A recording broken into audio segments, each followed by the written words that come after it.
You all. My name is Regina Canty. I'm a nurse practitioner. I'm also the general counsel leader for the state of Georgia. We're gonna be starting a little later, people getting here, but thank you for coming. We're gonna start with the introduction of Michelle Nelson. She is our past president for UAPRN. She's one of our leaders who fight for us effortlessly and all the time down at the Capitol.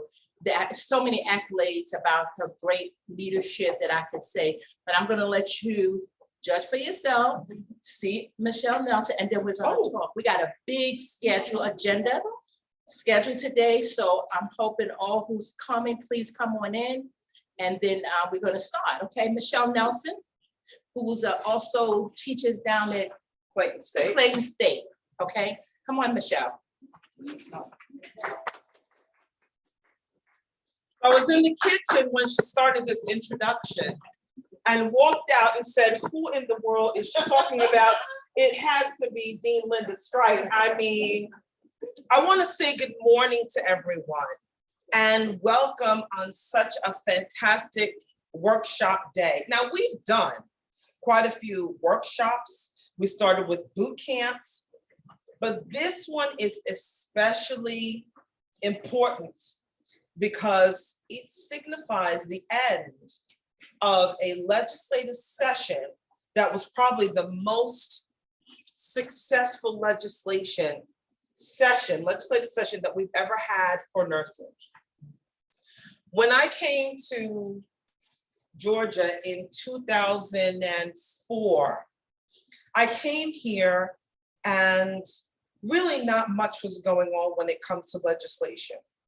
We passed prescriptive authority. When was that, Dana? 2006 or so, somewhere around then. And there really wasn't a lot going on. You know why? Because we were counted out. They thought we were just, you know, girls playing legislation, trying to raise our voices. One of my very dear friends, Senator Renee Unterman, at the time said, you know, you guys are really not going to get anywhere because you don't have a seat at the table. You have to have a seat at the table to make sure that things happen in this state. And I would like to tell you, my good folks this morning, not only are we in the building, we have pulled up our chairs, we're sitting at the table, we're raising our voices, and change is happening, okay? Change is happening. There is a small group of individuals in this state who are really making things happen. And I'm so glad to see that you guys have come out this morning, those of you who are in virtual land with us, those who are on their way, that people understand that they have power. Nursing is very powerful right now. Unfortunately, the pandemic came along and it laid bare all of the issues that we have within healthcare. I'd like to say that there are individuals in Georgia who think they're the head. But guess what we are? We're the neck. And the head doesn't move without the neck, okay? We are the neck that turns the head, that keeps the levers pulling. We're the ones that are in the hospital, at the bedside. We're in academia. We are leaders. We are all the things that are needed to make sure that healthcare turns around in this state. Many of you know the statistics. Georgia is near the bottom. 43 overall in health outcomes. 50th when it comes to maternal mortality. And 50th when it comes to access to mental health care. Georgia has to do better. We get an A when it comes to commerce. And we're the place to do business. But as far as I'm concerned, this professor standing right here gives Georgia a Z- when it comes to healthcare, because we can do better. Georgia is the most restricted state when it comes to the ability for advanced practice nurses to practice. But I tell you what, things are changing. When our amazing lobbyists, and I say, when I talk about Juliana McConnell, amazing does not capture. I need a whole new dictionary, words that are intergalactic from somewhere else to help underscore what leadership looks like, what grit looks like, what determination looks like, what stick-to-itiveness looks like, instinct looks like. And because of her, she has been able to shepherd us to this point. And what is this point right now? This point is where we are just getting started. We are just getting started to make sure that Georgians are receiving the healthcare that they deserve. Healthcare in the state of Georgia is not a privilege, it is a right. And there are too many people who are not receiving and are not getting what they should. We're falling short and we are failing a lot of our citizens. But I'm here to tell you today, one of my favorite deans, along with Dean Strike here, Dean Linda McCauley from Emory University, we had a conference a few years ago, the Unity Conference, and we hosted a leadership breakfast. And one of the first things that came out of her mouth was that nursing will save healthcare. How many people here believe that nursing will save healthcare? They're sleeping. Take all this food away. All this sugar has made everyone lull them to sleep. Nursing will save healthcare. We are in process. We have a seat at the table. We understand our power. We know that we are the largest healthcare workforce in this state, nearly 220,000 strong. There's 220,000 nurses alone. I'm not even talking about who supports healthcare, was to stand up and pool our resources. And what are the resources that I'm talking about? It's not just our ability to change what is happening at the Capitol, but our financial resources, our ability to mobilize individuals in the communities where we live that are more so affected than anyone else. If we could just mobilize and unify, we can determine what happens in this state. We have the power to elect people who support nursing, and we have the power to get them out. It is time that not just the small group that is able to do the phenomenal work done at the Capitol, it's not time for them to get started. It is time for us to unify and for us to understand the power that we have and to understand what our original charge was when we all became nurses. And that is to serve the people that we have been educated, trained, certified, and everything else to bring to their optimal level of functioning. I really want to welcome everyone this morning. You're here and you mean business. Not only do you mean business, you have the ability to make change. I thank you, not for what you have done, but for what being here today says about you and what we are committed to doing to make sure that Georgia moves forward. Thank you so much. I want to also, thank the UAPRN Government Relations Council for having the legislative workshop this morning. We will continue to have these workshops for you to understand and disseminate information about how we can move our state forward. Kudos to Regina Canty and to Ms. Robin Pinchton. I also want to say a very big thank you to HHCP, who's in the back. Raise your hand, Shelly Ann McKenzie. We have our partners that have come out and who are making sure that we're able to disseminate this information to you. I'd like to also acknowledge my friend Chris here from Mako. He is also my neighbor. And thank you so much for being here to be a sponsor for us and for Northside and for Dana, always making sure that we are not running afoul of our federal and state laws when it comes to our PAC. One thing I want to charge each and every one of you with today is please make sure that you donate to the PAC, our Political Action Committee. We need this, okay? We need this to be able to go to the Capitol and continue to engage with the legislators who are making these changes on our behalf. They also have campaigns to run and jobs to do. And when we support them, they support us in turn. So thank you so much. Welcome this morning to the new installment of the legislative workshop. We have work to do, folks. We're going to do it together. Thank you.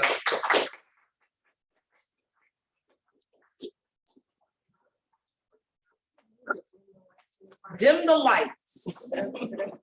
Like how they do on American Idol. Dim the lights.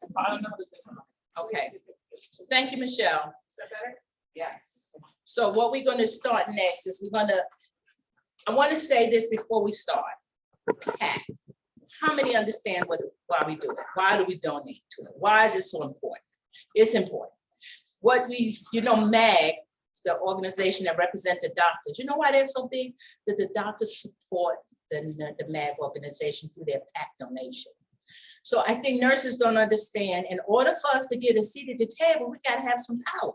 Power means money. So I'm gonna have Dana, I'm not gonna talk because I don't want to go across into her conversation, but I'm gonna have Dana Hickman come in. She's our PAC leader, and I'm gonna let her tell you what the PAC is and why it's so important. Dana Hickman.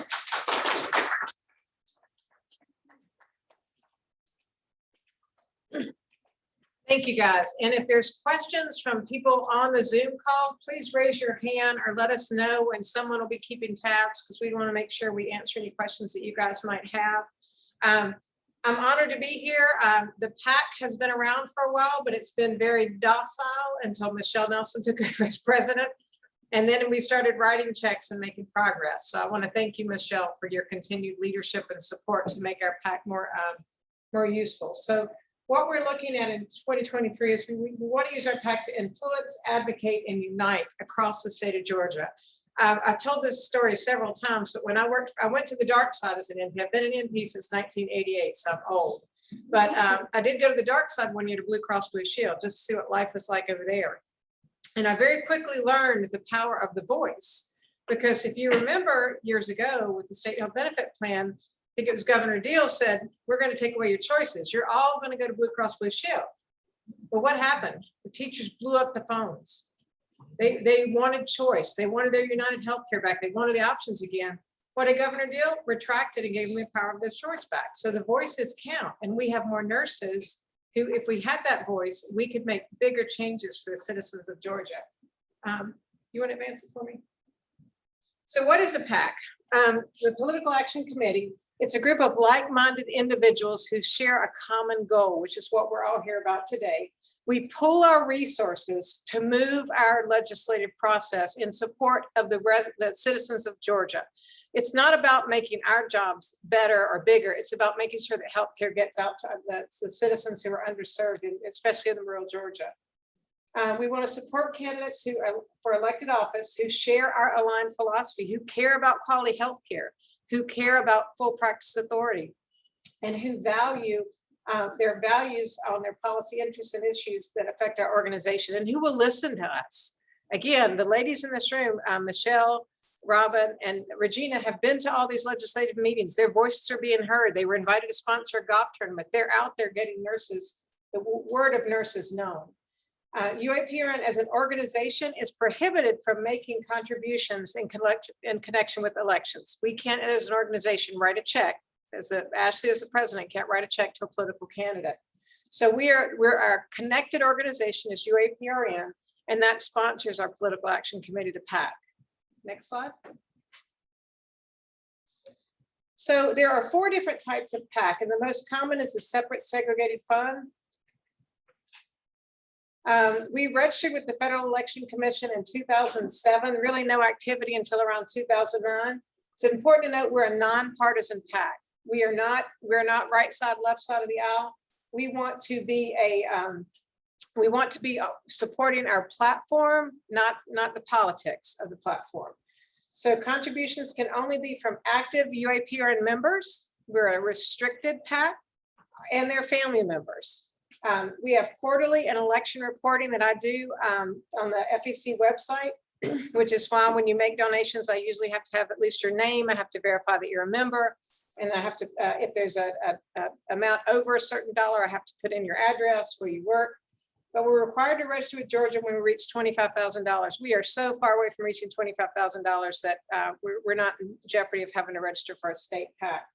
We have been considering to form a Georgia state PAC because you get more flexibility in donations. It gives you a little bit, you can sequester money from vendors. You can get money from non-members. So that would be the eventual, we might look into that. But again, right now, we don't have enough of a war chest to make anything happen. So any individual aggregate donations, like say I give $50 every quarter, once I hit a $200 in a year mark, there's a separate reporting requirement that I have to do. So that's why when we have meetings and Michelle offers and Regina say, would you like to donate to the PAC? I have to know your name if you're a member, because in the background on the FEC website, it keeps tabs of your yearly donations so you don't exceed the $200. When you exceed the $200, it's wonderful, but we just have to keep a separate reporting requirement. So next slide.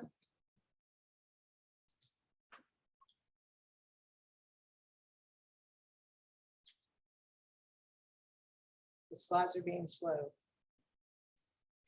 Can I ask a question? Mom? Yes. So as an individual contributing, we would recommend that we also track that dollar amount for our own reporting purposes? You don't have to. It's just that if it's a $25 donation, then I technically don't even have to put your name in, but I do because sometimes if you end up going to several meetings and you reported, then I have to list your address, and it's just a different level of requirement. And we've not had any individual donate over 200 in a year because it's always $10 here, $20 there. So it just changes what I have to put the data in. What's the downfall of forming a Georgia state PAC?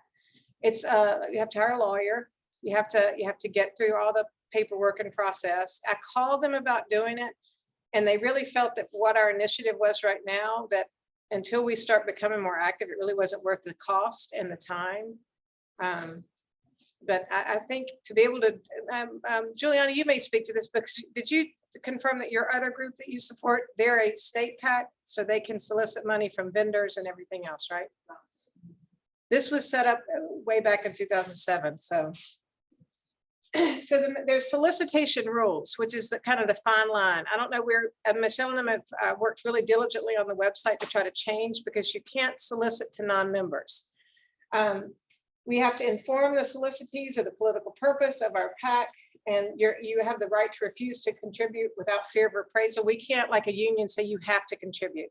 It has to be completely voluntarily. If we have some guidelines on the website, which they've since taken down, and now it's behind a button, a separate button, that if we say, your gold level, if you give 100, you're always, you can give less, you can give more. Those are just a benchmark that's some of the rules of the PAC. We cannot designate a portion of our UAPRN dues to go to a federal PAC. You can, on UAPRN renewal and conference registration, include a comment about solicitation to the PAC separate from a registration fee. But again, it has to be from a registered member to be able to solicit to the PAC. When I get a contribution, like the Columbia chapter sent me a check for $500, that has to be forwarded. If it's less than 50, within 30 days. If it's greater than 50, within 10 days, and I've got to get that in the banking account. It's just all the timeliness of rules. And then our PAC contributions are not tax deductible. Next slide. So this is some of the rules for solicitations, and we're working on this right now, but it says that your solicitation on our website can only be accessible to the restricted class via password. Now, I clicked on it last night or the other day, and I didn't have to have a passcode. I'm assuming we're still working with Andrew on the background, and Robin, correct me, because I don't know if I didn't have to have a passcode because I'm an active member. Andrew's going to join us around 12 o'clock. Okay. So he'll be answering all those questions and show us how to be part of the PAC, how to donate to the PAC. All the chapters have access, a button now on the website. Yeah, I've got a to picture of the button. donate. So we've been working through that. Yeah, okay. That's where if you've ever gone to the AANP website, you have to go to a separate tab and you have to log in. with a separate login address, because we can't, we're what's called a restricted class of nurse practitioners and their family members, so we can't solicit outside of our class. Now, with past conferences, we've taken donation items from non-members to use as a fundraiser, and we can do that. There's just some stipulations on that. Okay, next slide. So events and promotions. I know some of the chapters at the last meeting were trying to figure out some creative ways to host events to raise money.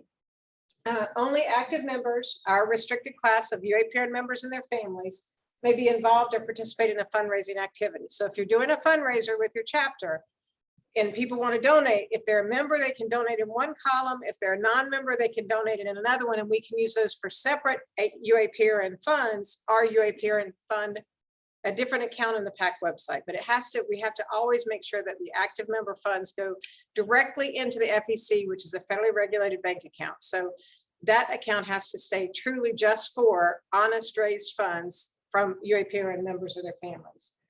The other thing is, like if we buy a $5 t-shirt and sell it for 25 and you buy it for 25, we can't deduct the $5 we spent on the tax or on the t-shirt.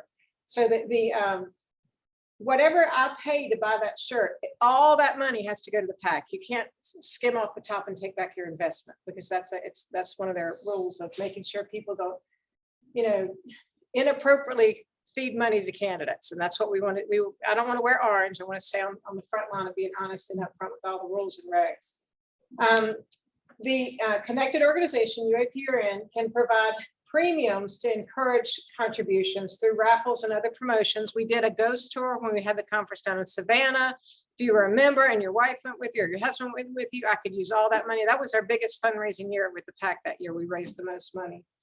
And then there's this weird rule called the 1/3 rule, which is why we've done silent auctions at the conventions, and we've sold pashminas, we've sold a lot of materials and t-shirts, but I don't know if you remember at the conference a couple years ago, the Georgia Nurses Association had raffles for an iPhone. Do y'all remember that? Yes. I don't know if anyone ever won that. And the hard part of it is this 1/3 rule.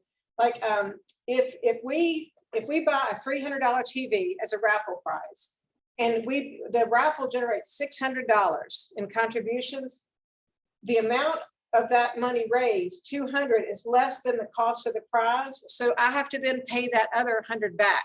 It's such a bizarre rule, because you have to make 2/3 more of what you donate to be able to put that money in a certified account. And so we had a few raffle items in the past. I've got an artwork donated by a lady. She had to give me an estimated value. It didn't sell for that much, so I had to put the money in another account. So there's a lot of weird rules with how you raise money. And I'll be glad to help you navigate through those. I've got our PAC person that's our liaison at the FEC that I can call if there's questions or concerns. Yes, ma'am. So it sounds like what you're saying is you need a lot more PAC money to overcome this. Oh, it's easier when there's donations, because when you're trying to raise money, there's stipulations in how you can raise the money. And that's just to keep politics as clean as we can. And I'm sure a lot of organizations probably break that rule, but I go in and verify membership before I put $1. Like someone donated send me a Venmo a couple weeks ago. I went into our website, verified she was a paid member, because I want to make sure we're not accepting illegal funds, because that doesn't look good. Question. Yes. You said that members and their family. Yes. So how extended family? Extended family, as long as they say I'm the sister of the nurse practitioner and I'd like to donate money. They don't really define how broad the family can be, but it's as long as they're contributing as a family member of a restricted class. What about corporate match? Does that work? And we could if we were a state, but we can't do it as a federal PAC. So what's the legal cost? We've got an estimate of what the legal cost would be to switch to a state PAC, and that legal cost would have to be generated. It's not going to be generated in another account. In the account, and I'll show you the balances of the money that we currently have. I didn't ask the paperwork because I don't know what legal costs are right now. Fortunately, I haven't had to hire a lawyer in a long time, but I know we can do the paperwork, but then I think we have to have the blessings. I don't remember. I wasn't in Georgia when they first did the PAC initially for the federal PAC, so I don't remember the cost, but I'll look into that and I'll get an email out. state, we could blow out the amount that we have right now in our pack. We can just get so much. Yeah. Juliana, how much did you say your other group was able to contribute to the legislative process this year? Well, I got two other things. I love that they have packs and. The counselor pack, I think, was, They were over like $15,000-$20,000 per year. yeah. And those are counselors, though, who maintain independent practices and by all means need to have their money put forward and need to make their money work for them. So, but I think you verified after the last meeting, they are a state registered PAC. Because then they can take money from vendors and sponsors. Yes, Ms. York. We gave, before the legislative session started, you have to, the legislators do not accept funds. Once the session starts. So he checks out the cash. So we really gave $250 to the leadership of peace. And Yes. That's peanuts compared to these other. Yes, Michelle. That's a really good segue into what it is I'm about to say. So we have been struggling within nursing to get a foothold and get, I want to come up here. Come on up here, girl. Everyone would like to do a process.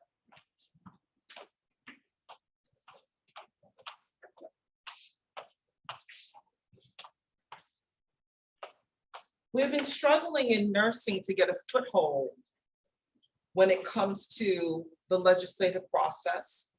When Robin says that we only have $250 to be able to give to legislators, that is such a paltry amount.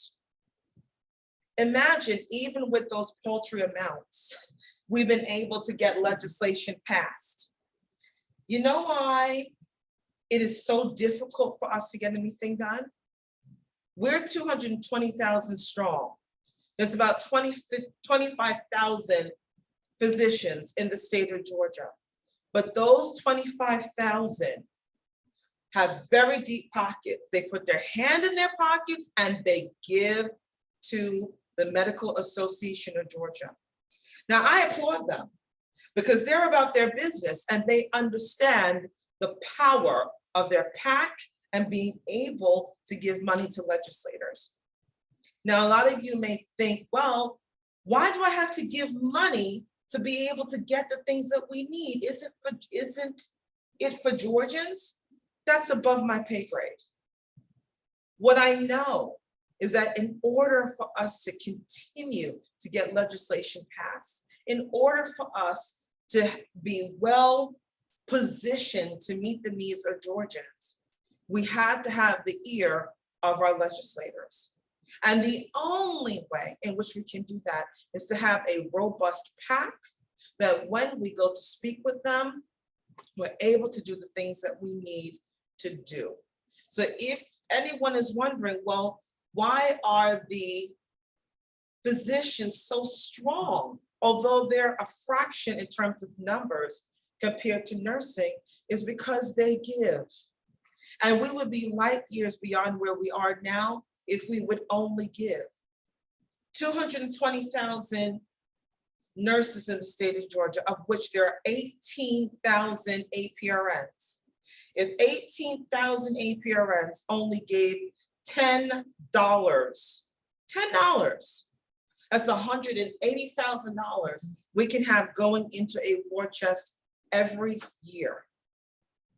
Now, Dana's doing great talking about all of this, but I'm standing here saying and giving an impassioned plea for everyone that hears this. This will be recorded. It will live on our website. We need you to give, and we need you to give generously to this PAC. If for some reason you're out there and you're not a member, but you understand the power of advanced practice nurses and you want to see this work move forward. You're tired of the conditions under which you work. You're tired of the conditions under which people living in Georgia. You can donate to UAPRN, even if you can't give to the PAC. There's a donate button. Is the donate button active? Donate today. Today. Wait, I'm about to make a pledge. Don't let me change my mind. I'm pledging $150 right now. $150. What am I giving it to? PAC I'm a member, I can give it to the PAC. I like to also, well, I don't know, I'll speak to you behind the scenes, but I pledge $150 today. Who out here is gonna match me? I'm not putting anybody on the spot. Nancy Herlock is gonna match me, right in the back, and Dana Hickman is gonna match me. I see your 150 and I made it 500. She's, oh!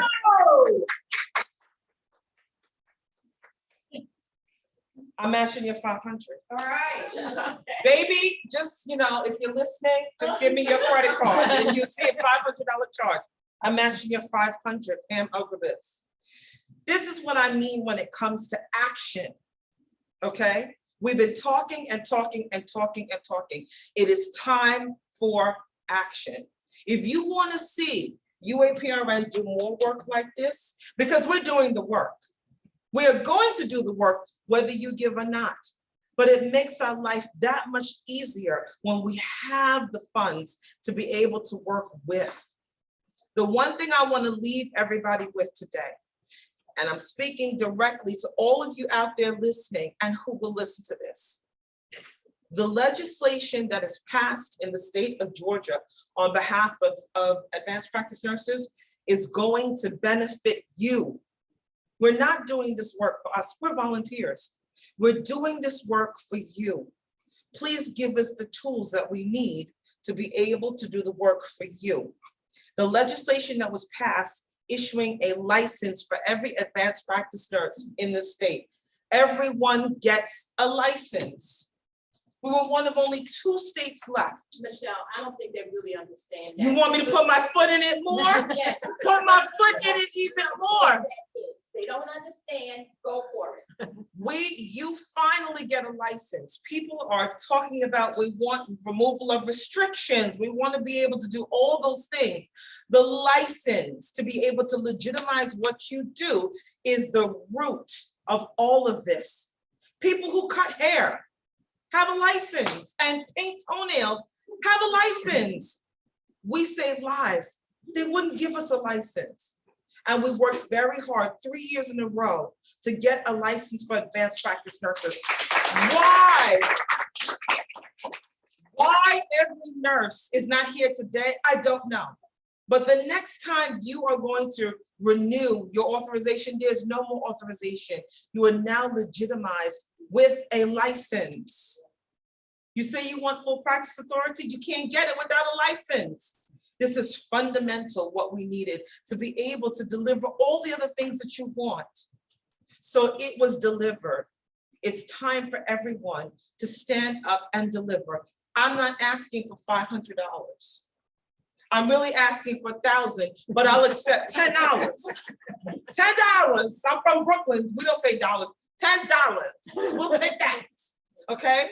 But please give, and please give generously, because Georgians, not us, this is not about us. We're good, right? We got jobs, we got insurance, we have benefits. We are good collectively. The work that we do is not for us. It's for us to be able to have a license to go out and take care of Georgians, so they are depending on what we do now. So please give, dig in your pockets, spread the word. We need money. The doctors do it, and that's how they're able to oppose you. 25,000 people are able to keep 220,000 people in check. 25,000 keeps 220,000 in check because they give the money, and money speaks. So if you want to have an even louder voice at the table, you've got to come with this. I implore you, I beg you, I'm asking, I'm donating myself. We have matching funds. Please give. Please give. Thank you. Nancy, thank you for letting me speak. I just understand the distribution of funds better. So is the focus equal among donation and UAPR information? Is there one stronger than the other in terms of where you would focus your donations towards? I would focus the donations right now on the PAC, okay? We want to be able to have a good war chest so that right before the election or right before the session or right after the session, you cannot give during the session and you can't donate to an election. But it's all those nights that Robin and Regina and I, when everyone is home eating dinner, we're out in the street, shaking hands, talking to people, and talking about you guys collectively. Please just give us the support that we need to be able to go out and do this work for you. Robin? General donation fund is going to be very important very soon. As soon as Juliana and Dana let us know, you know, if you look, anybody went on Facebook, and you see the advertisements that MAG has sent out against Stoke Creek title legislation, has anybody seen those?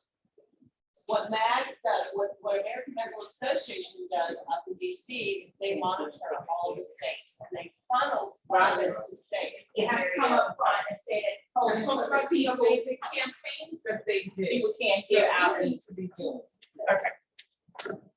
All right, sorry about that. You're good. Come All up right, here. so we're talking about the PAC. PAC donations right now are extremely important. That's our focus at this time. Very soon, we're going to need donations to the general fund. It's either going to be a DRC fund or it's going to be a UAPRN fund, but we'll get that out. We're fighting big money with American Medical Association, okay?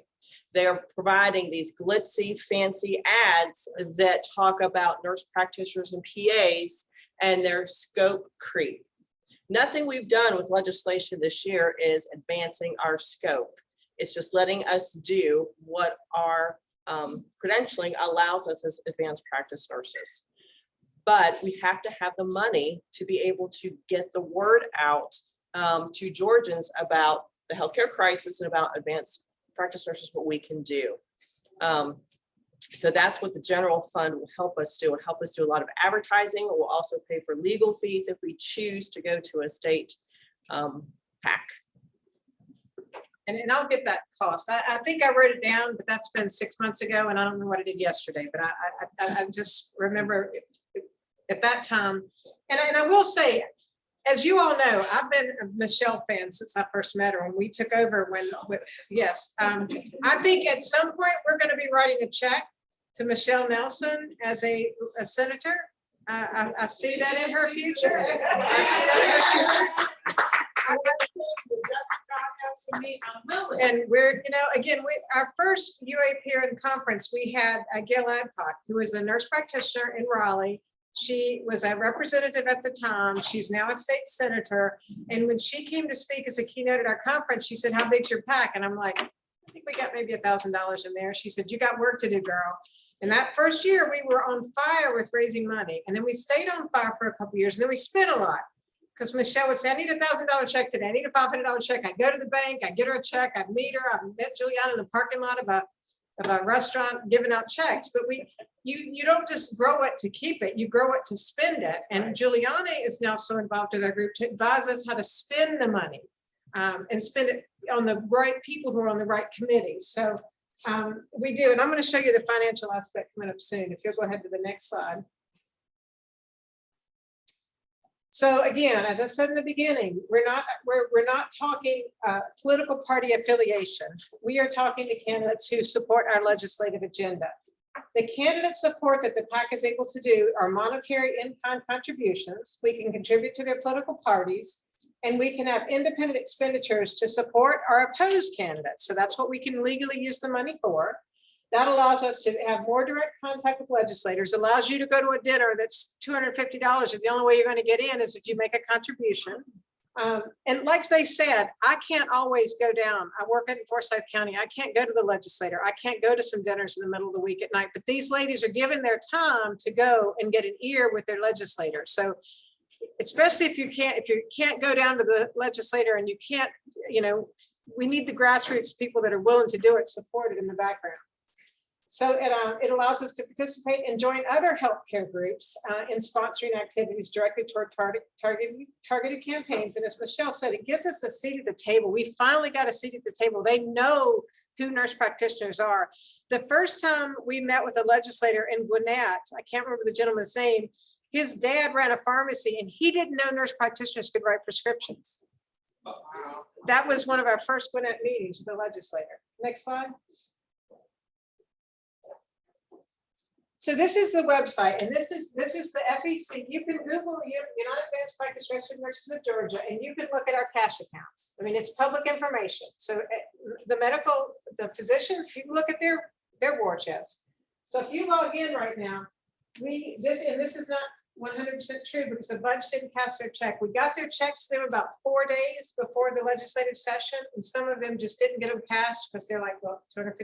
Well, so right now, $4,590 is our current ending cash as of December of 2022. And this number, again, there's some checks that have not cleared. The highest we've ever been, I think, was $7,000. And that was after we did all that silent auction, the ghost tour, the fundraising at conference, sold our wares. We did, Michelle bought half of everything that was left over. Next slide.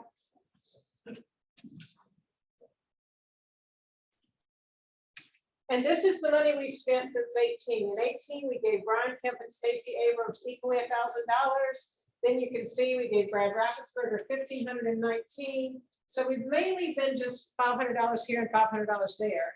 In 2023, we did do $2,750. We gave each of these candidates $250 each before the session. Only 2, I think, have cashed a check. So that makes me a little heartburn because now I can't clean up my FEC account. So we've given a total of $8,500. Like Juliana said, her organization of counselors, which I don't think is near as big as the nurses in the state of Georgia, gave like $15,000 to $20,000. That's all we've done since 18. And before that, the PAC maybe gave 1 check a year to one chapter down south. Next slide. And there are somebody in the chat. I don't know if somebody's keeping tabs on what they're asking. So we just got back up to 2,546 in the FEC account at the bank. This is the bank account, not the FEC account. I should have made that more clear because the Columbus chapter just sent me a check for $500. So again, in our non-FEC bank account, and this is the truest bank account, not what I report to the FEC, because this is money that we got, like Michelle sold some pashmina, or Regina sold some pashminas, and she gave me a list of members who were not. Then I put the money for the members in the pack, and I put the other in the seed money. So this seed money could be used to buy stuff for raffles and things of that nature to sell the members. So we just now in our bank account, this is bank account for the bank account for FEC, not the FEC. Those numbers are a little different. Again, checks have not been cashed, and that's our seed money. So this is all we have. This is all we have to get a seat at the table. And it doesn't take them long to call and say, there's a dinner that the legislator that I need to go support, it's $1,000, it's $500. I want to be one of the 8 group that gets to go and sit down with him, and I want to get our agenda. So again, we're paying them to go and have the ear of our representatives and legislators. Next chapter, next. I'll go back one, I think the next one. This was, like I said, the first year we sold our wares. I mean, I had like 5 booths set up. We had donations of baskets from every chapter, not every chapter, but a lot. The last time we did this, we didn't get a lot of basket donations. It's like, I know COVID has made us apathetic, but we really didn't get the support we wanted from the chapters. Currently, other than the Columbus chapter who sent me that check for $500, Forsyth and Gwinnett have been the only contributions to the PAC in the past 3 years. I mean, we had mugs made. I did those on my Cricut. We sold everything just to try to raise money that first year. Next slide. So right now, as they said, Andrew's going to be on the call today. This donate pack, it's supposed to be a button only accessible by membership. So we're going to work on that. It's not connected to a bank account just yet for that button, because I need to make sure that if a check drops in there for $1,000 or something, I know who put it in there and I know that they're a member, because I have to, currently you even have to make a copy of the checks. So it's a little bit more involved keeping that, but we're going to work on getting that where that would be a link if you had a password and you can deposit anytime you wanted to donate. Next slide. So we're working together as one voice. It would be beautiful if the Georgia Nurses Association would kind of unite with our PAC, that their PAC and our PAC. I should have Googled what's in their PAC. You can Google, I'll look while we're in, I'll Google it and see how much they have. But we're all nurses at the core, and we all care about healthcare, and we all care about access to care and quality care. So this is our current status. like we say, today, I think we've raised $950, maybe $1,300 or so just being in the room today. But if there's any questions I can answer for you, again, my goal is just to make sure the funds are legitimate, that we're never called to the carpet of funds not being justified or accounted for, because when you go to their website and you read the rules, it scares you that you're going to be wearing orange if you don't dot your I's and cross your T's. So and I will tell you, Michelle donated to a candidate out of her own pocket, and they reached out to see if I could reimburse her. I can't reimburse her because that legislator got a check from Michelle Nelson, not UAPRN. So I can't pay her back. So she's done a lot of these on her own I don't dime. remember that. Yeah, that was one you did that you didn't get paid back for. Regina, you reached out to me. You did, I don't remember what it was, but so again, you could give your legislators a check on your own, but that's not supporting the bigger cause, which is what the PAC is, a like-minded individuals with a power chest supporting things that will benefit the Georgian citizens. So Dana, one thing I think you should also mention to everyone that they can hear is that activity as well as balances are provided. And, we're very forthcoming with who we've given the money to, how that money is spent. So how your money is being appropriated, you get that information. We're very straightforward with where the money is going. yeah, I'll pull up the medical associate PAC and see Georgia Medical Associate. All right, thank you, guys. Thank you. Thank you, Dana. Thank you, Dana. We sent out an agenda, but as you know, in life, things do change, and we're gonna change it up a tad, but everybody's gonna get their moment. But we want to give somebody else a moment, because we talked about the PAC and legislators and lobbyists and everything. I think we're gonna change it up. We want Juliana McConnell to come up front, not to talk, but I need you to come up front. So when we go down to the Capitol, you just can't walk in there. You just can't walk in there and say, let me speak to this one, let me speak to that one. I need to speak to Brad. I need to speak to Governor Kemp. You just can't do it. It's a system, and we have to be part of the system, okay? Juliana is part of the system. Juliana McConnell. We don't need you to talk, Juliana. We need you to come up here. Come up here, Juliana. Okay. This lady, this a bad mamma jamma right here, okay? When we are trying to get bills passed, things passed, when I tell you she is on the phone, I need, how many nurses do we have? How many PAs? How many this? She's sending it out and we're answering. See, so you need to understand what's going on. And when they have one of our bills on the ground, Juliana's the one to make sure the wording is right. She makes sure the right people are notified. I mean, you just can't do it. I don't know anybody out there who can walk into the Capitol and say, I want a bill passed. It just don't work that way. There's a system. This lady knows the system. And so when we said we have a license to pass, we couldn't have did it without her. We could not do it without her. And I believe you give people their flowers. You give them their recognition. You show them how much you appreciate them. We could not have done this without you, Juliana. So UAPRN, we love you. You our big sis.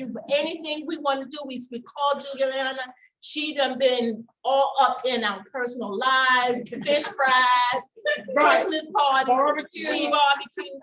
And so we're everything. And we want to give her a present. So Juliana, we gotta take it out. Woo! No, I don't want you to speak. I want you to receive this love. Yes. Because we could not have gotten our license without Juliana. Could not have. No. Open that up. Open that up. Give me a first picture. Okay. Where'd she get some picture of that? It's in there. Yeah, I'm gonna let you do. I'm gonna pull it out.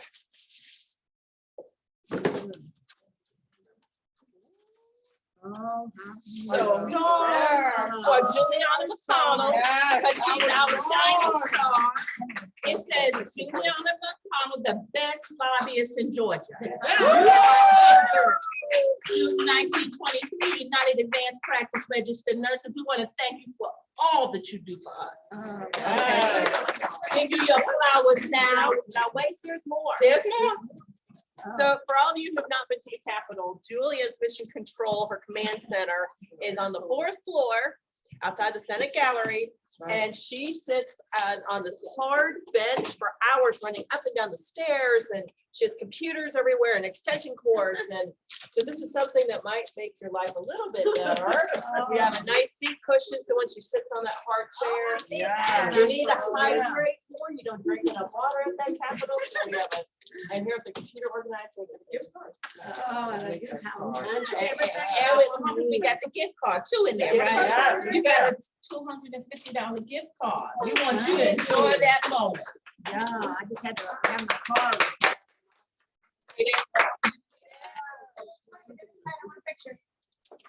He's got a real camera. I've got a phone. That's good. Perfect, thank you. And I tell them, I'm not trying to be Miss Hollywood. I had eye surgery yesterday.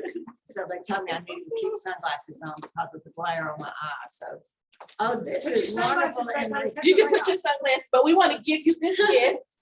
We're love- gonna get you to speak later because we're gonna Yeah. get you to educate the group, but we wanted you to have this now. Oh, that is beautiful. Thank you. Especially I needed that cushion on my eye. It's for all the people that are a pain in the you know what. that, at the Capitol. That is beautiful. I have never seen one like that with a star. That's gorgeous. I So will put that on Thank my you. desk at home, so I'll think of y'all Please, every day. when I'm please. off of here. we want you to continue shining for us. Thank you. So we're gonna get back on our regularly scheduled program. Juliana, here's your star. I love that. Thank you so much. Oh, thank you. Where's my phone? I don't know. You have it. So next on the agenda is gonna be, I guess,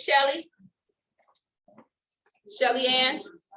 So last week, Shelly Ann gave a gala for all healthcare providers.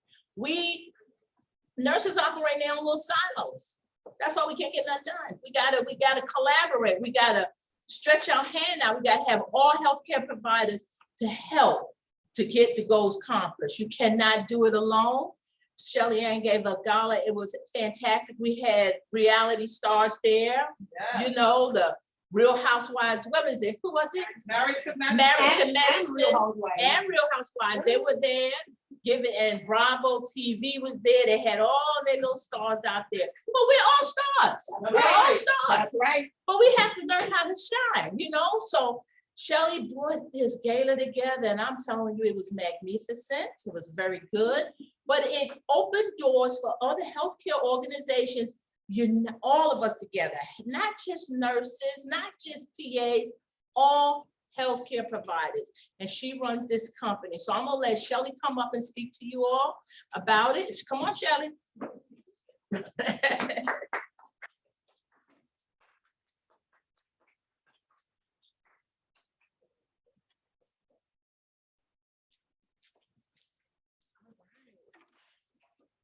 So I do have notes today because I have some key talking points that I want to make sure I don't forget. So hi, everyone. How are you? Good morning. So thank you again for having me, for sharing this platform and giving me the opportunity to speak to you about the power of partnership and how interorganizational collaboration can improve healthcare outcomes. So again, some of my board members are here. I want to thank everyone for coming out to the gala. Those of you online who attended, we have some award recipients in the room, and it was literally the healthcare Oscars for Atlanta. So we look forward to doing it again next year. So save the date, Saturday, April 6th, 2024 is a night of glamour and gratitude for all healthcare workers and first responders. So.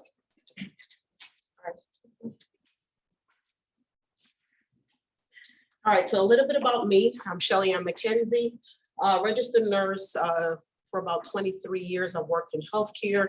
I've worked in different capacities as a nurse leader, worked in technology spaces, project management, implementation, and so on. I'm the founder of Health for Healthcare Professionals, established that in 2020. I'm also the co-founder of Black Women Leaders in Nursing. And essentially, I work in telemedicine in the daytime, my day job.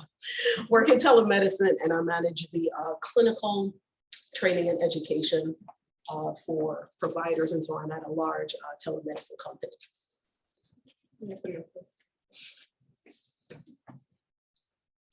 So if there's one thing to remember today is that I'm passionate about serving, about service to our community, service to our healthcare workforce.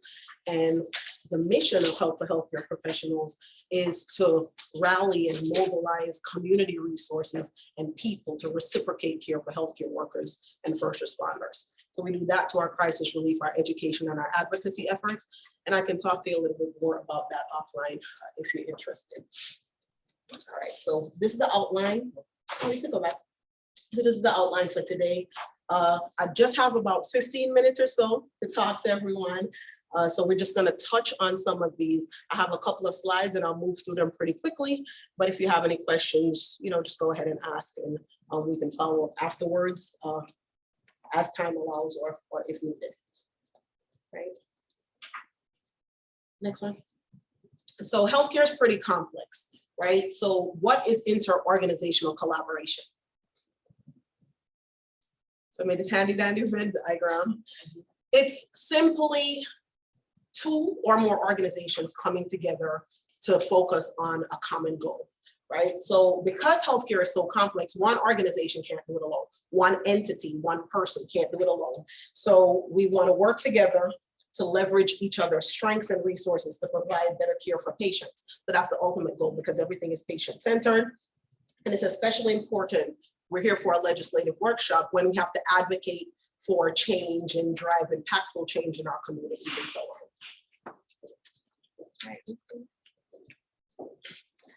All right, so the benefits of interorganizational collaboration. So many of you may have heard of the triple aim. So the triple aim right here, you can see it, where the first aim is patient experience, population health, and reducing costs, right? But a fourth aim was added a couple of years ago to encompass the well-being of the healthcare team. So wanted to make sure that the healthcare team was included, and then working together in collaboration with various organizations can help us meet that quadruple aim and be more effective doing it. So Institute for Health Improvement added that fourth aim in 2014. I just want to continue to focus on improving the work so that we can make sure that our healthcare team have what they need. And we're all here to get creative, right? So anything from meditation and wellness and things of that nature, we're all getting creative. We're not reinventing the wheel, right? Across the country, across the world, healthcare workers have been burnt out, they've been fried, to say the least, right? And COVID exacerbated the need for more people to take a look at what's going on and work together to better support healthcare workers and first responders. All right, next one. All right, so there are many examples of collaboration. So a couple of examples are right here. Hospital and community-based organizations. So hospitals and community-based organizations work together to improve population health, right? You have clinicians, providers, software vendors doing what? Working together to implement and install electronic health record systems and so on. And then of course we have health professional organizations like UAPRN, the Medical Association, PA Association, and so on, working with health legislators to drive that impactful change we need and drive more policy changes that can help us as healthcare workers, but can also help the communities we serve by providing them better access to care and ensuring that we have the licenses we need to practice. Next. Any questions before I move on? Okay.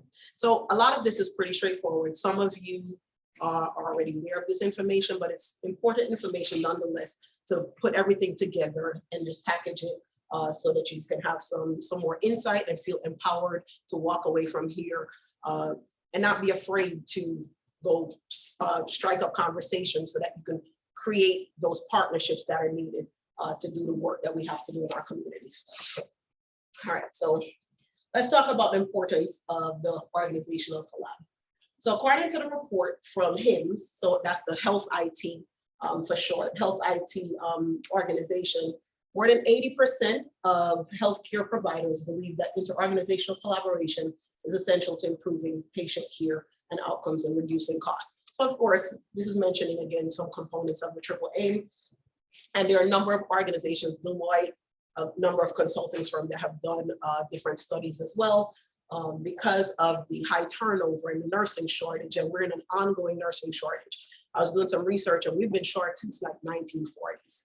So this is ongoing. So everyone is just working together, and it's really important that we focus on that. I'd be remiss if I stood up here and didn't remind everyone to leverage technology to assess the needs of your organization or your facility or your practice or wherever you work, because we all work in different specialties, work in unique spaces, but leverage technology, because utilizing that technology will allow you to manage the data better and give you the evidence and give you what you need to do, just make some actionable changes in your particular space where you work. As it relates to medical research, is collaboration between academic institutions, industry partners, and that enables people to share their expertise and their resources to advance scientific discoveries and the development of new treatments and therapies and so on. Specifically, and very important to some of the work we're doing at Health for Healthcare Professionals, collaborations focus on medical education, where academic institutions and clinical partners give people the opportunity to join healthcare. They give internship opportunities where people can have hands-on experience doing the actual work. I was reading a study, I think it was a HRSA study, and over the next 5 years, so by 2028, we're gonna need 1.3 million even nurse support staff. And with the right mentorship and coaching and so on, those nurse support staff, those are your nursing assistants and so on, right? Everyone that supports nursing, 1.3 million. With the right coaching and mentoring, these people can end up with doctorate degrees, right? So we're here to encourage them and recruit them and find different monies from different spaces to get them into healthcare, have them join by any means necessary. There was another study I was looking at last week where EMT professionals are helping to offset that burden faced by the emergency rooms. So there's tons of work we can do together to get that done. And through collaboration, we'll be able to accomplish what we need.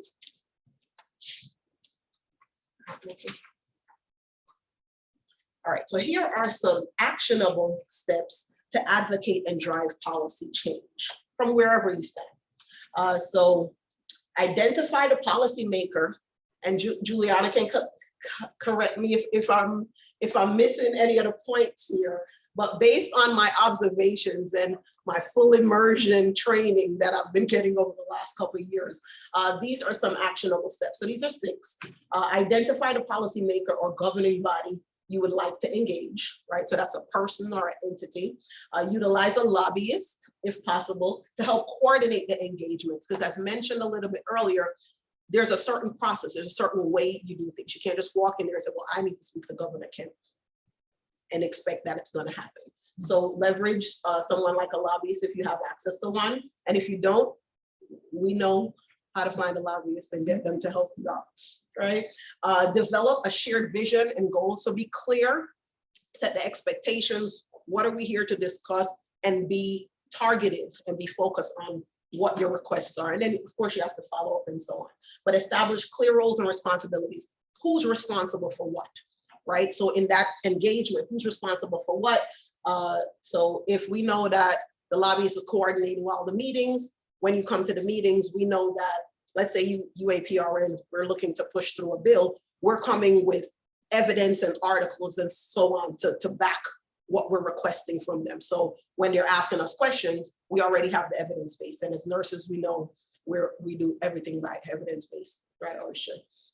All right, so foster open communication and trust and follow the appropriate process. Again, it is a process to engage with legislators. So just follow the process to drive the change you desire. And then this red is by me, don't shy away, visit the Capitol, be seen, be known, and be heard, right? Because if you're not there, no one will see you, right? No one will know who you are. And then they're definitely not gonna hear you, right? So we wanna make sure we're doing that. Any questions there? Have I missed anything? For those of you. So I'm doing okay? I passed, I didn't get a Z minus? A plus. A plus. All right, next one. All right, so while interorganizational collaboration in healthcare, while there are benefits, there are also challenges. So here are three main reasons why collaboration could fail.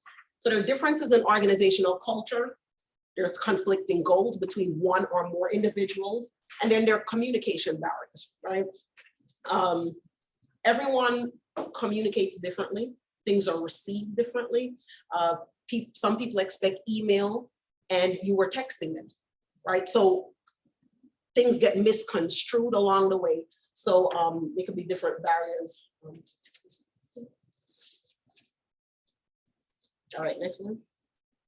So here are 6 strategies to ensure your success when you're aiming to drive some really strong interorganizational partnerships. So identify the key stakeholders and their roles.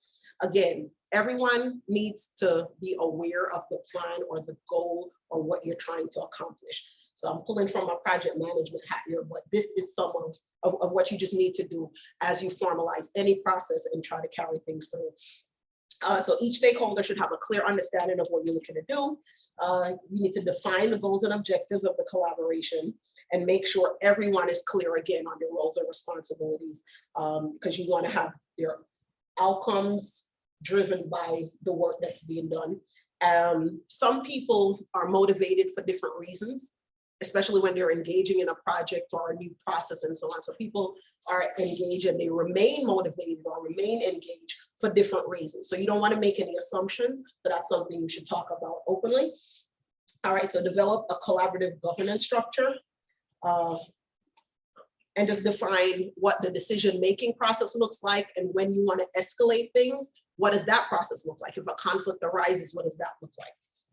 All right, so create effective communication channels. I touched on that a little bit earlier about email versus text. How frequently does someone want to be communicated with? You're inundating me with all these emails. I just need to hear from you once a week. Are we on track with the goal?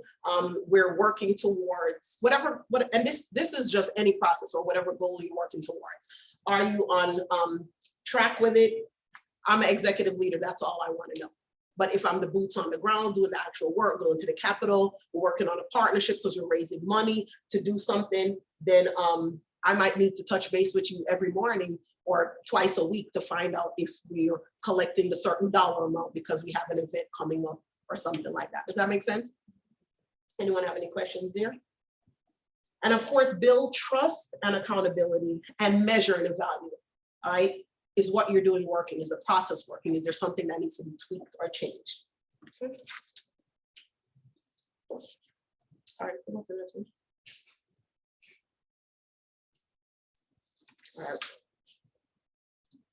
So again, my time here today is short, but I just wanted to highlight the 6 main things that I just spoke about today. Interorganizational collaboration is crucial for improving healthcare outcomes. We work together, we build stronger communities, and together we help bolster the healthcare workforce. We have our own part to play in it. The community has their part to play. Corporations have their part to play. Nonprofits, government organizations, because we all live in the same community. Everyone knows a healthcare worker, right? So building those stronger partnerships and long-lasting partnerships. So follow up on the partnerships. You know how relationships get, even between you and a best friend, the phone works both ways, right? So just keep the conversations going and just keep everybody as a warm contact, depending on what you're working on. So effective communication is key to successful collaboration. Collaboration can lead to better healthcare policies and working with your legislators and so on. And trust and accountability are essential for successful collaboration. Definitely use technology. And I'm not going to speak too much because I know Pam is going into telehealth right after this. And then collaboration can lead to cost savings and helping us to achieve that quadruple aim, which includes making sure we have self-care and we have wellness initiatives that are focused on us as healthcare workers. Okay. So what to the next one? So thank you for your time. name you like. You can take a picture. This is my contact information. If you need any information about Health for Healthcare Professionals or myself, my LinkedIn information is there as well. So feel free to connect. And we'll talk more. Health for Healthcare Professionals, we're always in need of dedicated volunteers to do the work. So ask me more questions. We need donations as well for different things. We have a table set up in the back, so feel free and come and talk to me. But healthforhealthcareprofessionals.org is where you can find me or one of the members of my team. Thank you.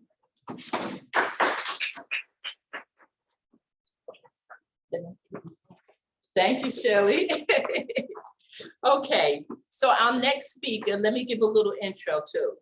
The leadership team, we went up to Washington under AANP for a policy conference, and we met a group of phenomenal women, which we are still all connected. And we bring all the energy that we had up in Washington, we bring it back to Georgia.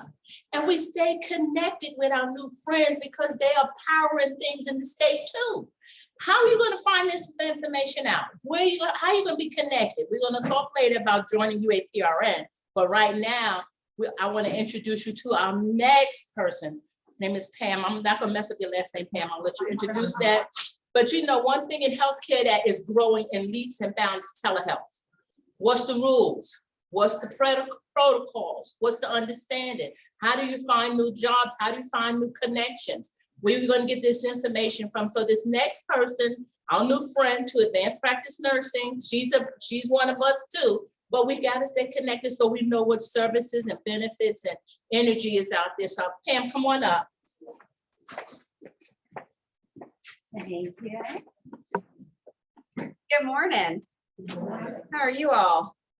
It's nice to be here. All right, so yeah, so I'm Pam Rogavish. Let me give you a little background on myself, primarily because I think I'm a little bit new to the UAPRN, which is sad, right? I've lived in Georgia 13 years. I should have been here earlier.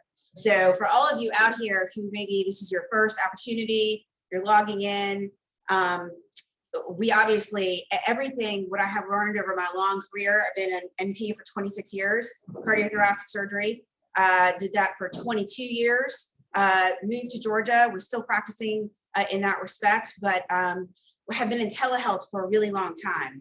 I was probably one of the first nurse practitioners to help put together a critical care telehealth program back in Virginia. It was very, very successful back when we thought telehealth meant we had to come into the hospital and sit in a bunker and watch a bunch of people on monitors when we had to be in the hospital. So I think that's kind of funny, but we used to monitor 7 to 8 ICUs across an area that was connected by bridges and tunnels and water. It was very, very successful. We piloted that program across the country, wrote some articles, and I have been in telehealth ever since. But continued to practice in CT surgery. About 5 years ago, I was recruited to a business, Jackson Healthcare. I don't know if any of you have seen our very large building, 400. So, but it looks like Rome. You're welcome to come anytime you like. We have 18 different companies inside of Jackson Healthcare. The largest is locumtenens.com, which is the second largest staffing company in the country. So we staff nurse practitioners, physician assistants, as well as doctors in 60 different specialty lines across the country. Part of that, when they asked me to come 5 years ago, was to help them build their telehealth program. I joined about 18 months before COVID. So, and COVID, well, it was a horrible, horrible thing. Probably the one silver lining that came out of COVID was what it did for telehealth. So we pushed telehealth legislation further during the parameters of COVID than I think anyone ever expected we would. Inside of Locum Tenens, I run the division that is LT Telehealth. Next slide. So we've built over 2,000 telehealth programs. So right now, at any given time on any given day, I have 500 that are active, running in, again, 60 different specialty lines. We have had a 35% increase in total clients since May of 2021. It's a lot of people looking for tele, and it runs the gamut from FQHCs and tiny little clinics to I've built things for Hopkins and Mayo and Duke. So it spans the gamut. All right, the fill rate for locums opportunities. How many of you know what a locums is? Okay, most people do. If you don't, a locums is usually a temporary person, right? Someone goes on, we always think someone goes on maternity leave, gets sick, and we have to plug someone in maybe for 30 days, 90 days, whatever it may be. I will tell you that times are changing. People no longer want to go and work for hospitals. I'm so sorry, Northside, because I know I'm standing here. But what is happening is people are choosing how they want to work, and they are becoming 1099 contractors, and they are using companies like mine to go through and write their own ticket as to how they like to practice. You know, I have a doctor that I work with consistently who works 9 months out of the year and lives on a beach in Bali for the other 3. Not a bad way to go. Healthcare is shifting, and that's really what I want to talk to you about today. Next slide, please. So telehealth, we're going to define it, I think most people know what it is, right? But a collection of means for enhancing healthcare, public health, and education delivery using technology. How many of you use tele? Few hands, okay. We'd love for that to be everybody, because if we're not utilizing telehealth, we are not really expanding healthcare the way that we should. And as nurse practitioners, we know better than anybody, there are so many rural areas where people do not have access to care. Next slide. All right, so just by the numbers, by 2025, experts forecast that more than 43% of the US population will become regular telehealth users. The market is estimated to reach $459 billion by 2030. I don't know about you guys, but I'd like a piece of that pie, okay? So everyone in this room should be looking to get into some form of telehealth. And if you're not using it in your practice, that is where I'm happy to help you figure out how you can do so. All right, telemedicine use increased with age. It is higher. It has a higher use amongst women than men. 91% of patients say that telemedicine would help them stick to appointments and follow wellness regimens. For those of you that are NPs and are boots on the ground, trying to get people to take their diabetes medications, trying to get people to stay compliant with any kind of medication that you've started, right? Or just to follow up with you. How awesome would it be if you could reach them at their desk at work, because they didn't have to leave to come see you, right? Get in their car, drive the 20 minutes, wait in your office. And I know about you guys, but I was always a little bit behind when I was in the office, okay? I'm always on time when I'm on tele. There are so many advantages, and patients really, really like it. Telemedicine saves patients over 100 minutes of their time compared to an in-person visit. You add that up over years, that right there is, if that statistic doesn't blow you away, right? People will become more compliant if we are better about reaching them. Next slide. There's 4 types of telehealth. I primarily live in the two top spaces, which is live video, right? So I'm on the video, you're on the video, which we're seeing each other. Store and forward. I shoot an x-ray of a patient, right? And I send it over to Regina, and Regina looks at it and she gives me her opinion, and then she sends it back. That's store and forward. So I would say that primarily where we, in the telehealth realm, that is where we are primarily living. There's also remote patient monitoring. You guys have seen, I'm sure, plenty of this, where we can send a scale to someone, manage their weight. We're seeing this certainly with diabetes management and being able to watch patient sugars, right, in real time.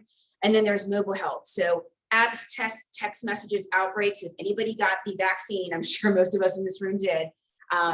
And the CDC was sending you those updates. How are you doing? How are you feeling? How are you reacting to the vaccine? That is mobile health management through telehealth. Slide. So I know that I also have a short period of time here, so I am very quickly going to touch on just a few things. The ATA, the American Telehealth Association, is probably the biggest organization for telehealth that we have right now to advocate. They have 9 policy principles, if you will, that we sort of work by. So ensure patient choice and access, ensure provider autonomy, expand reimbursement and incentivization, enable healthcare delivery across state lines, enable access to non-physician providers. We are in that category along with several others, right?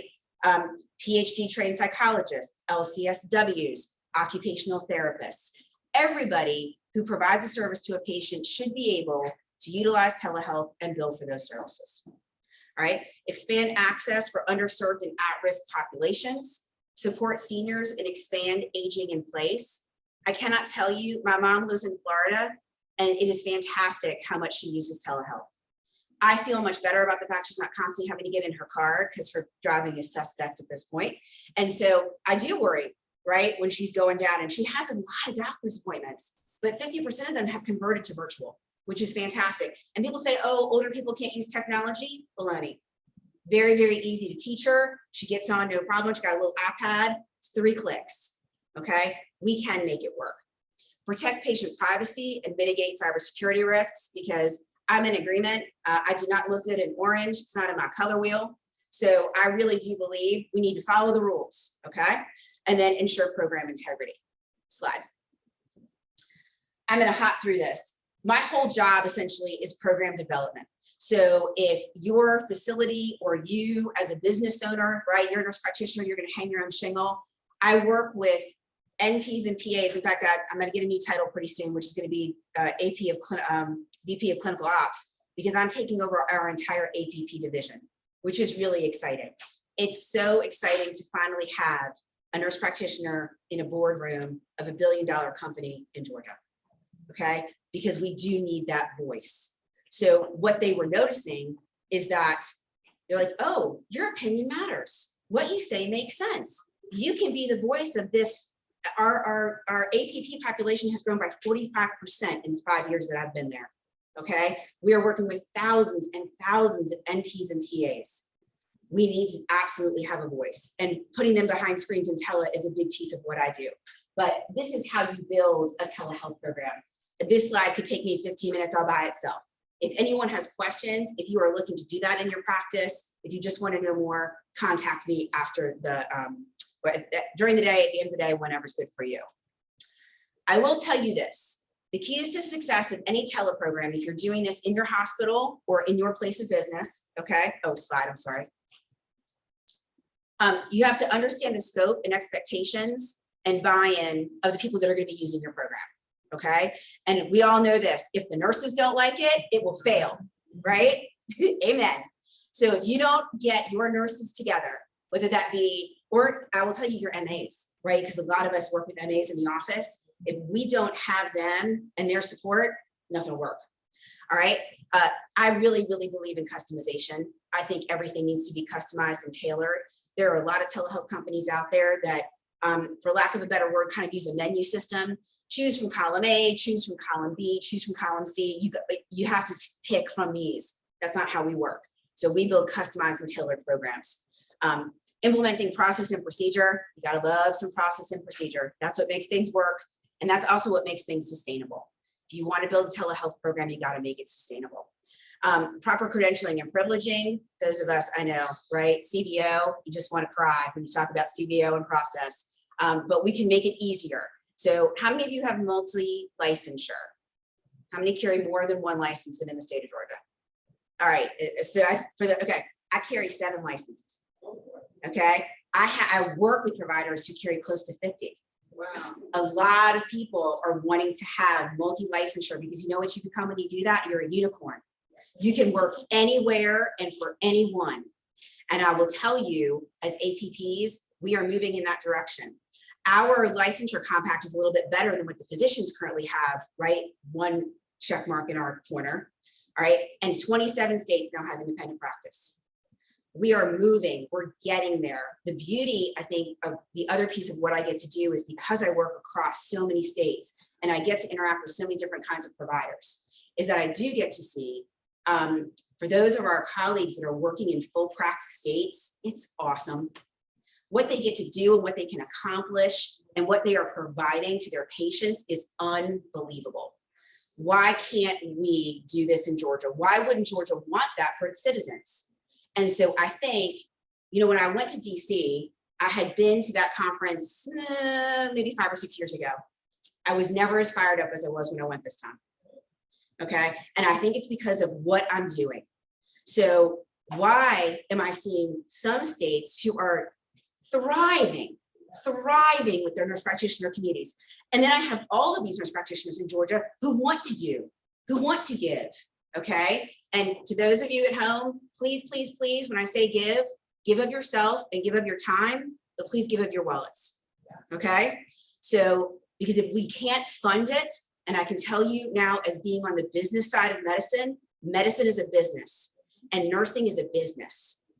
Okay. We are a business, ladies and men, sorry. Okay. We are a business and we have to think of it that way. because the doctors think of themselves that way. When I talk to doctors and I'm building assignments around them, their questions are completely different than the nurse practitioners. Okay, the NPs come together. Michelle's like, move over. The NPs come together and they say, well, how do I take care of my patient? What am I getting? They're so, right? Their set of questions is, how can I do better for the patient, which I so appreciate. You know what the doctor's first question is? What's contract look like? Okay, there's nothing wrong with that. You can be both. You can be both. You can be compassionate and you can be a business person. And we have to shift in that manner. Tele will help us do that. This can be an awesome opportunity for you to expand your access, side gig if you like, okay? But start thinking about how you build, and I know it sounds silly, the NP is a brand. Nurse practitioners are becoming a brand, and we need to think about how we motivate and push forward that brand and make it the best, okay? No limitations. We're not saying we want to be doctors. We're different than doctors. I don't want to be a doctor. It's why I didn't go to med school, okay? I want to be a nurse practitioner. So the piece of this is, right, get fired up because there are so many options and ways for you to practice. Don't ever think you're pigeonholed. Slide. HIPAA, again, don't look good in orange, okay? We always have to follow the rules. So with telehealth, you do have to make sure that you're following the HIPAA rules, okay? Can't have people walking in and out of your rooms, all those good things. Slide. This is my favorite slide. The 10 evils of telehealth, okay? What are the 10 things, the 10 no-nos, all right? Having phone conversations with patients in public spaces. I kid you not, a couple of months ago, I was doing a follow-up with a patient and she was in the dairy aisle of Walmart. You cannot make this stuff up, okay? And I said, I'm so sorry, but I can't continue to have this visit with you. We're gonna have to reschedule. She's furious. She's like, I don't have any problem with it. I'm like, I do. I can't ask you questions. She's like, I'm fine. I'm like, I have to look at your scars. Come on now. Let's see what's, I mean, thrilled she was out living her best life, but we had to reschedule that visit. Okay. So that's a big no-no. Initiating telehealth visits with patients using shared family devices.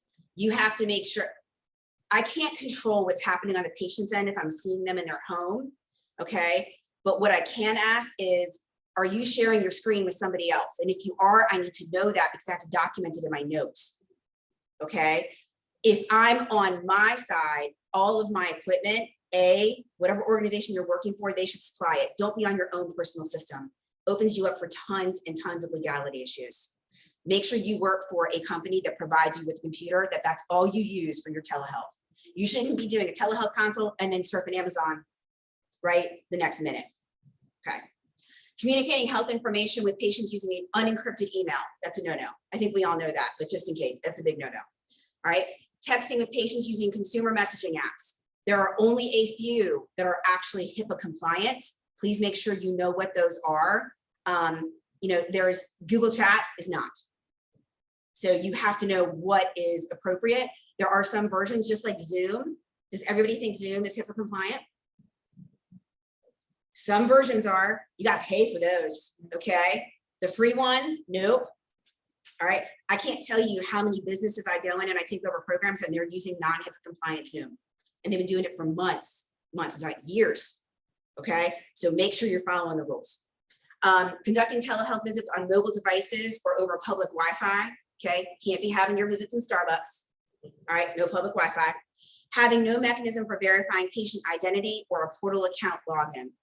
If I see a patient in their home, and let's say that I'm working for a system that doesn't have two-factor authentication or they didn't come in like through Epic, it's not that sort of system. What I sit there and do is I say, good morning, my name is Pamela Agravish. I'm your nurse practitioner this morning. I'm gonna be seeing you. Can you tell me your name, date of birth, and some other identifier I have on their chart? So I know who I have in front of me.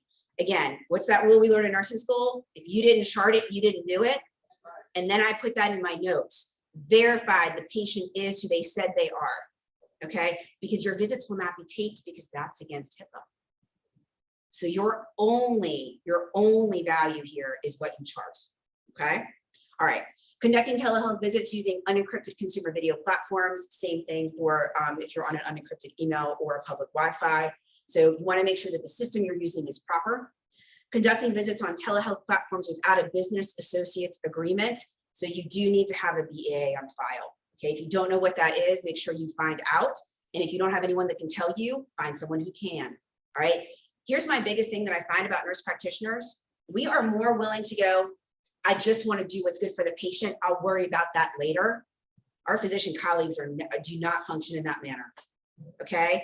Do not put yourself at risk when you do not know the rules. Say no. You can always do that visit later. Make sure your boxes are checked. Don't let anyone force you and say, but that patient has to be seen. Yeah, but I don't know if you're being compliant. Okay, we can reschedule. All right, or that patient can go to the ED, right? There are options. We don't necessarily always want to do that, but don't put yourself at risk. Not asking, documenting who is in the room with the patient during a telehealth visit. This is another really big one. So a lot of time I had a visit with a patient and all of a sudden, right, the husband like walks through the room, which I don't have any problem with that, but it wasn't disclosed to me that he was sitting in a chair in the corner, right? Creepy. But I would have, had I known, I would have also said, having this visit with the patient, husband is in the room, right, listening. So that was a lesson I learned. Is anyone in the room with you today? Is anyone going to participate in our visit today? Also good, because then it gives the patient the opportunity to maybe have someone who maybe they don't want in the room to make them leave. Okay. All right. And then last one, not disclosing who's in the room with the provider during a telehealth visit. I'm just as guilty. If I have an MA in the room, okay, I need to let them know. If I'm working from my home office and my child walks through the back of my video camera, all bad. Okay. Can't have that. You must have that protected space and control HIPAA at all times. Slide. All right. Last thing I'm going to talk on. COVID-19 legislative changes. There's a few things here. So everybody heard about the omnibus bill? Okay. All right. So the changes to Medicare telehealth was this. Patients can access telehealth from home. You can use smartphones. Audio only visits are still reimbursable. And mind you, this is just till the end of 2024. New patients can get telehealth visits. Providers can reduce or waive cost sharing, and all providers are eligible to use telehealth. So all of that is still here. Now, with that being said, how many of you know that the PHE is ending on May 11th? A few people. Okay. How many of you knew that the DEA put out a horrid list of rules that they want to now put on tele about how we prescribe, and the fact that we've had to see someone first, even though we now have established relationships? I cannot tell you how this is going to affect psychiatric and mental health patients. It's terrifying.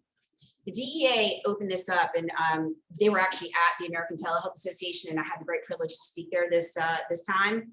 And so when they were there, they were very crafty. They did a 7 a.m. breakfast meeting on like the third day, thinking all of us would not show up because there'd been like a big party the night before.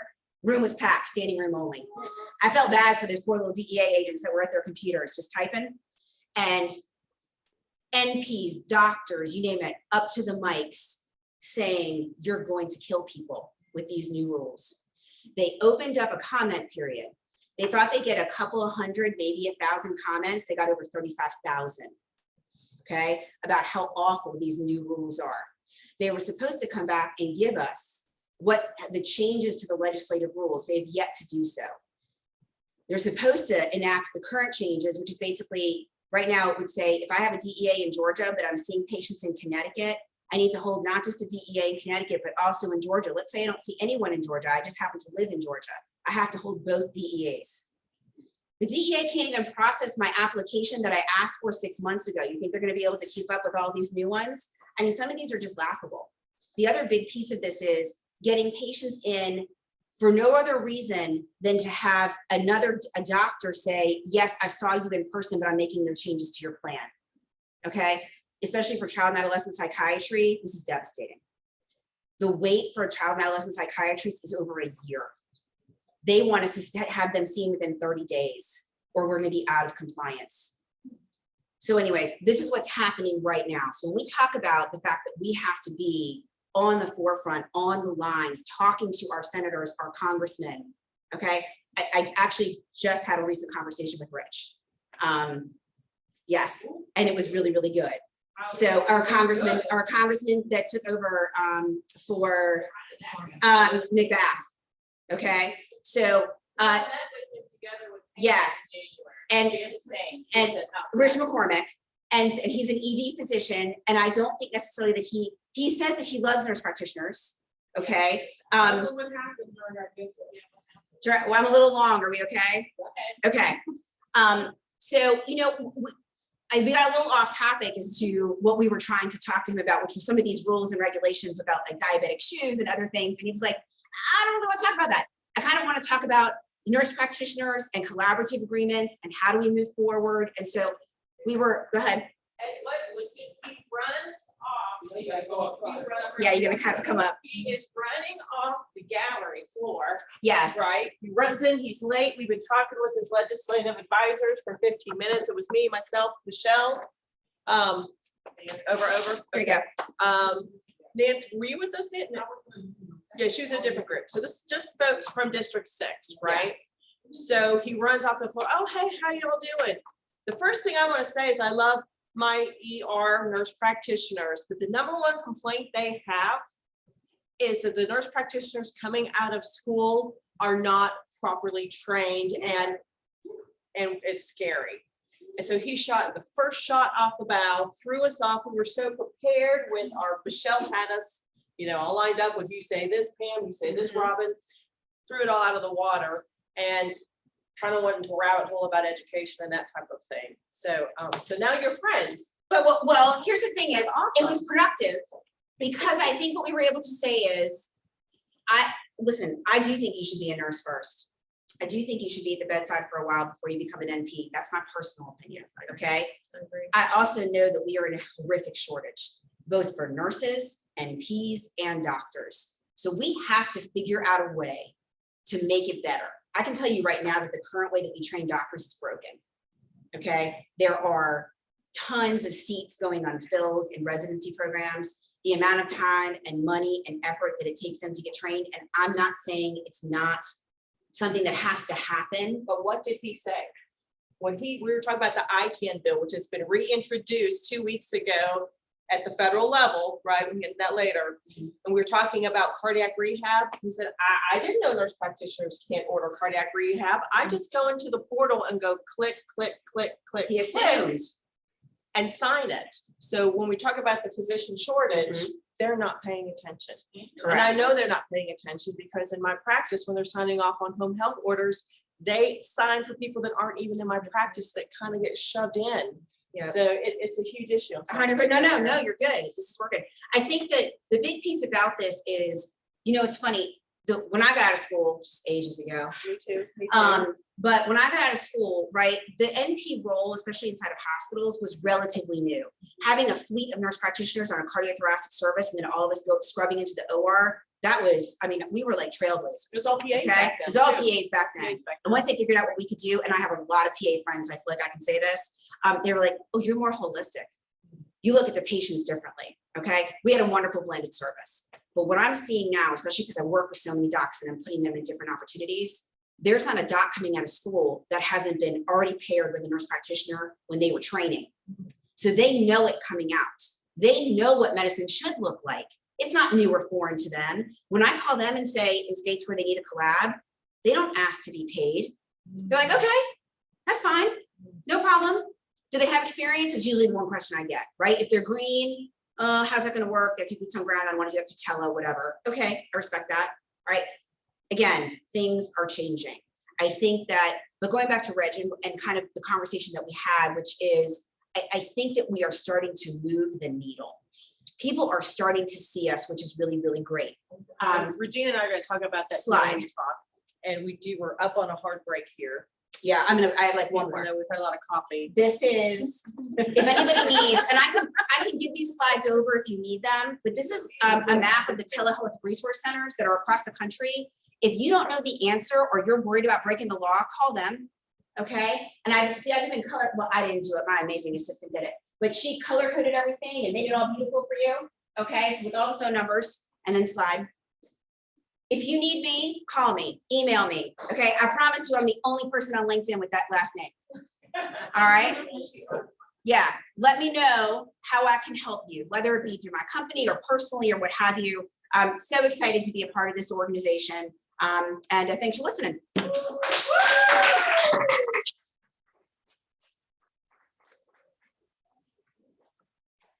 Okay, so we're gonna take a much needed break. We're gonna start back again at 11:05. Take a break.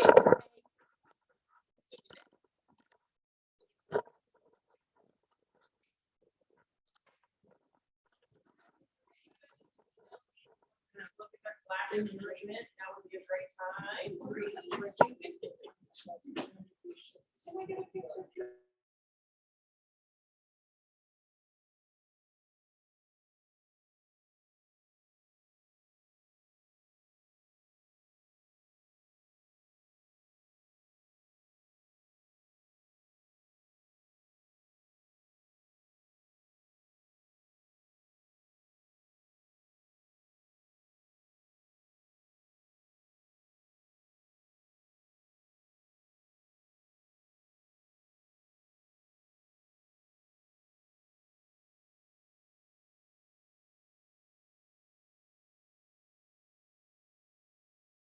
You know, I had said to, well, first and foremost, can I give everyone a proper good evening She's and calling. welcome? And welcome to Updated 8. You're on speakerphone. My driveway climb. Ah, Oh my God, 57 APRN will get a license. ah, Georgia. yay! My goodness. So I was just shaking. I was shaking. I know. Today was a whirlwind. So you know your veto's safe because he's already gone to the door. That's right. That's right. Awesome, awesome job. And Juliana, we just said it, Dr. Nelson just said it, but it is due in large part to your hard work, dedication, strategic thinking, maneuvering, friend making, and everything else you Relationship pulled building. out of the Strategy, oh my gosh. Well, it took a village. It was a group effort. Because unfortunately, with APRNs, we just had to be split. We couldn't get in through the city, so we got through the house twice. That's right. So she's in her driveway. She gonna be able to get inside and get on the computer? Yeah, I'm getting ready to pull. I sat here to watch them count down because I had to watch it before I pulled in because I start losing it. So I'll be on in just a few minutes, okay? Okay. I know, I Juliana, did we can't say anything without her. I know. Juliana's night. So Juliana, we're waiting Yes, for you. yes, I had it on and I did the countdown for the group. And while the seconds were ticking down, and then I did a countdown for the last 5 seconds, and then gave them the count. No opposition. 57-0. And like I said, I can't believe they did follow through what they said they do. That's unbelievable. If the bill passed and then agreed to within a couple of hours. No, Lisa, we can't hear it like this. Tell her to please go inside. No. We're I gonna don't wait want to till hear it she like gets this. We're gonna All right, wait. they want you I don't to want to go hear it like this. She has to go inside. inside. I They want to you see to her go face. inside. I want to hear everything. We will start with our announcements until she gets on. Will do. Okay? All right. Regina Canty, please go ahead. So I checked today, we, on our website, we have the PAC button. It's on the state, it's on Gwinnett. We worked and we got the PAC button so people can go in and donate to our PAC. We're moving and grooving. Oh my goodness. You know what? 2020 Y'all, that was after hours of Regina. and you, Robin. And I mean, Robin, you guys That are was hours of Regina and Andrew Keller and I and Christine Lamont on the phone. Hours. yes. Regina, why is it so Regina important spearheaded it.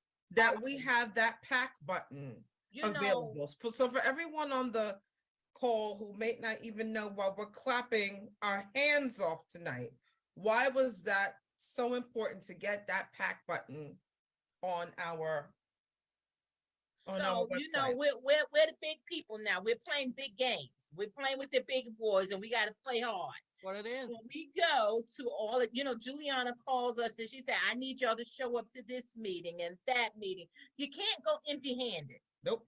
Call it what it is. You can't go, you gotta have something. And Robin and I, we were so embarrassed that all we could get is like $250 to this. We have to do better and we can do better. So even when we had our meeting this week, we had our chapter meeting, and you know, I said, you know, every month this is a basically a free meal. We're eating at top dollar restaurants, and you're paying $0 for the membership of $125 for the whole year. You know, surely you can give $25 to our pack, and all you have to do is go in, push that Free button, and guess Starbucks. what? It's there. 3 Starbucks. Robin said 3 Starbucks. 3 Starbucks, $25 times 15,000 nurse practitioners is $325,000 a year. You know what can happen if we go up to the Capitol with $325,000? We will be first. Our bills will go. Always. They will fight. And you don't have to, you know, crawl like a little pauper up to these, you know, legislators at a cocktail party and say, we're so sorry, this is all we have, you know, $250. It's embarrassing. But let me also say this to put it in further context, because I was talking about this earlier today. Was I talking about this with you, Regina? I'm not really quite sure. But, you know, to people listening to this, it really sounds like, oh my goodness, are you saying, Michelle Nelson, that we have to pay to play? Oh, it was you, Robin, that I was talking to about this, that we have to pay to play? Well, you know, that's one way to look at it. But let me put it in context that you can understand.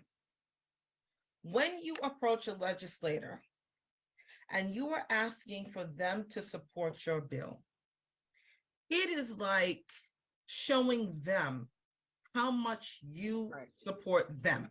Correct. This is a two-way street. These individuals are here to serve us, but they also need to understand that you support them.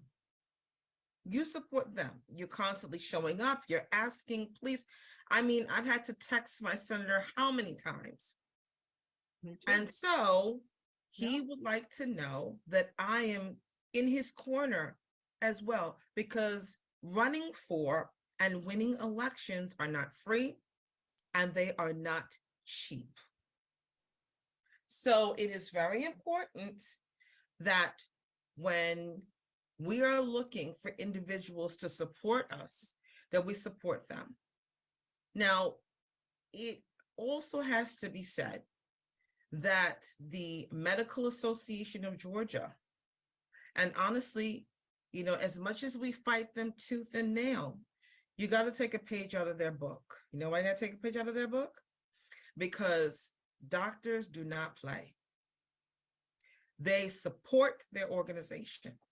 They understand what it means to have power, to hold on to power at all costs, and they understand when they have legislators in their corner, they have the ability to win. Now, with that being said, we can also take solace in the fact that even though we do not have tons of money to give to legislators, and our PAC has been a little crummy, we've actually been able to do quite a bit.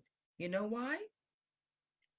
Because of this lady who has joined us right here, Ms. Juliana McConnell. I just want everybody to give this woman a hand. To give this woman a hand. Oh crap, where is my? Okay? Hey, I can't hear. Look, Juliana, we can hear you. Juliana, we can hear you. Can you hear us, Juliana? I can't hear. Check your mute button. Juliana, can you go out and come back in?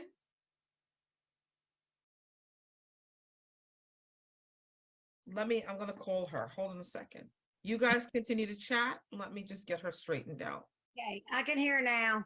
Oh, Okay, good. Okay. all right. So Juliana, what we're saying is despite our inability to match the funds that have been given to legislators by large groups with, well, not even large groups, but large enough groups with deep pockets like MAG, we haven't been able to do that. What we have had is numbers of individuals who have called, who have written, who have gone, who are relentless. I also want to acknowledge our former lobbyist, Laura Searcy, is on the call as well. We stand on the shoulders of people who have come before us. And Laura, we also want to thank you for your work and the individuals before Laura who have gone down to the Capitol. We have a lovely lady by the name of Marilyn Hall, who was at the Capitol with us maybe 2 weeks ago. And she said to me, Michelle, I've been at this for more than 20 years here in Georgia, fighting for these same things. These same things that we have gotten tonight, this is decades in the making. And I have to say to you that we owe so much of this to Juliana McConnell, who has withstood all kinds of tactics. And she is not turned around, she's not distracted, and she perseveres because she believes in us, even sometimes when we don't even believe in ourselves. And Juliana, I really just want to say to you on behalf of everyone tonight, thank you. Thank you so very much. Juliana, here I am pouring my heart out to you. You're not even looking. Can you hear me? Oh, yeah, I just had Okay, there you go. I had a text from Renee Unterman, and she wanted to know if our bill passed, and I said yes.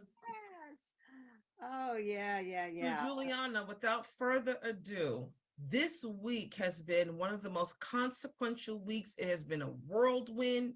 It has been ups, downs, highs, lows. My stomach hurt me so many times this week. I don't even know how to even put that into words. But Juliana, please, I know. without further ado, can we have your recap of the week? Oh, yeah. I mean, this has been even though we still haven't gotten across the finish line with a couple of our bills, it still it's just unbelievable what has happened, in this week and the last week, because, I mean, think about it. Now this bill heads to the governor's office. Okay. And it's veto proof because it's already gone through Gork. That was that was under the governor's office. So we basically, once he signs that, for APRNs will have a license in the state of Georgia. Oh, but you don't realize too, in getting this bill, I've never in all my years of working on legislation ever had it. We had to introduce the bill several times and take it through the House twice. But to take it through the House and for it to immediately go back to the Senate, the leadership of the Senate promised us if we took that Senate bill and we made it also, even though we made the changes to it, it had to go back. They promised but you know what? I've just felt like, I felt like, yeah, sure, they'll get around to the agrees. But as you know, from going up there with us, it's usually the last day of the session, even at midnight, we're trying to get agreed to. But to have that bill passed and within a couple of hours, they have it. I mean, he sent me, I couldn't believe it. I could not believe it when he sent it back to me. And he even sent me the page in the governor's handwriting up on where he stands. He said, look at this. We're number 3 on agrees. We're about to get it agreed to within hours of when it got passed. Never happened to me ever in all my years. So, I mean, I didn't believe it until I saw it. And then I stopped and put my phone on because I was listening to it, watching it on my phone. And just as I turned it on, they called up Senate Bill 164. So I just froze. I'm sitting there screaming and yelling in my car, out in the car. And then I see Lisa, because I told Lisa, I said, get on your phone, quick. So, and I'm so glad that even though I wasn't able to do it with y'all, I said, wouldn't it be cool if our bill is approved in the middle of updated 8? And lo and behold, y'all got to watch it. That is just, and then we got that, but we also the Senate tonight, they had the Rules Committee. Okay, and that's where we had to get our SR 557. That's the Schedule 2 bill that also has our parking permits on it, our disability parking permits. Okay, so we're sitting there and waiting for it. And Larry Walker, who's carrying the bill in the Senate, calls in sick today, and he's supposed to be asking for our bill. And I'm going, oh no, he's out sick. But guess what they did? I've never seen them do this. They had him out sick, and then they had another senator who had a death in the immediate family. One of his parents died. And they let them call in, give them their 3 bills. They gave every senator 3 bills to pick from on the rules, and let them, and Larry Walker chose our bill. Yeah, even though he wasn't there and he was sick, they let him. So our bill got put on 557. But then we had that 291. Remember, that's the bill that just came up this year from a legislator. We didn't know anything about it. And I went to him and I said, let me help you with this bill. This allows APRNs to go on the list for in the judicial system when you have a judge that has to declare someone, declare if an adult needs to have a guardian appointed. They had a list of just physicians, psychologists, and clinical social workers, and that's all they could pull from. Well, the probate court judges went to this legislator and said, hey, we need to expand our list. So he expanded the list, and then I saw it, and they were giving him grief when it got to the Senate. And I said, let me help you with that bill. If you'll give it to me, I'll take it, and I'll help rewrite it. And I promise you, if you give us a chance, we will prove to that Senate that the list we're giving you is qualified. And that's when Robin and our friend from the VA that you were just, I apologize, she came up again, and we all went into Marilyn Hall. Marilyn. Oh, she was wonderful. And we all went in there, and they approved the bill with APRNs and my licensed professional counselors that I represent. So we got on it. So it passed the Senate committee, but then it's on rules tonight. And I had worked the rules, and then the author of it has been the first of the week, so he should be taking it, working it, getting senators to help get it on rules for him. Lo and behold, he comes down with strep throat. He hasn't been at the Capitol all week, so I'm having to take the bill and go and beg and beg and beg. And I woke up in the middle of the night before last, and I said, oh, I got it. I called Carroll County, the probate court judge there. I called my daughter, said, don't you know this woman? She used to be my best friend, used to live next door to me. I said, she's judge now. I know. So I said, tell her I want to call her. So I talked to her. I said, I need your help. Judge Edie. And she said, I'll do it right now. She got on the phone. She called Senator Mike Dugan, her senator, and Matt Brass, the committee chair, the rules chair. Well, tonight, everybody went around. They went, oh, no, that's all. Everybody, and I was just about to cry because that was it. And then I saw Senator Dugan get up and go to the head of the chair, Matt Brass. I said,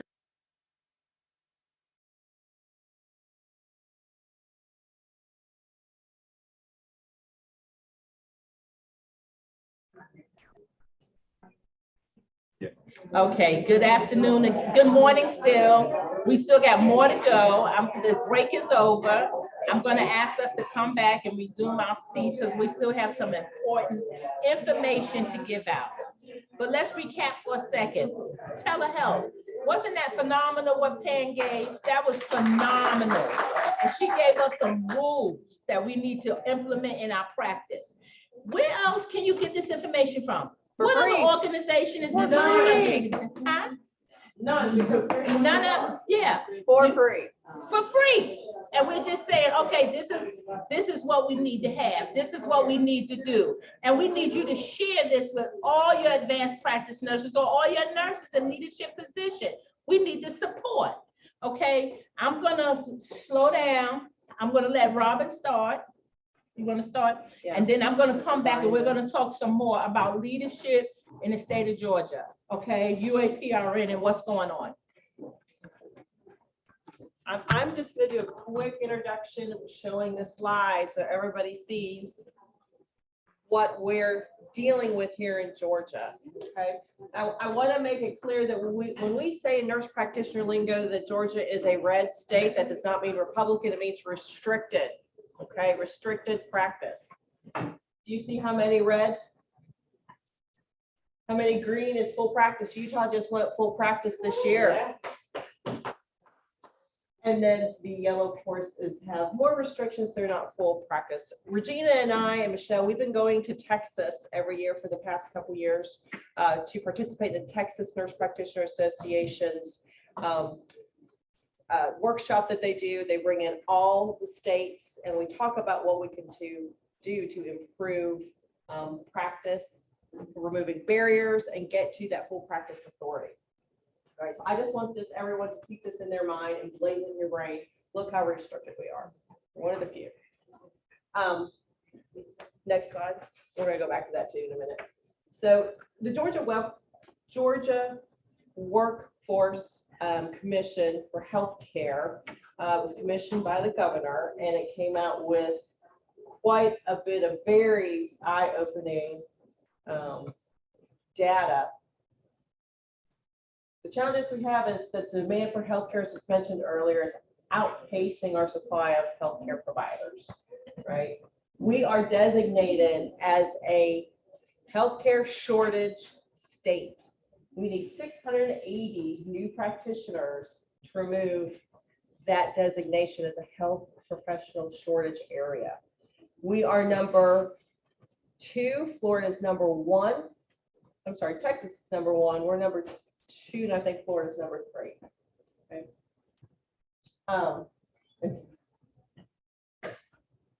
75 counties in Georgia do not have a primary care provider, OBGYN, pediatrician, PCP. We all know that rural hospitals are closing as well.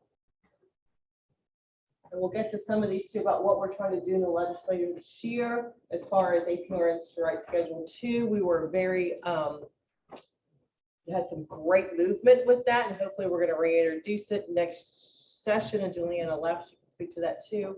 We are one of 2 states that cannot write Schedule 2, us and Oklahoma.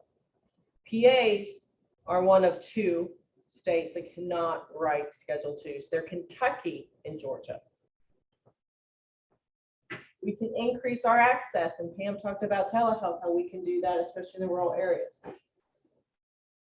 We're trying, with our legislation this year, we tried to get the disability placard.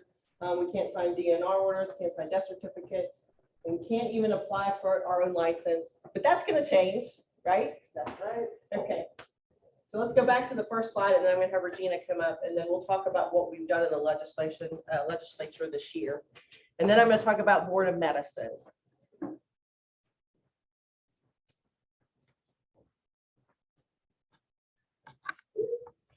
So before I came to healthcare, I worked in corporate America. I used to work for Equitable Real Estate. One of my managers taught me that in order to have change, go where your power is at.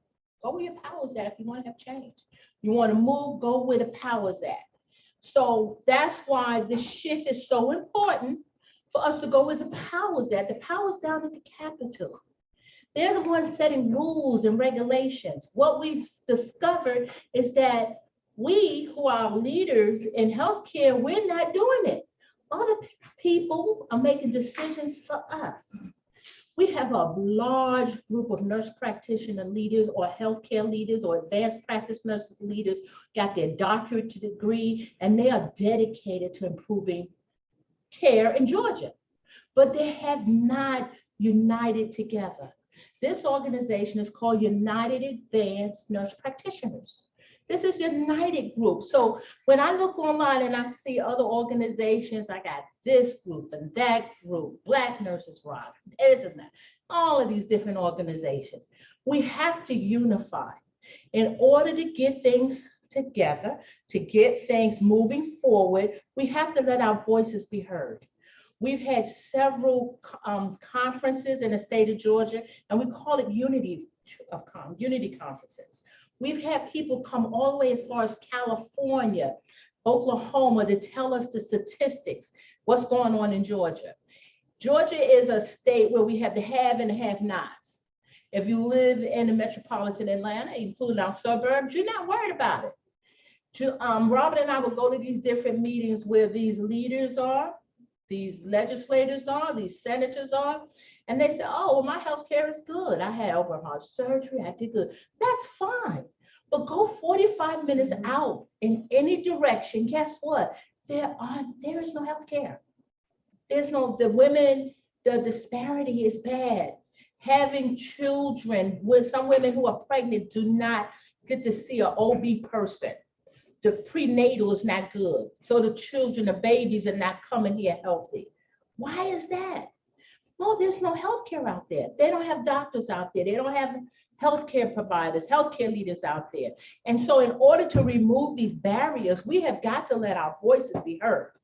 And if we don't let our voices be heard, guess what? Other people come in and rule us. Down at the Capitol, Juliana's going to talk about it later on. There's so many bills for healthcare, so many bills. And we have to get unified in order to support these different bills, because this is our profession.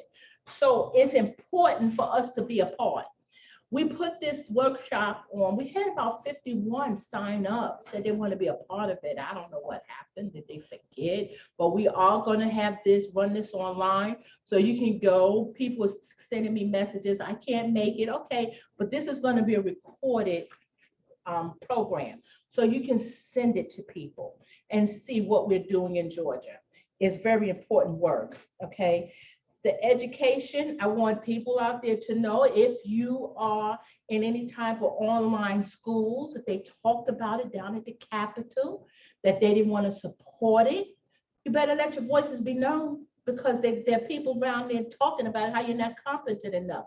I know that's not true. I precept a couple of students that went to online schools, and what the criteria was very strong, very stringent, and they did well. But if you have someone who doesn't like it, they're letting their voice be known. So you're not letting your voice be known, and they're going to make decisions for you. If you don't make decisions, somebody else will make decisions for you. We also talked about the advanced practice nurses. We know pre-COVID, the organization had over 1,200 members. We're down now. We've 512 members we have now. 512, 1,200, over 1,200. So what's going on? Where people are going? Yes, Dana. Is the change in the membership mainly in the outlying areas? I'm not sure. We have Andrew Kellen coming on at 12 o'clock, and he runs our electronic program, our EMP network. This is something that he's going to talk about, and we've got a plan to get the members back. It could be something within the computer glitch. I don't know, but we're working on it. That's one of our goals to work on, to improve our membership. We had a Senator Unterman, who was our champion. She served down at the Capitol. She was a nurse. She is a nurse. She's just not active at the Capitol now. And she said, if anybody just gave $10, surely we could. Starbucks, give up 3 Starbucks a month, $20. It's about $325,000 to us to use for advertising, for PAC, whatever. 3 Starbucks. In the state of Georgia, typically the teachers usually appoint the governor. Yeah. It's more healthcare providers and nursing than they are teachers. How is that? How are they making these rules? Because guess what? They let their voice be known. They have these meetings, they support their meetings, and they have a strong presence. We have to have a strong presence. So our second goal is to get our support back. Get the nurses and nurse leaders, nurse practitioners, educational leaders, all of that to be part of the organization and to support it, so that when we go down to that Capitol next year, and we already know we got some bills fighting for, because as healthcare providers, we still can't sign for handicap placards. And just because the doctor just said, oh, here you go, we let it go. It's still wrong. We went to school for this. It was important to have a license. It's important. I always use the analogy, do you want an authority to drive, or do you want a license to drive? Which is more effective? And they know, nurse practitioners and healthcare leaders, we are making strides. They can't do a thing without our support, but we don't let our voices be known. So I just wanted to make sure that we understand that how we have to let our voices be known. We have to unify. We're going to be coming out with some more gatherings and unity conferences again and summits to bring the membership back so that when we go down to the Capitol next year and Juliana, she don't have to make phone calls to us out there. Somebody's right there. We're part of it. We're a big practice. Senator Unterman said, when I go out there and I'm advocating for you, when I turn my head, I want to see nothing but white coats out there, nothing but white coats. And we got our blue cashmeres that lets people know who we are. And when Robin and I went to some of these meetings, we would walk in, you would hear them say, oh, the nurses are here. Yes, we are. We went to so many of those organizations, downtown, uptown, a lot of events, and we're walking in, we got our white coats on, and they know us now by name. When we went downtown, when Brad Raffenberger, For his acceptance. his acceptance, we was right there. And I went right up to him and I said, listen, we need you to do this. We need you to do that for our organization. He knows. He knows our faces. He knows our names. And we want to continue that. And I have to tell you, I wish I had this picture. I wanted to post it. Regina has the art of the handshake elevator speech in 2 seconds. And I have a picture that shows it perfectly. You know, we have somebody getting the camera ready. She reaches for the hand.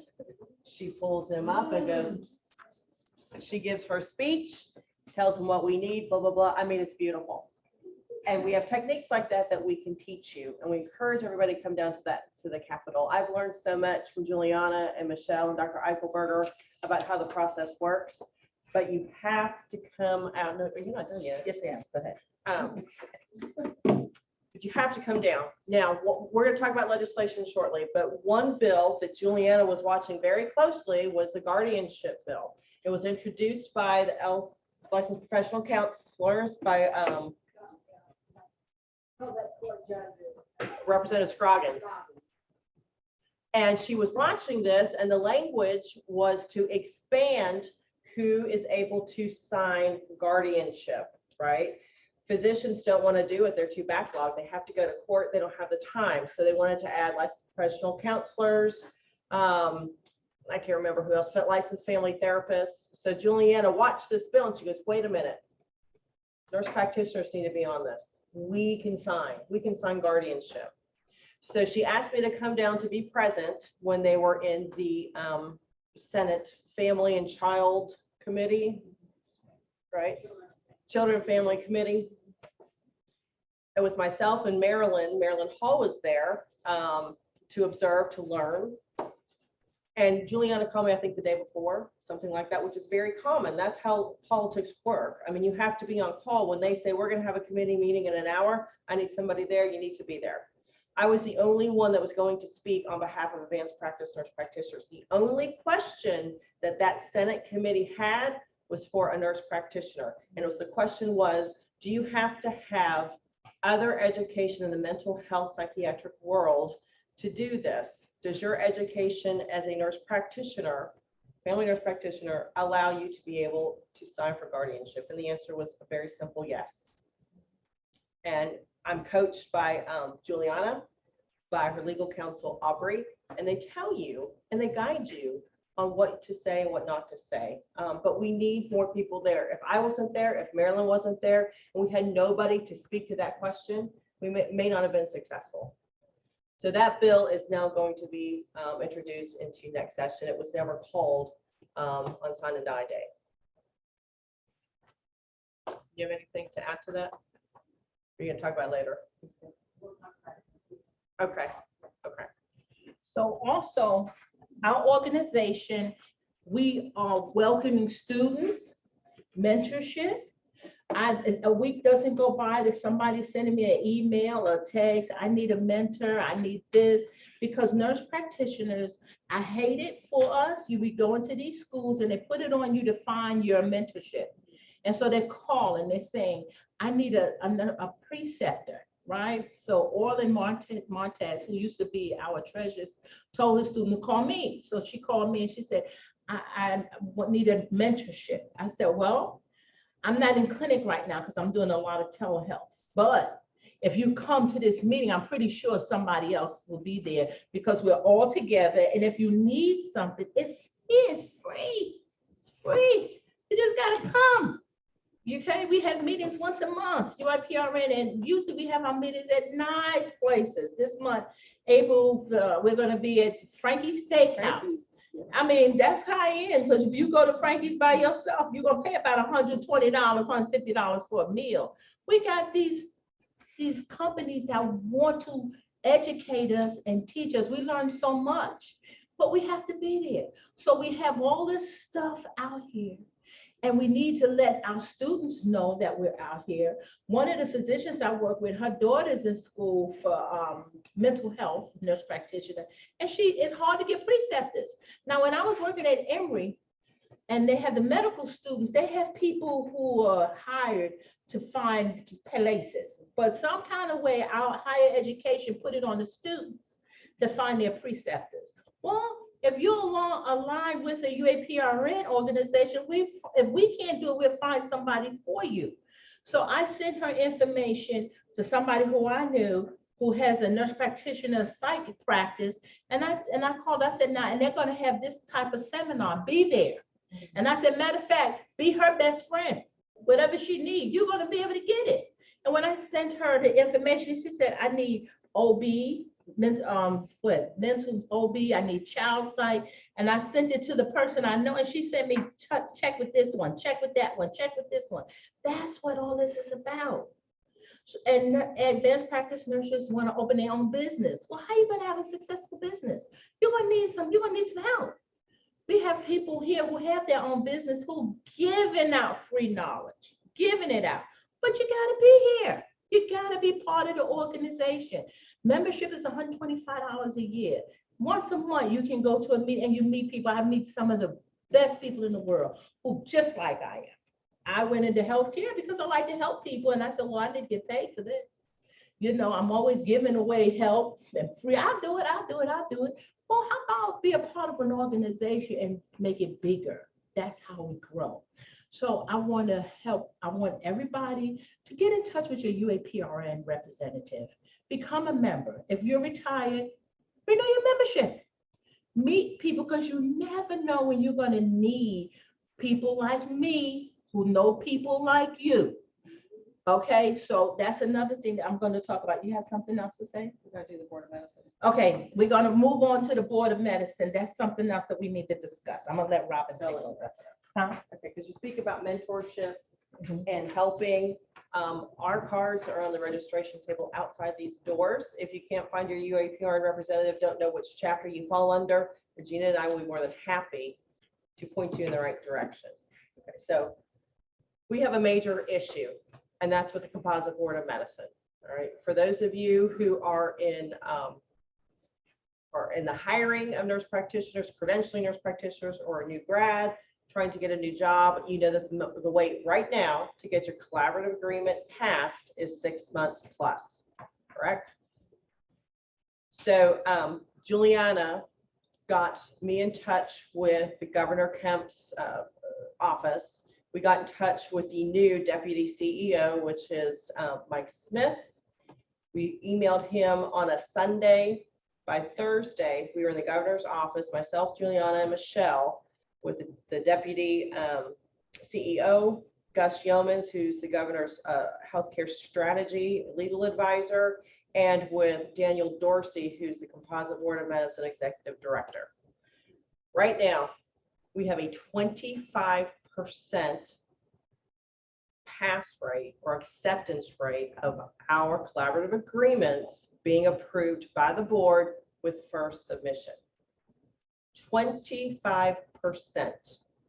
All right, this is important because this piece of paper right here is 8 pages long right now, and I have examples for students. I know we have students here.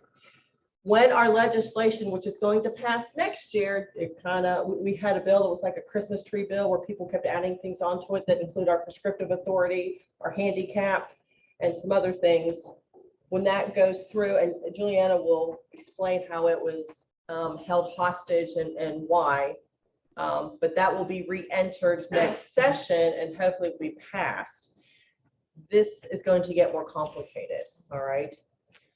So especially for those of you that are educators that speak to students, Regina and I are happy to come either do a Zoom or to speak to you all about the Board of Medicine and how to fill this out correctly. Unfortunately, the Board of Medicine is moving offices this weekend, or they would have been here. They wanted to be here. Michelle, Juliana, and I requested from Daniel Dorsey a letter to you advanced practice nurses across the state of Georgia. We needed to hear from the Board of Medicine of what is going on and why it's taking 6 months. People are losing jobs. Hospitals are having physicians and nurse practitioners waiting for 6 months. They don't have a DEA number. They can't see patients. They have to be let go. The heart-wrenching stories we got from nurse practitioners who had to go back to the bedside. Their husband's disabled. They can't work. They were let go from their first job that they were hired for because of this collaborative agreement issue. Unfortunately, a year ago in April, the executive director that really kept that place running died, and the office kind of went in shambles. But we were also told that the number of collaborative agreements passing through the board, this is just for nurse practitioners, we're not talking about PAs or physicians, has increased by about 40% the past couple of years. And I asked why that is, because I know a lot of our nurse practitioners are leaving the state because we're so restrictive, or they're working for PAM and they're sitting in their office in Alpharetta, but they're actually doing medicine in a less restrictive state. And the number one issue with this is that we cannot check all the boxes. We don't know how to check all the boxes. Okay, so we're going to focus on just correctly doing this. And what's really unsettling and upsetting on Facebook, when I see people saying that Board of Medicine's terrible, they're horrible, they're terrible. Well, no, wait a second. 25% of us are doing this correctly. That's an issue. We have to fix it. We have to do better. So the biggest thing that he asks that we do is we read this very, very carefully. We check each and every box. And I just sat down with Maureen here and we went through her collaborative to make sure that every section is understood, because it can be very confusing, especially for a new grad. What does this mean I can't have samples? What does it mean to have 100% of my charts reviewed? Is that something really realistic? And then that gets to a whole other section about credentialing and Medicare and payment and that type of thing. But every single one of these boxes have got to be checked. Next is the whole consensus model, and does your specialty match your collaborator specialty? Regina and I have several resources of folks who sit as nurse practitioners on the committee. Say, Maureen, if you, as a psychiatric nurse practitioner, if you picked a dermatologist to be your collaborating, that's a red flag, okay? You're choosing a physician that's in a different specialty. That goes to a committee. And there's a psych NP, Lisa Rose Walsh. She sits on that committee. She will help me review any psychiatric collaborative that we have. The acute care NPs, if you have any questions about your collaborative and going through, let me know. Okay. Any questions about the collaborative? Because we got to do better, especially if we're going to add stuff to this in the next couple of years. Well, it depends on the legislative session. If we get prescriptive authority for emergency schedule 2, because remember when we got the telemed a couple of years ago, they had to redo it. Now telemed's on here, right? But what they add on there for telemed? Can you do telemed? Oh, it's just a box. Yeah, it's a box.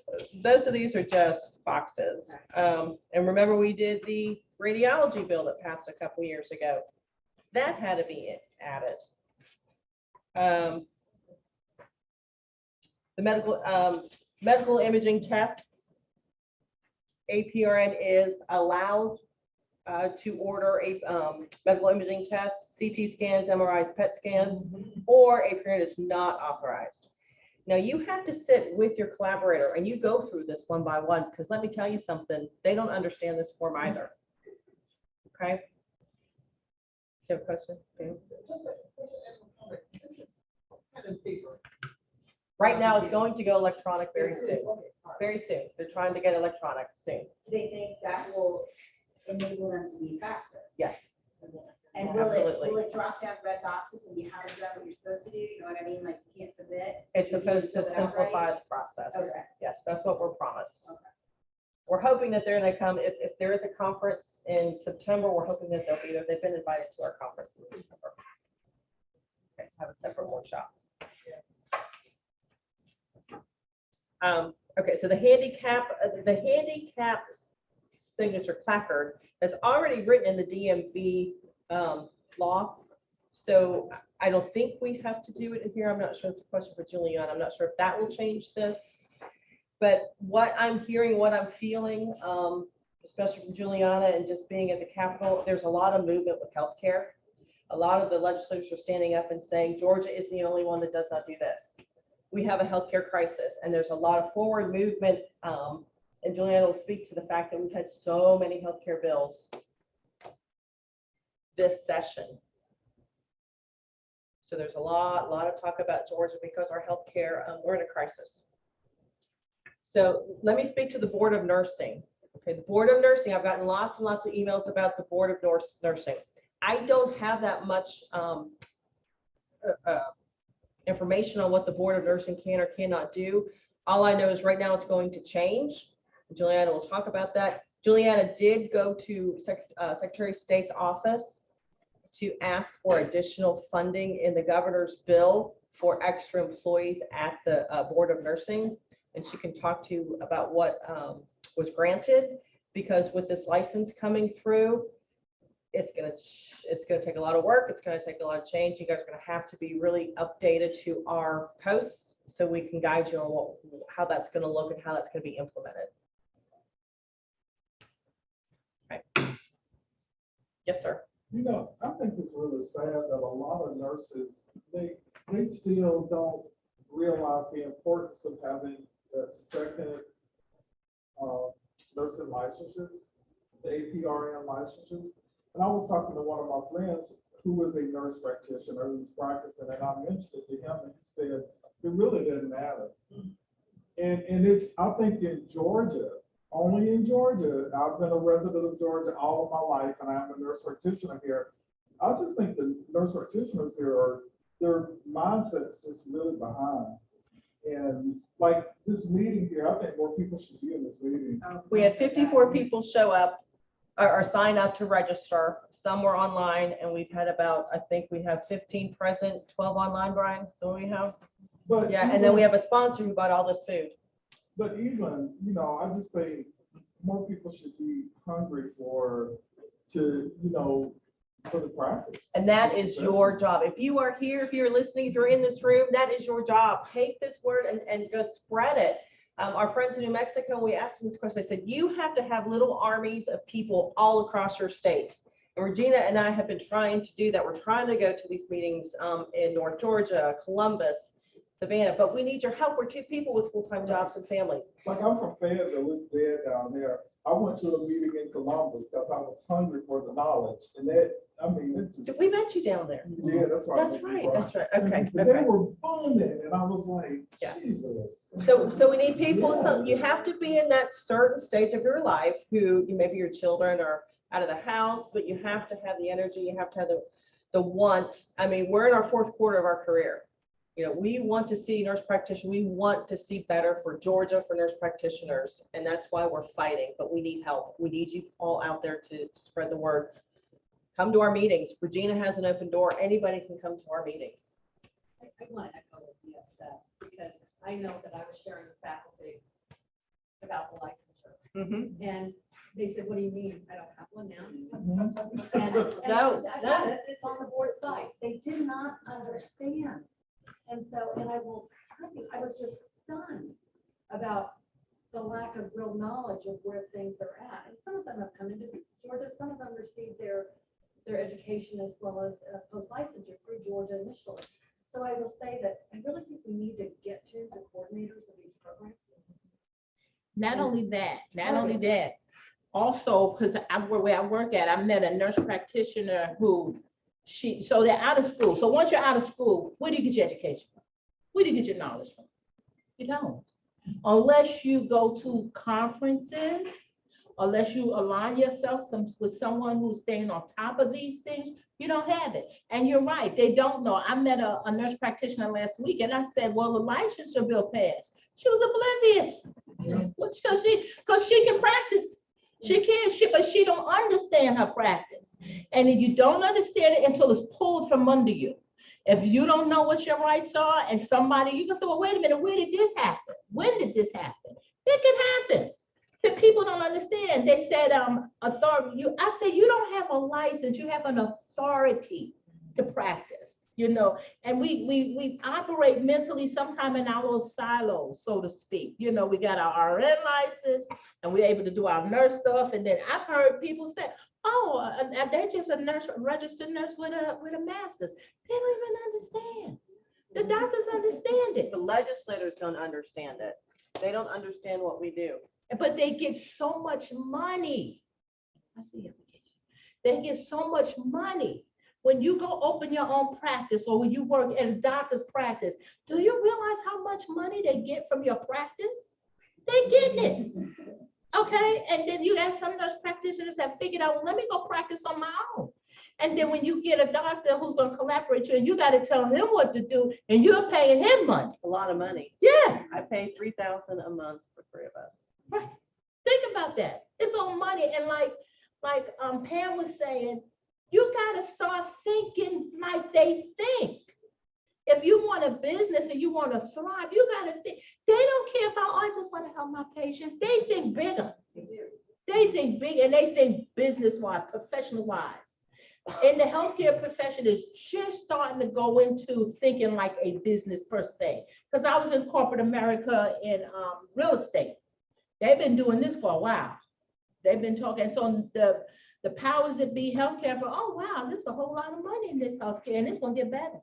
Because as the baby boomers get older, we get older, you know, we got all kinds of issues going on. We need healthcare. You know, you guys, yeah.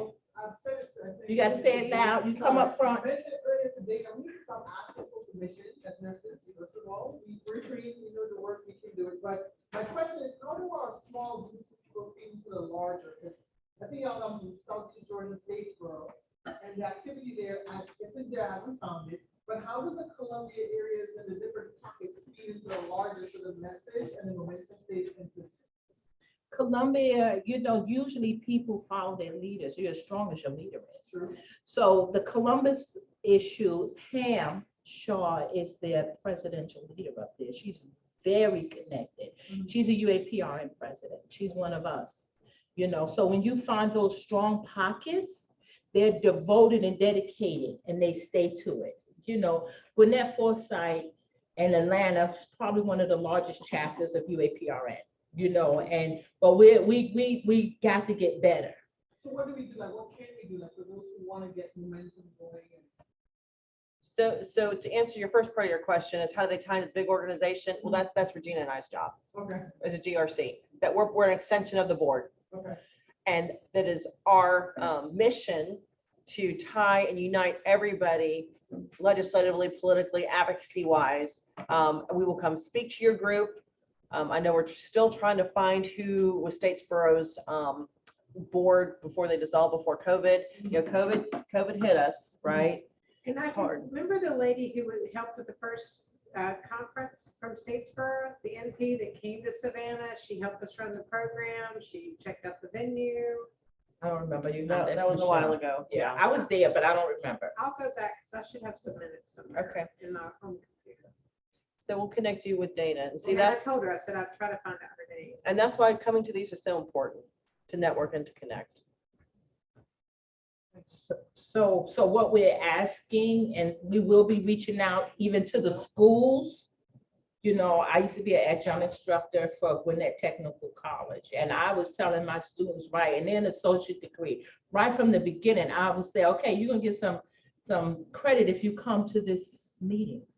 so they can learn. And every one of them, I said, you need to go on, don't stop at associate degree level.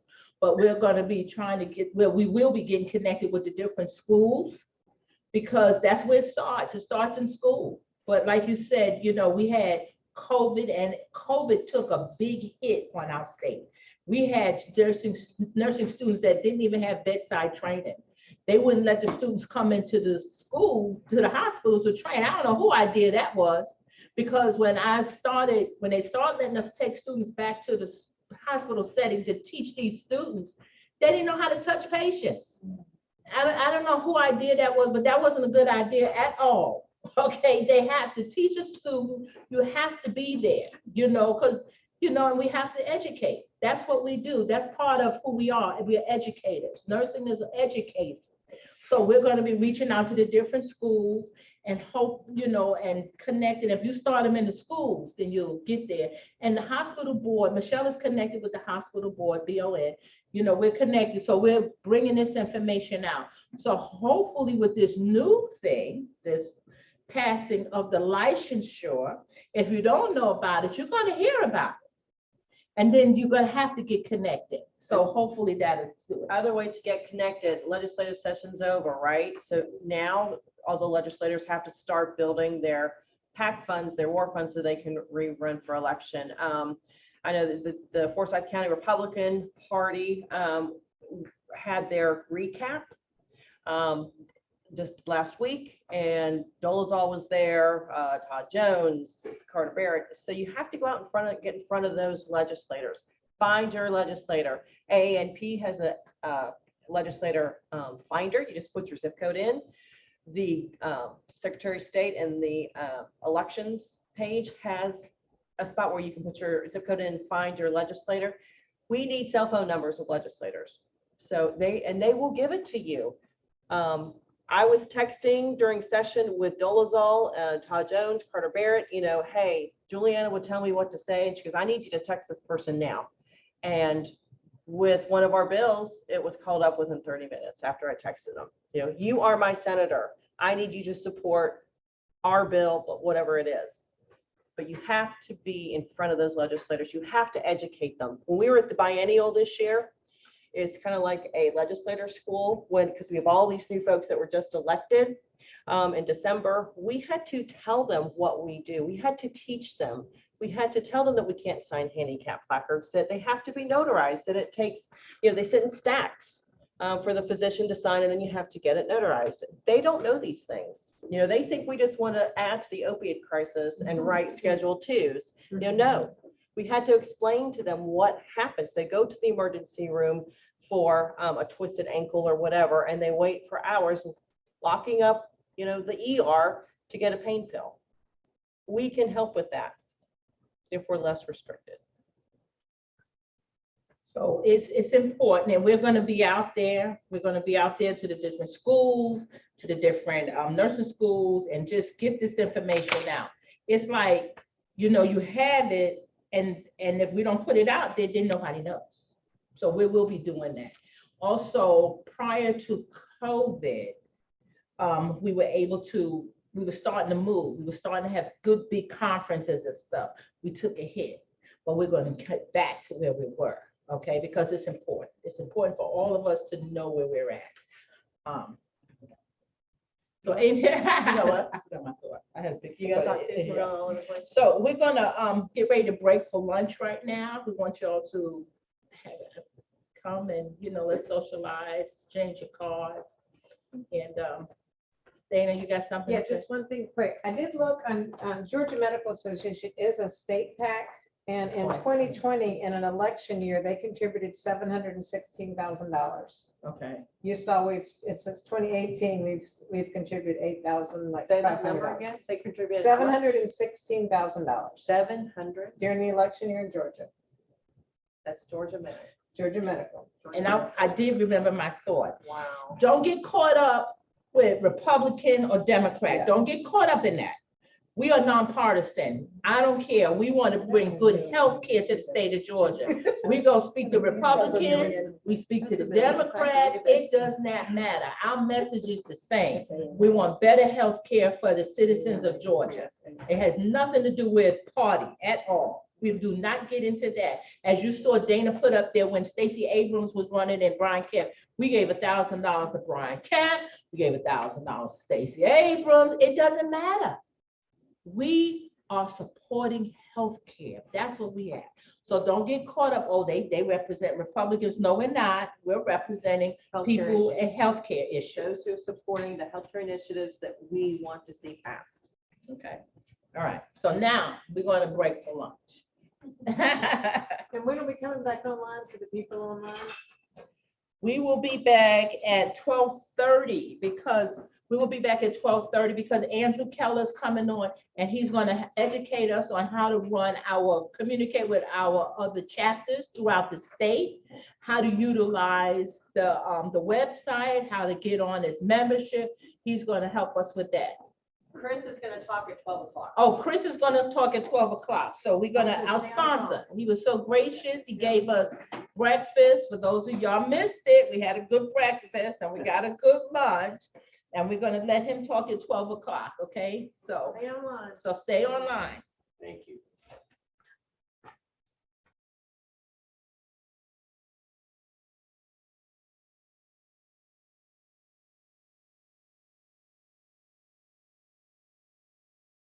So I'm talking to him. So I'm writing something down.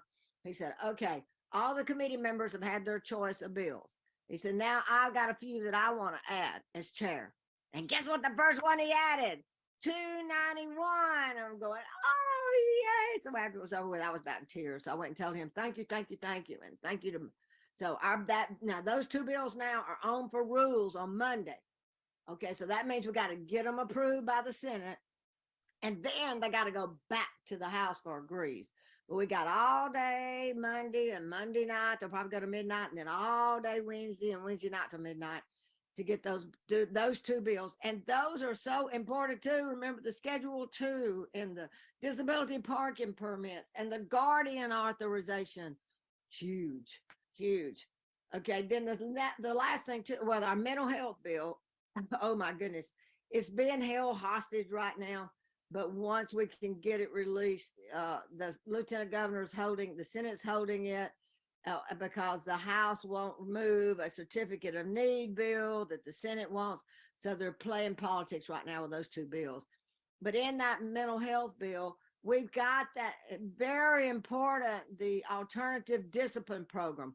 And we were worried, the House put it in, it went to the Senate, they said sliced and diced it. And when it came out this week, guess what? Our alternative discipline program remained in it. Yay. And oh, the Board of Nursing was so excited about that too. And then also the critical, I call it the Lisa Eichelberger section, the workforce data remained in the bill from the Senate. So we got both of those still in there. Yeah. And so we're just, so it's looking great if we get that. We just got to get that crazy political fight and, get them to release it. So they got Monday and Tuesday to get it through. And then the budget, okay, the Senate, as I told you last time, the Senate put in for the nursing board 2 new analysts and a full-time educator that they desperately need so that you, ladies and gentlemen, can get your license without having to wait months and have people answering the phone. Okay, then it goes to the Senate, and the Senate, we had 2 full-time new analysts and a full-time, and then making their part-time education specialist, making them a full-time. Now the Senate reduced it to 1 analyst, but leaving the full-time educator in. But we're still now, we've been working and Dr. Eichelberger, thank her. We've been going back and forth today, and she's been working with the Board of Nursing. We put together a beautiful 1-pager, and Lisa sent it out to all 6 of the conferees, the 3 senators, the 3 House members. They will get the budget and they'll take both versions and they'll come together. So we are pushing them, say, please accept the House version, not the Senate version. And then tomorrow I'm going down there I'm meeting it's a licensed professional counselors advanced class, and they're coming to the Capitol tomorrow, so I've got to meet them at 2 o'clock. So I'm gonna hand deliver what Lisa, that final page she put together, and put it on bright color paper, and I'm gonna hand deliver it to all 6 offices, asking them to please leave that funding in for the nursing board. So like I said, can you believe all this? Never No. in my history, I mean, 30 years, I've never had this much going on in 1 week for between nurses and counselors and even my developmental disabilities. We have a lot more challenges with it right now in the budget, but it's just amazing. So, and we've been working, I know, with GNA has, and our lobby team between the PAs and GNA and us and Aubrey working with me. You know, we've worked together, especially we work more together like on that Schedule 2 bill, more so than on our license bill because it only impacted just our APRNs. But that was a real group effort on that. Now, we work too, I've been working with the marriage and family therapists on that 291 because they're impacted by it too.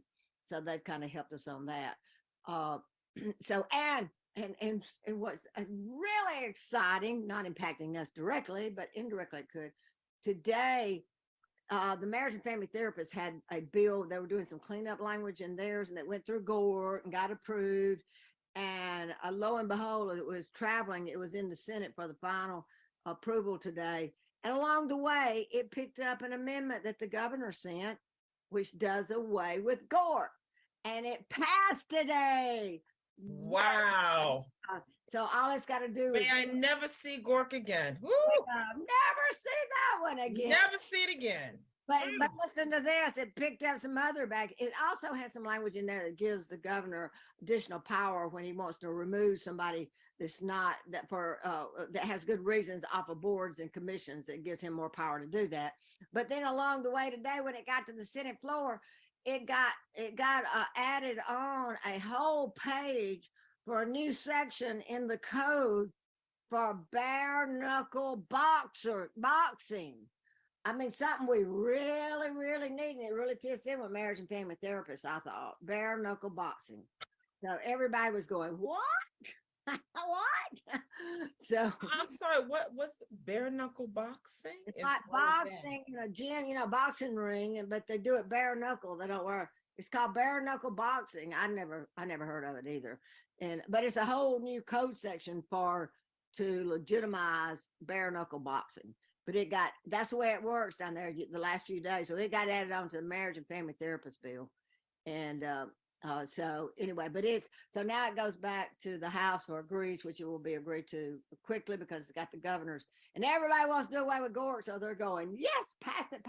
And then it will go to the governor to be signed. So anyway, so that was just a little icing on the cake for us to get rid of Gore, right? We don't want to see any more of that. And we'll have to you got to tell Lisa, you got to share all this with Miss Lucy. I mean, we have, we've stood on her shoulders for so many years, and she has pushed us to get all these things done too. So she will be excited to know. I just hate that she wasn't here to be tonight and this last few weeks to see it, because she would just be. On nights like tonight, I also miss Dr. Molly Bachtel. Oh, I thought about her when I came. Someone who we shall never forget. What time is it where she is right now? You know what? It's time to call her. 9 o'clock is usually the time. So we may have to place a call to Uzbekistan. Uzbekistan, yeah. Uzbekistan this evening. She'll be so excited, excited. Yes. And I already sent a text to Lucy's daughter-in-law. While you were talking, I sent one telling them to please share with Lucy that our licensure bill passed. That she would be really happy about that. Smiling from ear to ear. Yeah. That doesn't, that'll really perk her up. Yeah. So Juliana, I mean, I can't help but to say over and over and over, I have to say, this has probably been our most successful year when it comes to the number of bills, the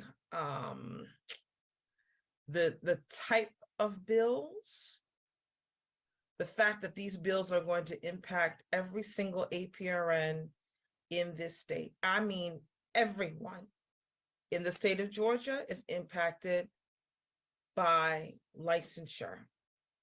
And so going forward, you will now be able to have a license, just like the majority of all of, I think we were maybe one of two, if not just a handful of states that did not have a license for APRNs. And so what does that mean? It means that we legitimately are able to work on just our APRN license and not have the RN license impacted for any reason at all. It most certainly is a step in the direction of being able to practice at the highest levels of our supervision, not our supervision, highest levels of our certification, highest levels of our education and our training. And that is something that we're fighting for and will continue to fight for. I think I can say without a shadow of a doubt that we're much closer to getting outdated, onerous, unnecessary red tape and restrictions removed. Are we all the way there yet? We still have a far way to go, but we are closer than we have ever been. Regina, would you say we are closer than Absolutely. we have ever been? One of my topics is, so what's next for APRNs? We're not going to stop. So because we're going to have our legislative workshop on April 15th, that we need to have everybody supporting, because this is something that in fact impacts our profession. I talked to Ashley the other day and I asked her how many people signed up for the workshop. She said 17. We have no.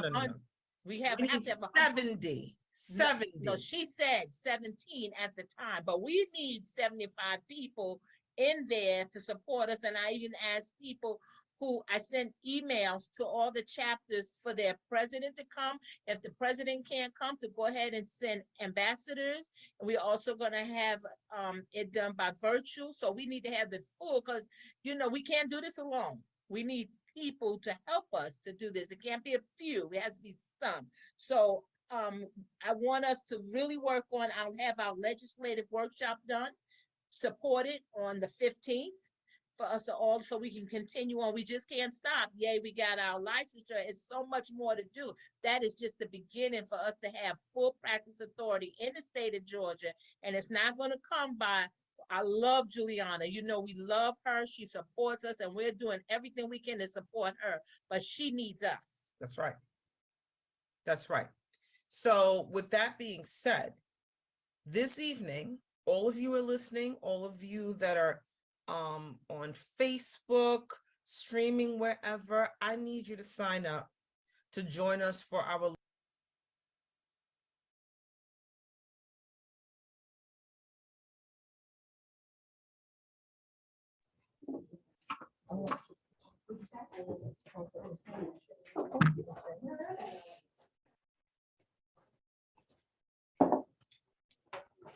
I want us to thank us. We're going to keep moving on. Our event today is sponsored by Chris Shaw. He's been a friend of UAPRN for years. We just reconnected. So I'm so glad that he did this. We have breakfast here, lunch here. So of course, we're going to give him his due diligence and listen to the services that he's offering to our organization and anybody who needs it. This is Chris Shaw from Mako Medical. Okay. Thanks.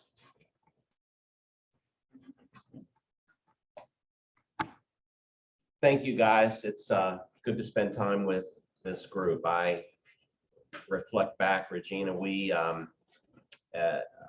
4, maybe 5, almost 5 years ago, I had the opportunity to get involved in sponsorship of a UAPRN event, and it really set me off on what I consider to be a passion, and I'd never really been passionate about my work. When I started having children, I remember, well, my wife had the children. You know what I mean? But I thought, you know what, I work to provide, and it's a means to an end. And I loved the work that I did. It was outside of healthcare, but I then had the opportunity to meet Robin and Michelle and Regina and the folks at UAPRN, and kind of developed a playbook for going into senior living communities and providing value that was beyond anything I'd ever done in my work. So it really became a passion for me. And these guys have been kind enough to kind of keep me in tow these years to continue to craft the skill. What I didn't realize, but quickly realized, is that in serving our senior population, having mobile services and going to them was very, very beneficial. So in my current role, first I'd like to thank the folks that traveled, who came here for miles and miles and miles, because we are throughout the state of Georgia. We may have eventually found you, but you found this location, and I have a chance to spend a few minutes with you and describe what we do. To those that are on the Zoom call, we travel the state. We are throughout the state with our lab services. Mako Medical is first and foremost a laboratory. We're based in Raleigh, North Carolina. But what I'm very pleased and proud to tell people is that we care enough about the labs that we're not going to release it to UPS or FedEx and trust that it might get there. We maintain chain of custody over the labs from the time they're collected. So those labs go to what we call the garage over in Norcross each day. And at 5:30, I wear this American flag on the side, and they put us in scrubs. At first I thought, really, scrubs? I don't know. It's the most comfortable work attire I've ever had. I love it. And what I didn't realize, in street clothes, I would go to a brick and mortar physician office and walk in, and you know what, I thought I was pretty good, but it's tough to get back and see the doc. It just is not, it's not an easy thing.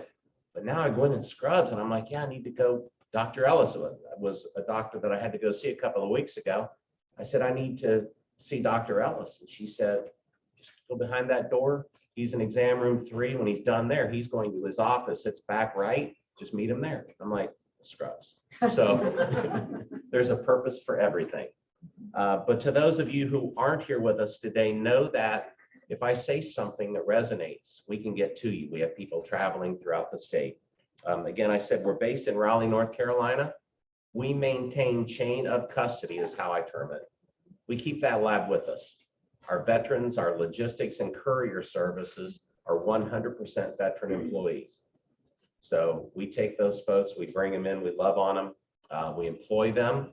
If they've got some necessity in their home that, you know, it needs to be retrofitted from a handicap perspective, we take care of that for them. And we encourage them as they are with us, we encourage them to go out and, you know, seek other employment if that's good for them, but we want to get them their start. So they physically drive those labs on a daily basis from Atlanta to Raleigh. During COVID, we actually flew the labs from an airport in Gainesville on one of our planes to Raleigh. So I've been with previous labs and dealt with the experience at FedEx and UPS and the challenges that presents. They do great work, but from a lab perspective, it results in a lot of recollects. So, you know, we're CLIA and CAP certified. We actually do provide services throughout 43 states. And we've been recognized by Forbes and Inc. 500 for best startup employer and fastest growing privately held companies. And I kind of put bold caps on privately. You know, 43 states, we compete with the big guys, Labcorp and Quest, all the time. I actually kind of rather enjoy at this point competing against them because they kind of make it easy in a lot of cases. You know, I was with a physician earlier this week who was saying that they waited 6 weeks on a blood result on a patient. Couldn't get in touch with anybody at LabCorp to find out the result. And when they finally got the result, the patient had cancer. And they could have started treating 4 weeks earlier, even if they were slow. So, you know, they do great work. They cover a lot of ground, but being privately held allows us to approach the business a little bit differently. You know, we have Mikey, the shark. And Mikey goes out to children's hospitals, goes to events where families are there who are in crisis, and puts a smile on people's faces. There's not too far from here, there is an adaptive baseball field for handicapped and disabled people. A team may have, I was out there one year, we sponsored a team, and the youngest player was 9, the oldest player was in her 80s. They were on the same team. And you think about it, everybody deserves, you know, growing up, getting up on Saturday morning, man, get that uniform out. One of my sons, Connor, he used to Friday night, it was like a chalk line in his bedroom. He would lay his baseball uniform out. That's how important it was. And these people deserve that same care. So, you know, I'm going to sponsor in the near term a team that's going to be a Mako team. And we'll get Mikey out there. So that's an example of one thing that we do. We also have the veterans, as I described, and we support over 400 charities in the US and 80 missionaries around the world. Again, I go back to being privately held. We don't have to answer to a board of directors and meet a certain earnings per share and say, no, we can't do that. I know it's good, but it's a little bit tight right now. So we have the opportunity to do those kinds of things. And I would hope that it would make a difference to do business with a company that gives back. We have 3 real units, separate units of business that we approach. The first I'll talk about is the clinical side. So from a clinical perspective, brick and mortar physician offices. For you folks who are in those offices, we provide lab services with a team throughout Georgia. In many offices, because of the need for, in particular, blood draws, we actually employ Mako, we call them PSRs, patient services representatives, who that is their workplace. They go in their Mako scrubs and they're there through the day to do lab draws. So that's an element of our business, to think about the clinical brick and mortar side, where we can help you if there's a need. And we have a clinical team here throughout the state of Georgia that would be pleased and proud to come see you, learn about the practice, learn about your needs. And if, you know, we could certainly help with the lab services. And if the patient volume is a couple of draws an hour, we could talk about a patient service representative being there and being with you. We also have a complete toxicology department. You know, I've actually done some tox work on seniors with just meds, and are they taking them? If they're more on the independent side, what are they doing? What's it, you know, we've got PGX, but on the toxicology side, we can do some work to make sure that they're taking the meds properly, I guess would be the best way to express it. We also work with psych hospitals and IOPs, intensive outpatient drug and rehab centers. So there's, if any of you are in that world, and we can assist you with our services. You know, we talk about, or a lot of us talk about, well, we'll turn it around in 24 to 48 hours. We do that, but I consider that just to be a service level expectation. I wouldn't think that we should go beyond that. So I'm not going to kind of, you know, hang that as a banner to say you should work with us because we can turn it around that quickly. Again, I think that's just an expectation. In my world, what I do is go into senior living communities and senior homes. It doesn't have to be a community with a large roof. It can be a single family home. But we go into those homes on physician orders and draw blood, collect urine, collect respiratory swabs. So it's, you know, it's a full, all we need is the physician order and we can go. It's the first business I think I've ever been associated with where it costs you nothing to become a customer. No, we don't charge for our phlebotomy services. It's part of what we do. So we don't charge for being a customer. And in fact, we don't determine our pricing. we can do, if you've got people that are cash pay, we can come up with a price list so that you know what that patient is going to be charged, and there will be no surprises. But we don't price our product largely, the insurance companies do. And oh, by the way, we probably don't get paid for 30% of the work that we perform, but it's just part of the deal. It's just the way that the business works. But I'd love to answer any questions that you have. I actually have, and I'd like, if you can, after I finish, I've got there's some information on the tables that briefly describes what we do. I didn't want to bombard you with information. I've got some additional, this YMACO, which is really directed towards the long-term care that we do in the senior living communities. Talks about mobile phlebotomy, the collections, the resulting time. Yes, we do have integrations into EMRs. A lot of labs can talk about that. Many don't actually have the capability to do that. We have an entire team built around integrations, and that's all they do. So it's an expensive process, which we undertake the cost of. It's a lengthy process, which we try to push through as quickly as we can. But if an EMR integration is important to anybody, we can certainly accomplish that. And again, then the veteran support. So I'm going to pass the fishbowl around. What I'd like to do is, if you got a business card, drop it in. If you don't, I've got scraps of paper here or postcard. These cards, you can write your name, company, phone, just how we can get in touch. I want to consider this the beginning of a relationship with you. I'm not here to sell you anything, walk out the door saying, you know, yay me. That's not what this is about. Robin brought me on hopefully the right way years ago. So this is the beginning of a conversation. She and I began a conversation that many years ago. And I'm blessed to have her in my life. I really am. So this is the beginning of a conversation with you all. I love what you do. I want to support what you do. If there's any questions, I'll address them. Yes. I do have a comment. You know, I'm older, but it's 88, I think I told y'all, and I had very my dad is 88 with dementia, but That'd be great. just 2 weeks ago, we have paid care providers, and I think we forget, especially using our time here, the work it took to get him dressed, to get him shaved, to get him to take a bath with dementia, to get him out the door with a rolling walker at calls 3 times a week, get him to the appointment, get him home, only to call, we forgot to get the UA, we have to bring him back.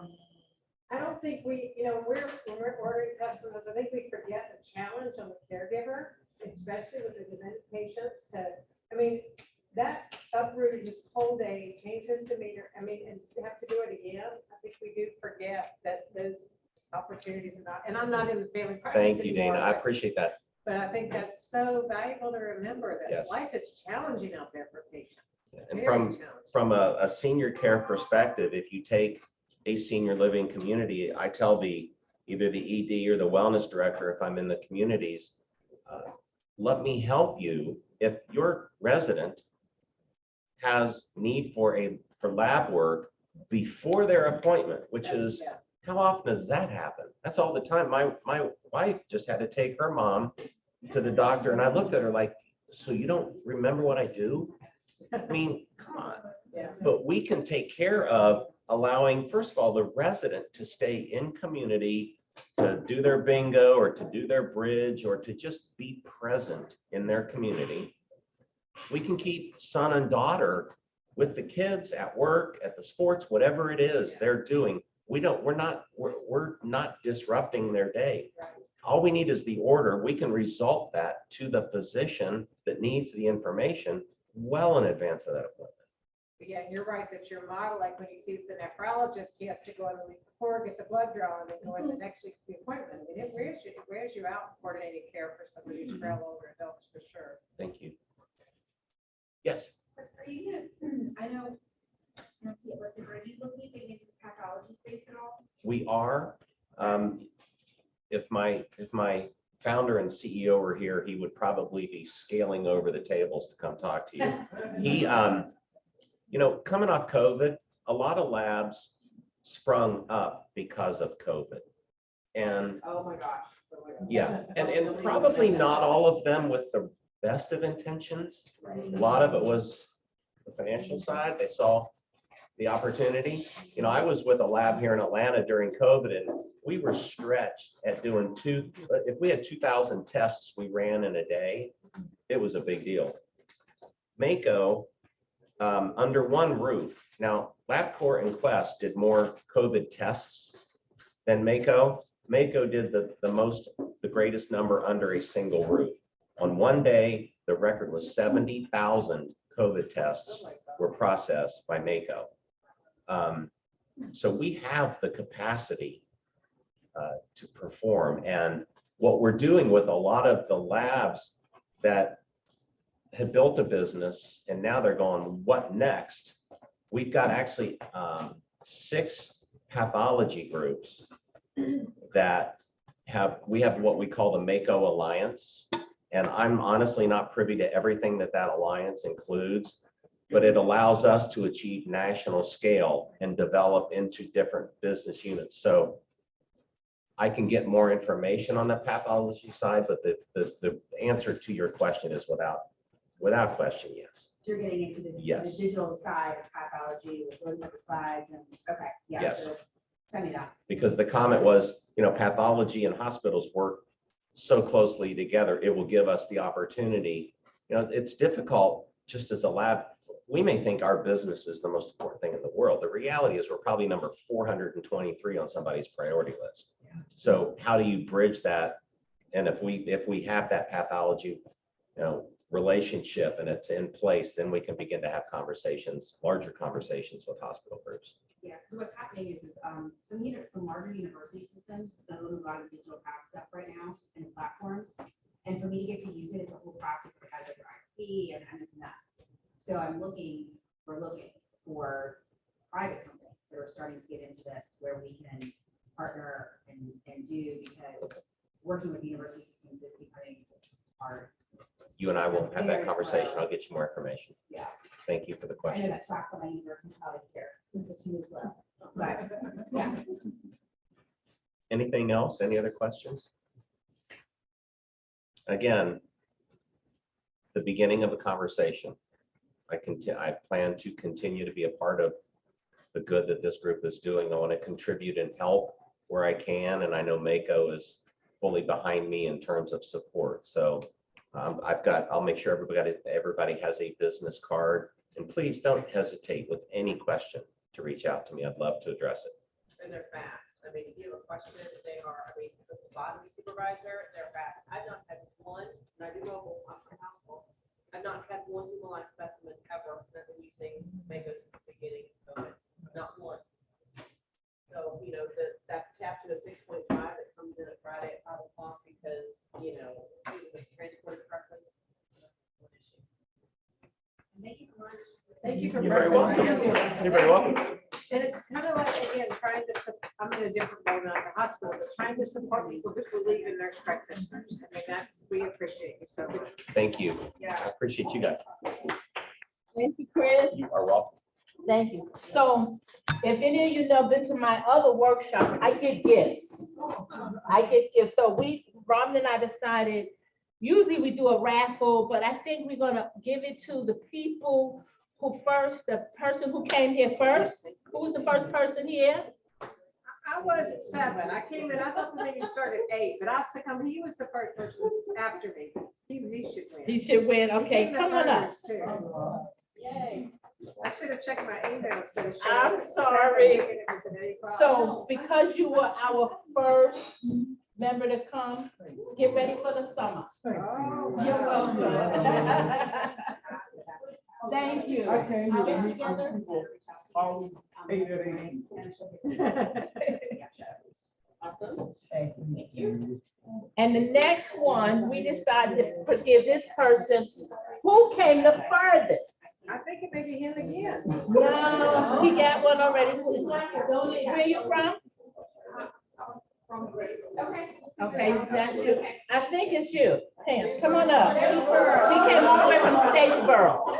So Statesboro, come on up. Because the summer's getting ready to come. What did I miss? Oxford, Georgia. How about that? Well, I'll get you later. Come on, Pam, you got it. I didn't know. So summer's getting ready to come. Get ready for the summer. These are portable seats. Here you go. Thank you. Got push right here. Yeah. Yay, thank you. So we want to thank everybody who comes from different to support our initiatives. This is our second workshop. Hope, I know we're gonna have more, and I know it's gonna grow because we got some more jewels coming. Okay, so our next, we're gonna give 5-6 more minutes. We have Andrew Keller coming. You know, we're part of a EMP network. An EMP network connects all the chapters together. All the chapters, and it goes as far as you can connect with UAPRN chapters in other states. And you may not know how to do that or how to navigate through that. So Andrew Keller is going to come on at 12:30, and he's going to educate us on that.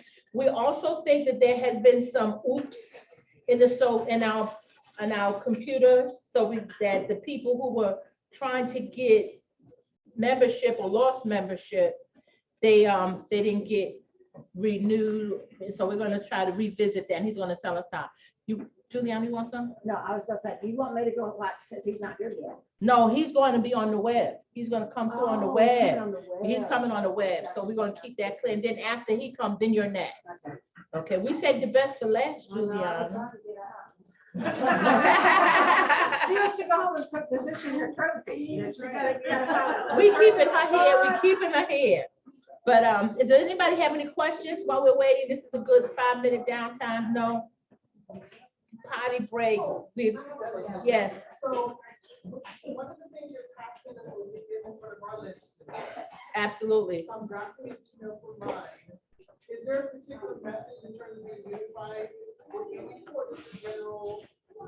That's a Juliana question, because she's always given us the verbiage to say. So when she's gonna come up, and we're gonna let Juliana answer that question, because she sends out information, what to say, how to say, what we need you to say. So I'm gonna leave that to her, and then we're gonna fill it in afterwards, okay? Thank you. So we got 5 more minutes.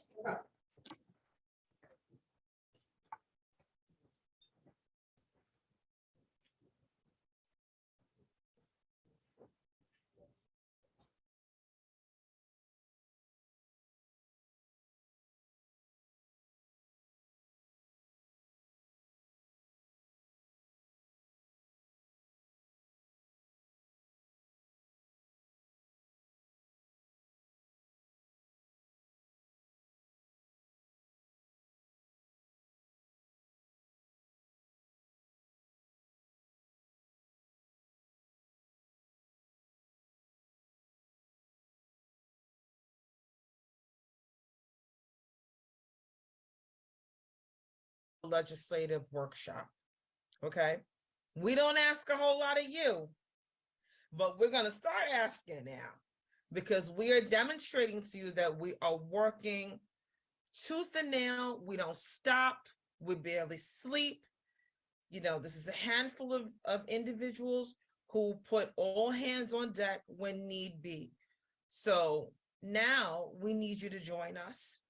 If we had more help, do you know how far we could go? And so what I am asking of you is to go on, would they go on uaprn.org? We need them to, if they haven't joined, check your membership. We talked to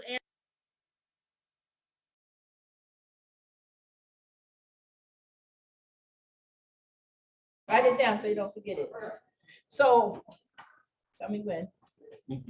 Okay, so as I told you, we got Andrew Keller's on. He runs the EMP network. He's going to educate us on how to use our website to stay connected together. This is Andrew Keller. He's coming in through Zoom for us. Andrew? You see it? Hey guys, how are you? Can everyone hear me okay? We don't see you. Yes, we can hear you, Andrew. Wonderful, wonderful. Well, thank you guys for making some time for me. I see some familiar faces here, of course. I wanted to go over the website with you just in a little bit of detail. We work with, as of today, we represent about 1,000 healthcare association websites. We work with 30 of the state ANA associations. a lot of the large associations in the nurse practitioner space. So we see a lot of membership trends. We get to see what other associations are doing. We really get to see what's working, what's not working. And there's a lot of really good things that UAPRN is doing as a whole. And in fact, there's maybe more that you're doing than some of the others. So what I wanted to kind of talk about today was kind of where we're at and some things that software and technology can do to help. The website doesn't sell membership. Your conference registration doesn't sell event tickets. It's more about the content, what you're doing, and making sure that the members or the non-members know this, right? So the website as a whole is a communication tool, and that communication tool allows visitors and traffic to locate, UAPRN, see what you're doing, engage in that content, follow your website, become a member, or maybe stay a non-member and register for conferences. And there's a lot of different things that happen in different organizations. So the software that the website provides is just a tool. And the more that your organization utilizes it in a consistent way, the better it's going to serve your organization. There was a time when we started working with UAPRN an incredibly long time ago when I think there were, less than 150 members, and the website was just a page on a website that was for the University of Georgia. It wasn't even its own thing. And then you guys were able to create a software tool, utilize it, and pre-COVID get the numbers up to, I think, right around 1,000, if not more members. During COVID, it was an almost impossible challenge for that 2-3 year stretch to get new members to commit resources and funds to join an association. And associations really did get left out to dry. There was really no program or anything for them to help them for the loss of revenue, conferences, things like that. But we are starting to see some upward trends. And the first thing I would say is utilize the website as a communication tool and an enforcement tool. When you're posting dinner meetings on the chapter websites, use the website and use the member only feature.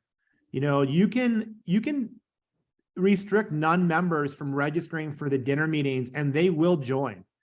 We see membership increases for big national associations, state associations, and even local associations, primarily around events of interest, whether it's a conference or a dinner meeting. So those are really great tie-ins to be able to say, okay, we've got a dinner meeting. We're going to blast this out to our entire audience, even though we know some of them are non-members. But when they come back to the website to partake in this dinner, it's going to prompt them to join, which is going to send them to the state website where they will join and then be redirected right back to your chapter website where that person will then be able to partake in whatever it may be. Conferences the same way. Although you can utilize third-party websites for event registration, it's really important that when people do register, we load those contacts into the website to make sure that your communication tool is reaching everyone. And we do a lot to make sure that these messages get delivered. So there's a huge component to just delivering email, and emails are getting harder and harder to deliver every day. So we've carved in more opt-ins, more opt-outs, categories, types of messaging, and you're going to start seeing specialties, disease clinical specialties added to your follower base so you can do a better job communicating and not just hitting everyone. So there's a lot that can happen with from a software perspective, and any chapter out there who wants to have a one-on-one orientation, what's best practice? How could we be using our website? What features do we not know about that exist that we'd like to use?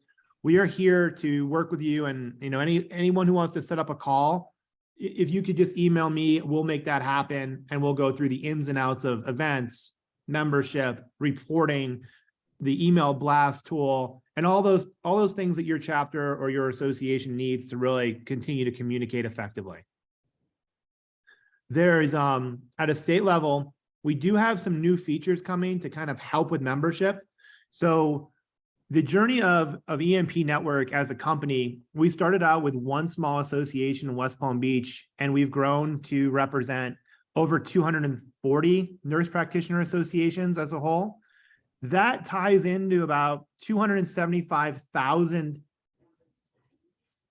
That ties into about 275,000 nurse practitioners nationwide. So when it comes to reach, we have a huge reach to be able to reach nurse practitioners for conference, for membership. But when we look at conferences and memberships, they almost always tie to people that are relevant, located near or within a state. You know, you don't see nurse practitioners from Texas joining, you know, the Florida Nurse Practitioner Network. It's less of a thing, right? So one of the trends that we're starting to see, and we'll be able to support you in this effort, is the ability to help you with enduring CE content or on demand. We did just release an entire on-demand platform, and we'll be getting with your team on that soon. But on demand is relevant to nurse practitioners nationwide, and it also helps to create perceived member value. So we have a completely turnkey on-demand tool that functions much like your event directory will. But for any events that you have that are CE, if you're able to get those events credentialed so your organization's able to live stream those for future reference on the via on-demand CE, which I'm sure you guys are all familiar with, we have a tool now that allows you to post that and allow that person to go through that entire process, enforce member, non-member, pricing, and all that really good stuff that comes along with it. So an additional membership benefit and another little bolt-on for the software that would be helpful. So enduring content, non-dues revenue, not tied to membership, but also a really good benefit where you could take your conference this September, take bits and pieces of it, record those, slice and dice them into smaller CE segments, and then make that content available to nurse practitioners in the state of Georgia, as well as nurse practitioners who are not in Georgia who want to interact with that presentation. So things like that are totally possible. A couple more updates for you from a software perspective. We have a new feature coming in the next 60 days. It's done and it's, the runway for what we're building has been completed, but basically it's the ability to turn on membership promotion and conference promotion without having a lot of internal conversations and having to build a lot of emails and all the things that take time and plan that out. So we've been looking at all the associations we represent, over 1,000 of them with membership and conferences. And we've been drilling in to try to find out, why do people attend? How far do they travel? How far out do they register? How close to the event will they not register? Like within the last 7 days, it's almost impossible to get someone to register that lives more than 60 miles away. So there's a lot of really good data that we're bringing in and we've been testing, where we're going to be able to give you the ability to just simply turn on marketing tools that will then look at the audience that you're able to reach, look at a larger audience of nurse practitioners nationwide that we're able to reach through our platform and through third-party contacts that we work with, and allow you to be able to get your events, conferences, and even your membership in front of the most relevant audience without having to do a whole lot. The nice part about that feature is everything ties to conversion tracking, where you'll be able to see what's working, what's not working. And that's just in addition to what you're already doing. So when I look at membership, it does look like in February or March, you guys have kind of been trending upwards, but there's a ways to go to get back to where you really should be and where you can be. And whatever we can do to support that, we will absolutely do. And anything that we don't offer that you'd like for us to offer, or any tools or resources that just are not meeting your needs, when your organization lets us know about that, it allows our team to get to work and build those for you and make your website better. So, never assume that what you have today is all you'll ever have. Your websites will never be done. They're a great communication tool to the contacts that are connected to them. They're a landing page for people who don't necessarily know about your organization. They're a tool to help you accomplish what you're trying to accomplish as an association. But from a software perspective, they're always getting better. They're always improving. And our team's been working hard to make sure that the security, the software, the foundation, all those things are solid, And we've shifted gears over the last 4 to 5 months into really thinking, how can we help associations be more successful based upon all the information we know, what we're collecting nationwide? How can we give those tools that haven't really existed in this profession to the organizations that need them to help them grow? And with resources not always being available and not always having as much time or people on a team, these things that are automated, which work off of other metrics and data points, are really valuable when it comes to associations that we've watched grow over the years, to try to help the associations that perhaps are not growing as fast catch back up. I want to make some time for questions or, any other conversation, and further instill that, we're here for you. We're always happy to set up additional calls, one-on-one, association, chapter to chapter, whatever it may be. We're here to go through all this and show you it visually, and walk your chapter through it so they feel that they know how to use what they have. Andrew, this is Regina. I have a question to ask. Okay. We talked about going back and trying to recapture those people who have not renewed their membership. Can we go back 6 months and send reminders to them? Because maybe they didn't know how to do it or they forgot it or anything. Can we do that to try to recoup some of those old members? Yeah, so your website, and I can try to share my screen and see if this works well through this tool. Let me see if I can share it. And I don't want to, I'm reluctant. I don't want to share the wrong thing or show information I shouldn't be sharing. But your website does have segments, and we can see every single expired member, and we can see everyone who's ever been a member. And it's not hard to break down those segments and then send out communications to them from your website. So to do those things, your team certainly can do that. If you'd like us to help with that, we can as well. We just need some of the content. It does look like UAPRN is using the website to send out communications quite often. And those communications are averaging like a 40% open rate. So people are perceiving them very well. They're clicking and opening. The average open rate in healthcare is around 10%, and the click-through rate's around 2 or 3. But when it's something that's relevant like UAPRN, you're seeing good open rates. So we would love to help you with kind of how do we go back after those lapsed members? And that's one of the things I mentioned about having a tool that automates the marketing. One of the things we look at is, okay, given that UAPRN is in Georgia, and let's just, for example, say you had 550 members, and then we would want to look to see how many MPIs are there licensed in the state of Florida, and then Georgia, and then how many do we have contacts to? So we might have 18,000 contacts in the state of Georgia to be able to reach nurse practitioners, and we may be missing some. And since we know the MPI numbers of everyone we have, we know who we're missing, and we know third parties in which we can help get that message out to prospective new members. But kind of the idea is the automation of marketing will look at, is someone an active member? Are they a lapsed member? Or they expire? When did they expire? And then put them in more of a nurture email sequence. So your team doesn't necessarily have to, constantly be looking at, how do we extend that reach? So to answer your question, absolutely, that email segment for all your expired members is right as part of UAPRN, and we could go in and send a message out right now. I think the best days to send things are Tuesdays, Wednesdays, and Thursdays from an open rate perspective. And if you can get a series of 2 or 3 messages to us and you want us to deliver those, we'd be happy to. On the other side of that, I'd also be happy to get some new member emails out to, part of this new tool that's coming. There's a larger reach that we have as a network that the associations we work with don't necessarily have. And there are some third-party vendors we work with that have contacts and emails and ways of reaching nurse practitioners that we don't have access to. So as we work with those associations or organizations, we would be happy to see if we can help you with re-engaging these non-members and even the new members from an email perspective.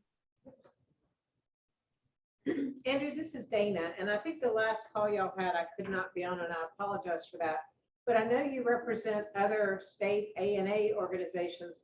I still am concerned about, most of those websites have an advocacy button.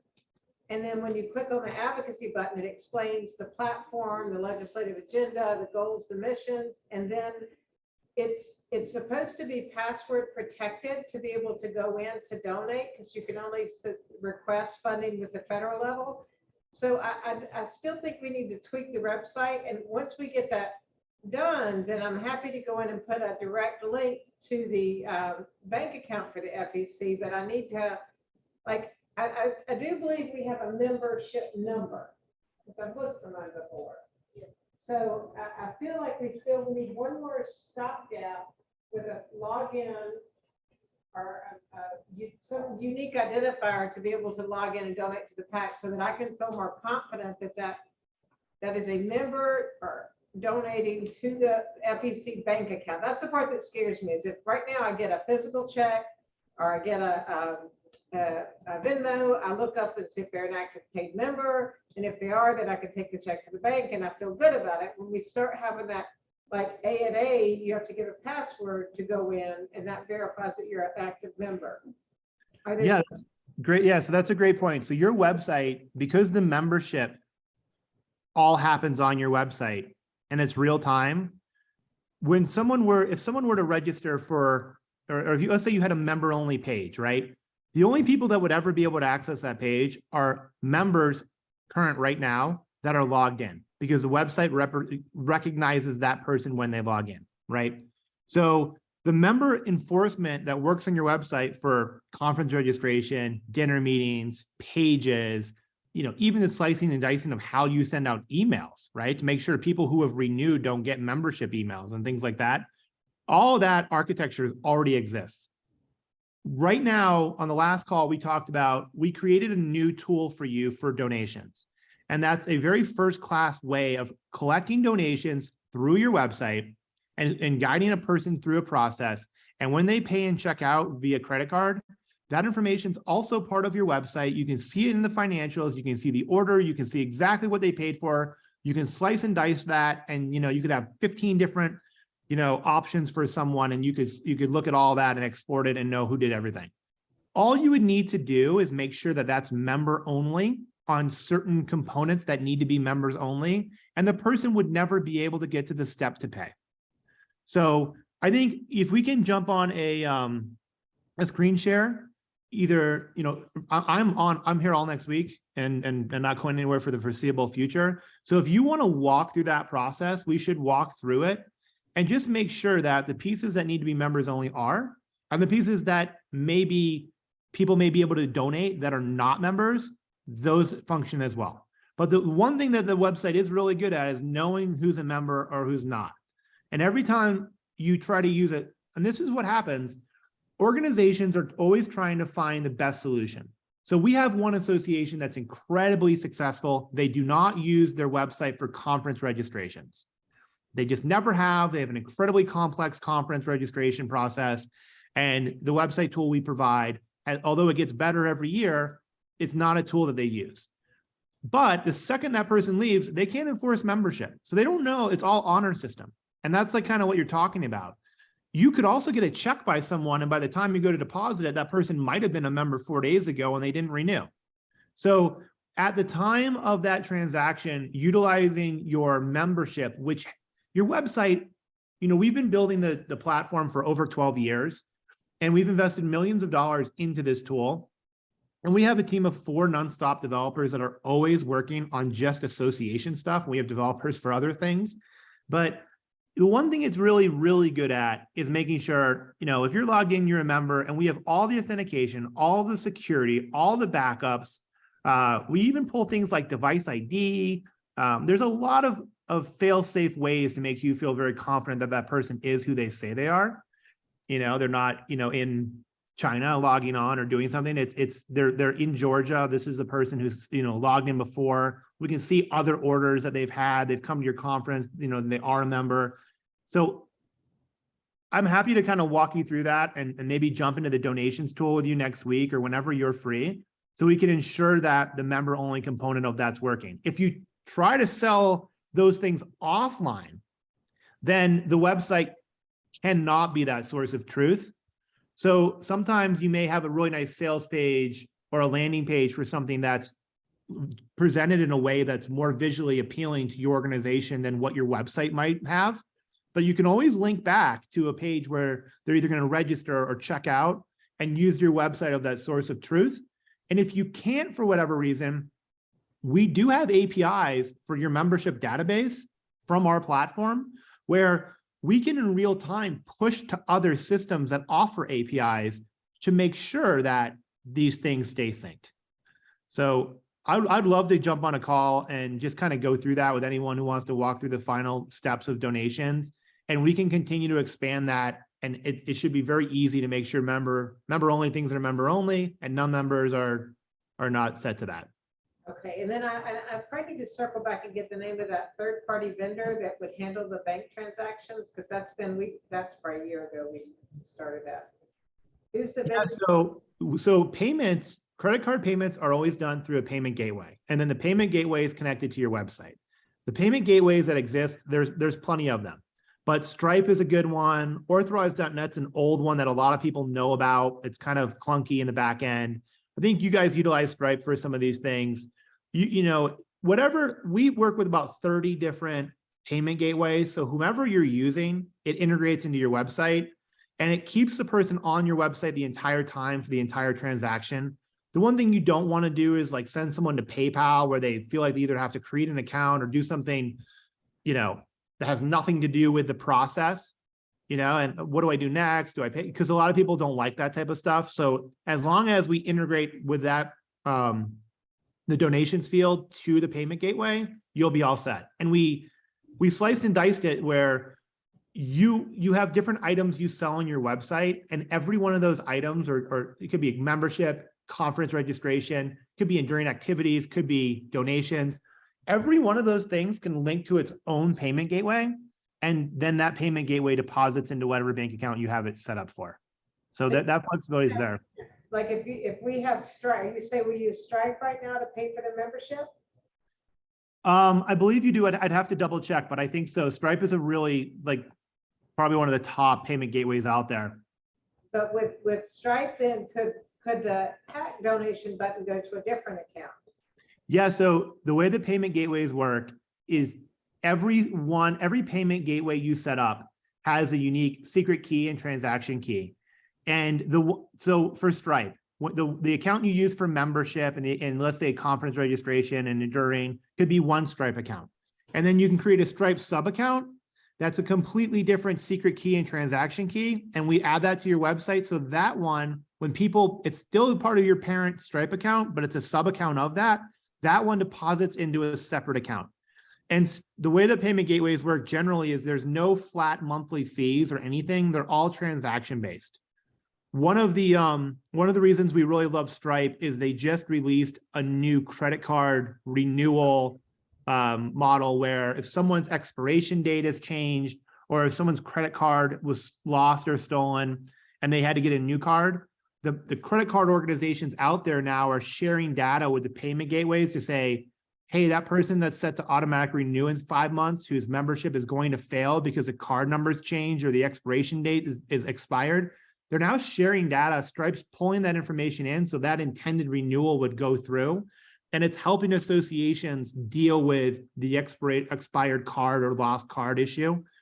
So absolutely, for payment gateway, if it is Stripe, and I believe it is, you can just create a sub account under that top login. Or if you don't want those two things to be in the same place, you could go to Stripe, create a whole separate account and link that to a bank account. And then there'd be 2 different logins to 2 different Stripe accounts. But as long as you're, however you prefer to manage that, it's up to you. We got 2 more questions. Andrew, I have a question, and I'm not an APRN. I'm not a member, but I can tell you I can make a PAC donation right now. And so it's not set up quite right. You can't make a PAC donation.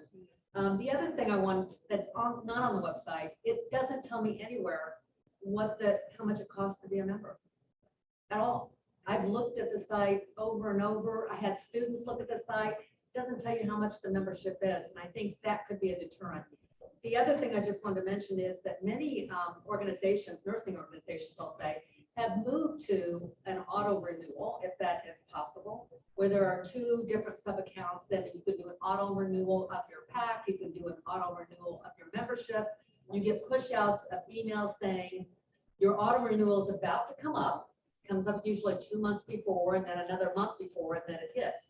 And so, and that has proven great success within nursing organizations because it's sort of one-stop shopping. I can make my PAC renewal, I can make my membership, and I can just, I know that's going to happen and they notified me. Is there any way that your software can do some of those things?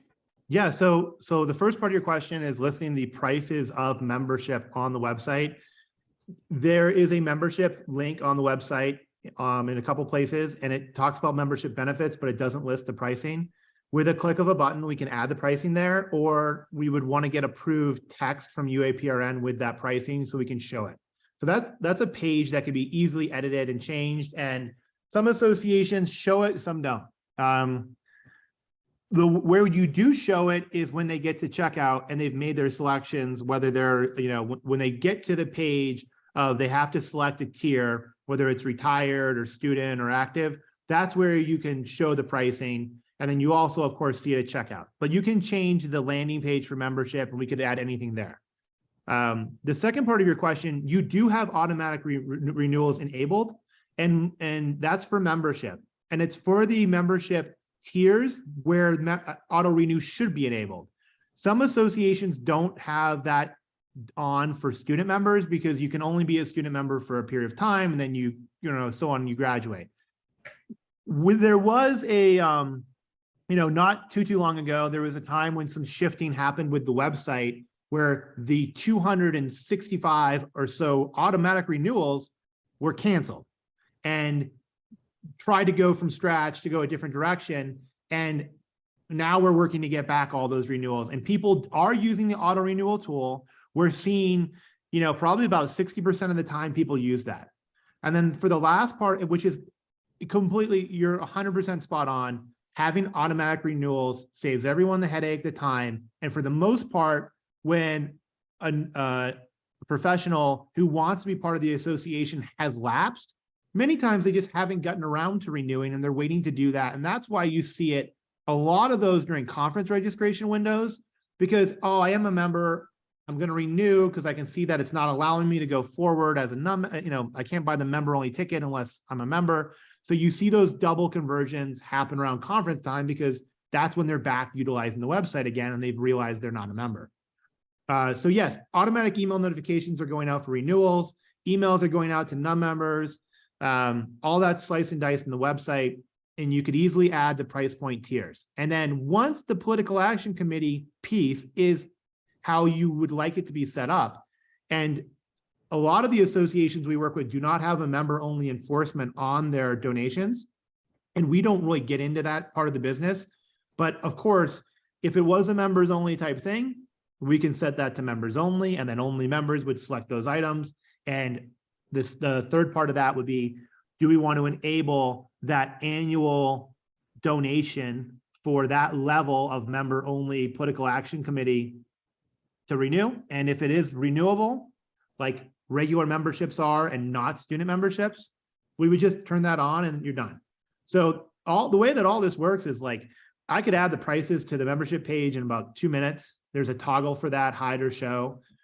Auto renewal, there's a toggle for that for every item that's sellable. So all those things are really easy to add, and they're all really great points. It just depends on the team and what they're looking to accomplish, and we will help you. If we don't provide it, we'll build it and just give it to you. So those things are very easy, I would say, from an actionable timeline. As soon as we get the political action committee done, we could have auto renewals done within a day or two at the very most. We have one more question, Andrew. Yeah, hi. Where do I navigate on the webpage to find my respective chapter? To find your chapter? Find my chapter. Yeah, so right now, the way that things have been set up, and this can certainly change, there is the state association, And the membership all goes through the state association. And when you go through the state association, there's a tier that asks you, what chapter do you want to be part of? When you make that selection, historically, there's all kinds of things that have happened, with membership dues and the chapter and how they work together, which again is something that, we stay out of, but it's the architecture behind how the website works. So every person who becomes a member selects a chapter. And then if that chapter, and not all of them do, but if that chapter has a website that is active, that information of that person will tie to that website. So when that chapter website, like Atlanta, goes to send out an email broadcast, they know that such person's their member. And on that member's record, when they come to the website, if they're logged in, we show this active member, or the way that the site works today is at the top left of every website. When you're there and you're logged in, it'll say active member if you're active, expiring, pending if you haven't paid, expired if you've expired, or expiring soon if you're within like a 90-day window. So we show a message, and if you click on that, it'll show you your membership date, when you paid, what chapter you're a part of, and if that chapter has a website, there'll be a link there to take you to it. So other than that, there's not a lot of architecture to support like visually showing that. I think what's nice is when you do make that selection, you are tied to a chapter. If the chapter doesn't have a website, but they decided to launch one tomorrow, all the people tied to that are automatically connected to that. They're opted into receiving communications. And then those chapters can send out messages to their expired members to say, hey, if you would, please go renew. So the chapters have some power as well in helping with a marketing message that doesn't just have to come from the top down. Andrew, can I give her your number? Because she's come all the way from Statesboro, and I understand that they're trying to get their chapter back running. Maybe it was an old chapter. Is that okay? Yeah, absolutely. And the websites have changed so much in even the last 3 to 4 years that it would be wonderful for anyone and everyone to go through a walkthrough. And we would love to set up those calls with your teams and make sure that happens. So we're here, share the number, shoot the email, we'll get in touch with you and then do an orientation, get the website up, and then get everything synced behind the scenes. Thank you so much, Andrew. Appreciate you. Yep, we're here for you if you need us. Thank you. Okay, so moving right on, I'm going to have Juliana McConnell come up. We've talked about her. We've gifted her, and she's our legislative champion. If you don't understand how it works, Juliana is going to make sure you understand how the process works. It's important to understand where the power is. Juliana McConnell, you have it. Thank you, and I'm glad that Regina, Robin, and others kind of really set the stage all day long to kind of explain the importance of your advocacy and a little bit of tidbits about what's happened this past session. I first want to just hit on some of the highlights of this past session, and I can't emphasize I thank all of you for all your support and appreciate all the accolades today. But remember, it takes an entire village to make all of this happen. And we've come a long way in the past 8 years since I've been working with nurses, from where I originally started to where we are today. And I just made a comment. I was just telling a couple of you that day before yesterday, I'm sure most of you heard about our dear friend and colleague and mentor and so many other descriptions I could use for Dr. Lucy Marion. And she was Miss Lucy to me and so many others, and that she passed away day before yesterday. And the last day of the session, and as they were explaining on the last day, I sat up on the 4th floor, and I set up like a little, and we just take over a little section up there, and we set us up a table and chairs and cooler and kind of camp out. And I can tell you, we're the only group that does like that, I think, at the Capitol. But people do come by and say, hey, that's a great idea. You got your own little office up here. And so those who join throughout the day in this past session, you know, when it's been Robin and Regina and Michelle and Lisa and several others, even some new that have come and joined with us just to see it in action and see, especially on that last day of that 40th day. So that was just a special moment for me. I was not able to go and that day when Dr. Lisa Ackerberger and Dr. Michelle Nelson actually went down and spent a few minutes with Miss Lucy. And I was supposed to go with them, and it was going to be on Thursday, but then the family needed to move it back on Wednesday. But they did FaceTime me, so I was able to talk with her, and was even showing her the Capitol. And as I was explaining to her, I said, Miss Lucy, I'm standing here on your shoulders today. I said, this is going to be a landmark session for nurses, for APRNs, and you were the trailblazer that helped make that possible. Her and many others, but we have worked so much with Miss Lucy over the past few years, and even to the very end, she was still telling us, you know, what needed to be done, and so excited that, you know, with our APRN license bill, and so I understand they're going to be sometime next month be having a memorial service for Miss Lucy, but so much of what we saw that happened this session. Just in the last few years, she was one of the last visits, I guess, maybe probably the last visit she made last year to the Capitol, and she was, I'm sure, didn't feel like driving. She drove all the way from Augusta by herself to meet me so she could be there in person, meeting with one of our legislators.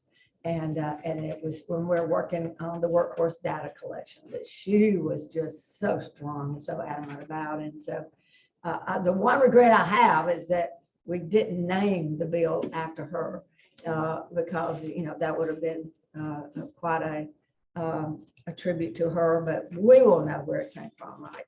But yes, They did post a tribute to her yesterday on their website. Oh, great. You did, GNA? GNA, yeah, there's a tribute. And I'm sure there'll be a lot of them to come over the next month because I called Senator Renee Underman, and you've heard her name mentioned many times, and she was our champion legislator for so many years, and she has a nursing degree. And so when I called to tell her, she said, you know, that lady was such a champion for nurses, and she probably was one of the smartest ladies I've ever worked with at the Capitol. And she said she did so much for nursing and moving nursing along. Okay, this session, yes, it was a historic session. We were able, as we talked throughout the days about with our APR and licensure bill, I mean, how many decades have we been trying to even get this accomplished? And so we did get that bill through, and now we're waiting on the signature of the governor. But it never stops with just getting a bill passed. And I've been on the phone with the governor's office 3 times in the last 2 days, and with the Board of Nursing and with the Secretary of State, because once we got that bill through, before the governor signs it, they're wanting to know, you know, how this will be implemented. And so we've got, that is one step. I mean, we're so focused on getting the legislation through that now we've got to make sure that with the way the legislation was written, that you think about it, it says if legislation does not specify a date in the language, if it's silent as to a date of when it becomes effective, then it becomes effective July 1st. Okay, you can have it say upon the signature of the governor, or you can specify a certain date, or if you're silent, it goes into effect July 1st. So that means on July 1st, we will have APRN licensure in the state of Georgia. Okay, but the problem was we got around 19,000, somewhere around APRNs. So they will have an authorization to practice on June 30th and July 1st. That goes away and it becomes a license. So the Board of Nursing is working with the Secretary of State's office, with the governor's office. Like I said, I was on the phone over the last 2 or 3 days so that we can make sure that how is that going to happen? And so the Board of Nursing is working now and with the Secretary of State's office with Gabe Sterling, who's become a dear, I mean, he has been a champion working with us. So they're working on a passing for the Board of Nursing to pass a rule so that they can make that process happen to really give like APRNs. And I haven't seen, they haven't finalized the language.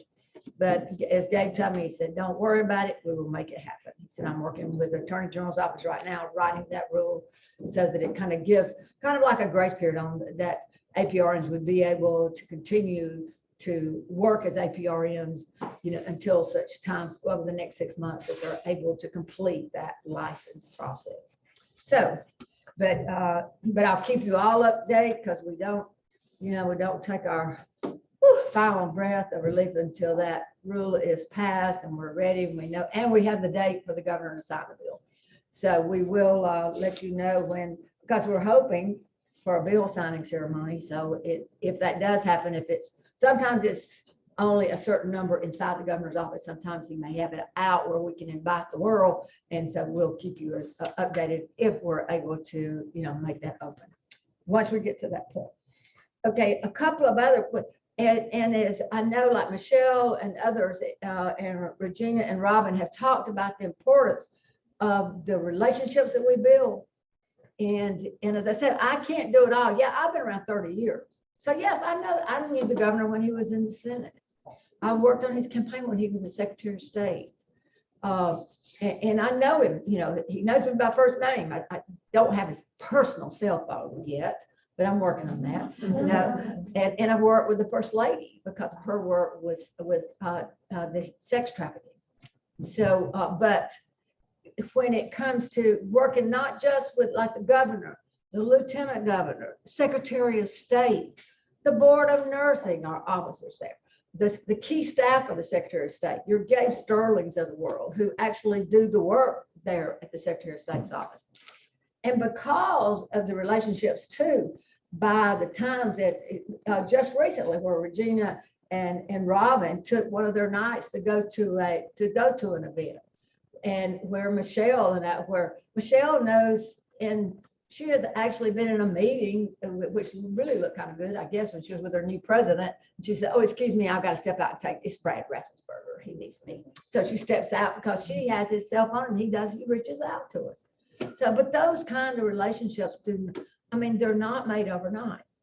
And like I said, I've been around almost 30 years and it's taken me a long time to develop those relationships, but maintain them and keep good, positive relationships.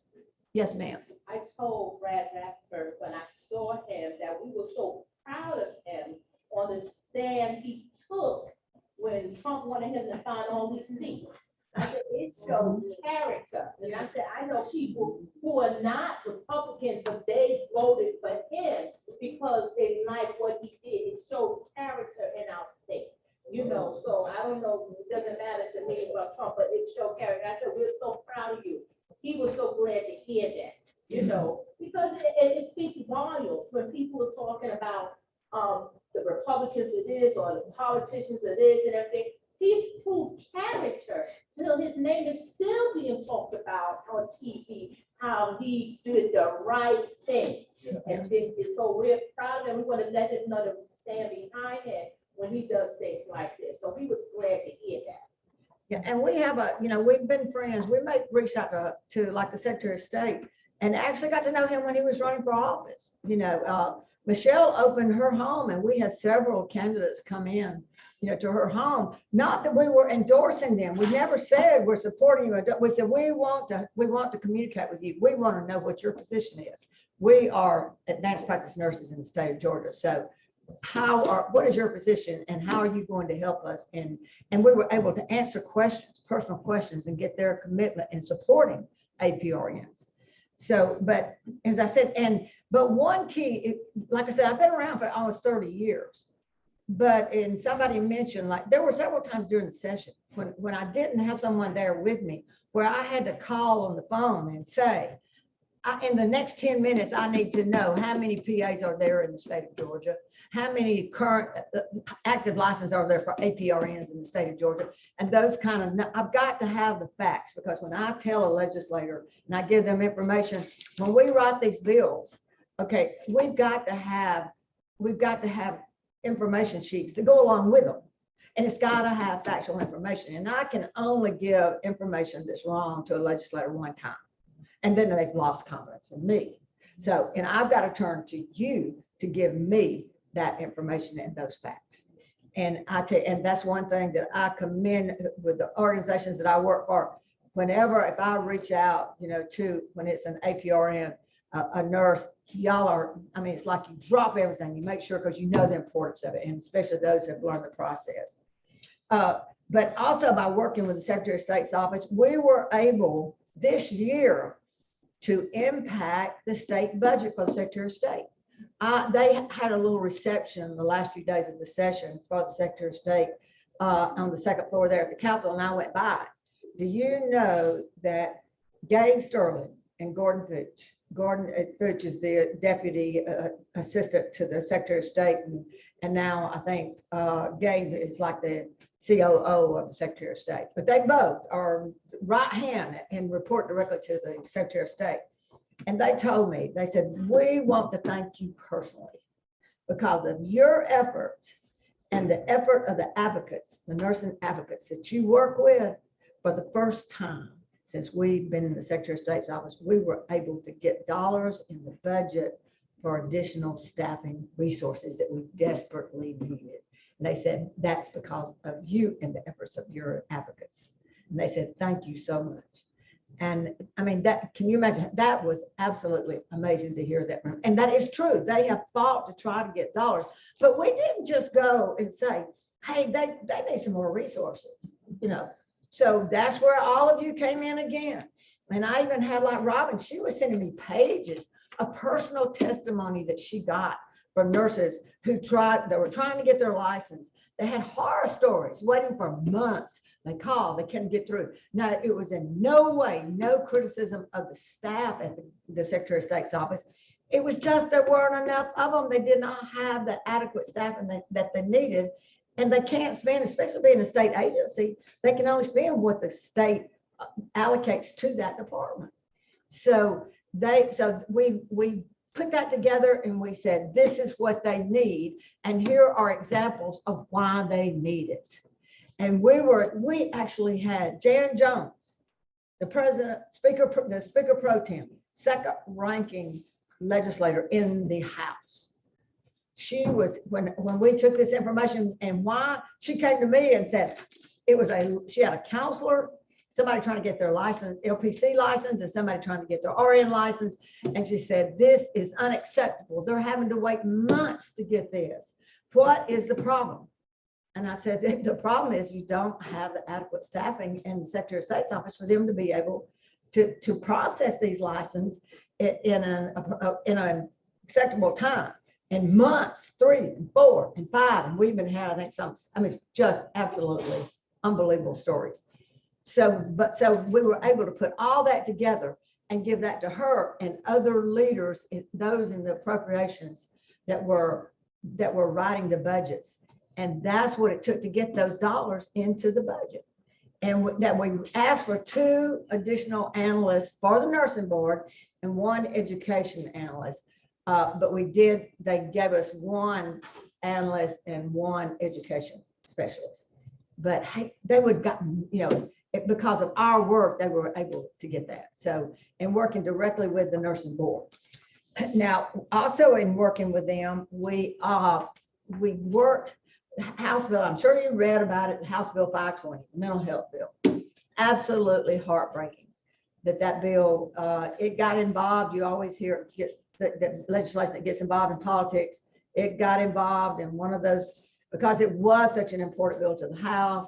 There was some politics on between the Senate and the House on different legislation that each side wanted. So our mental health bill unfortunately got caught up in that. And we had worked so hard. We have language in that bill for and I work directly with the Board of Nursing, as well as some of you with me, and trying to develop what we call alternative discipline program for the Board of Nursing. We're one of there's only 2 other states in the nation where the Board of Nursing does not have that program. The medical board in Georgia already has it. And in fact, we use the exact wording from the medical board out of the statute to create that language to go in the mental health bill. But it wasn't defeated, it was just postponed. It was delayed. It's still right there. I was on a call yesterday for over an hour. I worked with an advocate group with the mental health groups from all over the state. And that parts of the bill, there were a few little parts that were taken and put in other bills. There were a few little parts that were taken and put into some of the budget. And the DBHDD commissioner has told us that parts of the bill that he can implement within the department, that he will be doing that. But there's still a lot of parts of that bill, like our alternative discipline program, that we will need statute changes. So I've already started working on that, trying to identify, working with them. Are they going to come back with continue with that bill and just take out some of the parts that they feel like they've already accomplished? Or will they break it up into a couple of other smaller bills? And that's something we'll be working on. Yeah, like I said, we've already started on it. So, but that was very heartbreaking, very disappointing. But, and then another bill that we also got caught in the politics again, that we were so excited about, that came along and it was mentioned earlier, the guardianship bill. And how we got, that bill was actually introduced by the probate court judges, and they asked a House member who was a retired probate court judge, Representative Scoggins, if he would introduce that bill for them. Well, when I saw that it was introduced and I started reading it, I went to him because it passed the House. It went through the House very quick. When it got to the Senate, they had too many healthcare professionals listed. That was the bill, I think it was that Robin was mentioning earlier, that would expand the list of healthcare providers that would be authorized if someone needed a legal guardian appointed and they had to be assessed to see if they needed a legal guardian. Right now, the statute only allows physicians, psychologists, and licensed clinical social workers. And there's just not enough of them, and there's not enough, even with the numbers, that are willing to be able to provide those services to our judicial system. So the probate court judges said they desperately need additional healthcare providers in that pool. So when I saw the bill, the bill was actually held in the committee. It went to the new Children and Families Committee with Senator Kirkpatrick, Dr. Kirkpatrick, and when they got in there, they said, oh, it had RNs and LPNs and master's level social workers, and did have a number of healthcare providers who were not really qualified to be able to make those assessments.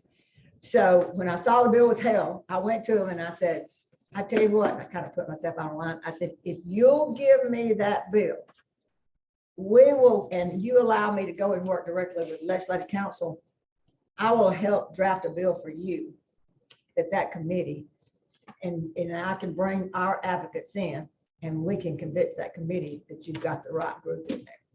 And so he looked at me, he said, take it. So I took the bill and I went to legislative counsel and I pulled in what the lobbyists with the marriage and family therapists, and we spent time sitting down and we drafted that bill and included the healthcare providers that we thought we could sell to them, prove to them they were qualified. That's just like all APRNs. We did not include all APRNs. We included nurse practitioners because, when you think about nurse anesthetists and midwives, that some of those groups, they said, just make sure that you have it defined where you can justify any healthcare providers in that list. So that's what we did. We were able to get the bill then through we were so excited. And that's when Robin came down and was able to answer their questions sitting there and got the bill through that committee and then on the floor of the Senate. Again, I won't go into any details because some of my good friends were, hey, I've been around 30 years. I'm a big girl, with politics. I've lost very good bills before that had nothing to do with the bill. The bill was quite needed. and would have probably passed unanimously, but it got caught up in politics again, because the author of our bill voted against a certain bill that was very strong, was a bill that was top priority for the Senate. So it was just involved in the politics. So our bill did not move. We counted down the minutes and we couldn't get it across the finish line, but it's still sitting there. But as we're talking today, I'm working right now on trying to look at the way we try to get this bill across the finish line, because that is important. And our nurses and our counselors, my licensed counselor, that was a real important bill to them. They've been trying to get this, to be able to do this for years. So, but that's just the way it works. And like I said, that's politics, and you just, because you need these that maybe work that didn't support getting the bill through. Hey, they're good friends, and they help us. We've got to work with them in all of these legislators in the future. So you may have someone that votes against a bill of yours, and they come and they tell you why they're voting against it. We actually, and I won't call names, but we actually had a very good friend vote against our Schedule II bill. And they explained to me, I saw you had the votes. I saw you didn't need my vote. And I had to vote against it because of the opioid crisis. And so, and we did. We had overwhelmingly the votes to pass the bill. But that's the way, sometimes that's the way it works. So, but I need that person that's helped us, been our friend, usually always. So you've got to, you're disappointed in the moment, you're disappointed they couldn't vote with you, but at the same time, you say, okay, I'm disappointed, wish you could support us, but I'll catch you on the next bill. So then also we had the additional fund, 250,000 that they put in the loan repayment program, and we talked about this in our class, didn't we, last week?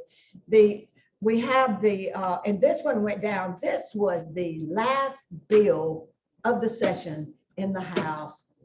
And they actually went a little bit after midnight, but it was the last bill that was approved, where the conference committee report was approved. And this is such an important bill for our universities. And this is expanding a lot. This is creating a loan forgiveness program. If you have a master's or doctorate degree, and you work at a university for a year, then you would be eligible for up to $100,000 in loan forgiveness spread out over 5 years. Pat, it was introduced in the Senate. It was a governor's bill, Florida's bill. Went to the House, but when it got to the House, this said, it originally said if you work at any university, but there was concern in the House, and they did not want to include the private universities. They did in Conference Committee. I think they kind of came to an agreement. It included the universities on the university system, your technical schools, and your private not-for-profit schools. But that means that your private for-profit schools are not included in this right now. Now, that doesn't mean that maybe later next year we can look at it can certainly be changed in the future, but the bill that was that passed and hopefully will be signed by the governor, that's where it stands right now. And like I say, it was the very last bill that author, Governor Florida, ran up and gave the report, and it was approved, and then they signed it out. So then another bill that was critical for was the preceptor tax credit. And there was actually a bill that the preceptor tax credit bill, and we talked about the need for, additional preceptors and giving them a tax credit if you serve as a preceptor to make it more attractive, at least get something, out of your time that you're doing that. The statute would have sunset at the end of this year. Okay, so this bill was imperative that we get the bill, or that tax credit program would have ended at the end of the year. Okay, so, but they didn't get it on the calendar for the last day, but they took that language, and they also had an increase in it, which we were hoping to get the increase also, the tax increase in the tax amount of the tax credit. But because of they did at least take that sunset, and they were able to put it on another bill in a conference committee for a finance bill. And it did pass. So so at least the sunset was extended until I think it's 2026. So, but see, just little things like that, you know, you have to watch. Just a sunset could have totally eliminated the program for right now. So we had, of course, the Safe Hospital Act, and I know GNA was working, that actually started with, I think, with Piedmont Hospital. And then GNA, of course, was working on that, and that extends, you know, we had legislation passed that, and the statute currently says that, you know, if you are, if you have aggravated battery or assault with an emergency healthcare worker, you know, then it's stronger penalties and fines, but that did not include, it was only emergency healthcare workers. So this expands to all workers in a healthcare facility. So that was an important bill for the safety, recognizing the safety of our healthcare workers. I have sent out, and if you're not on my email list, you know, please send me a text. I've got about 250 individuals now that I send emails to, especially during the session. You get them quite regularly, and sometimes it's just in general information, you know, just like they have you know, we passed legislation that you'll be getting a tax credit, one-time tax credit, $250 for a single.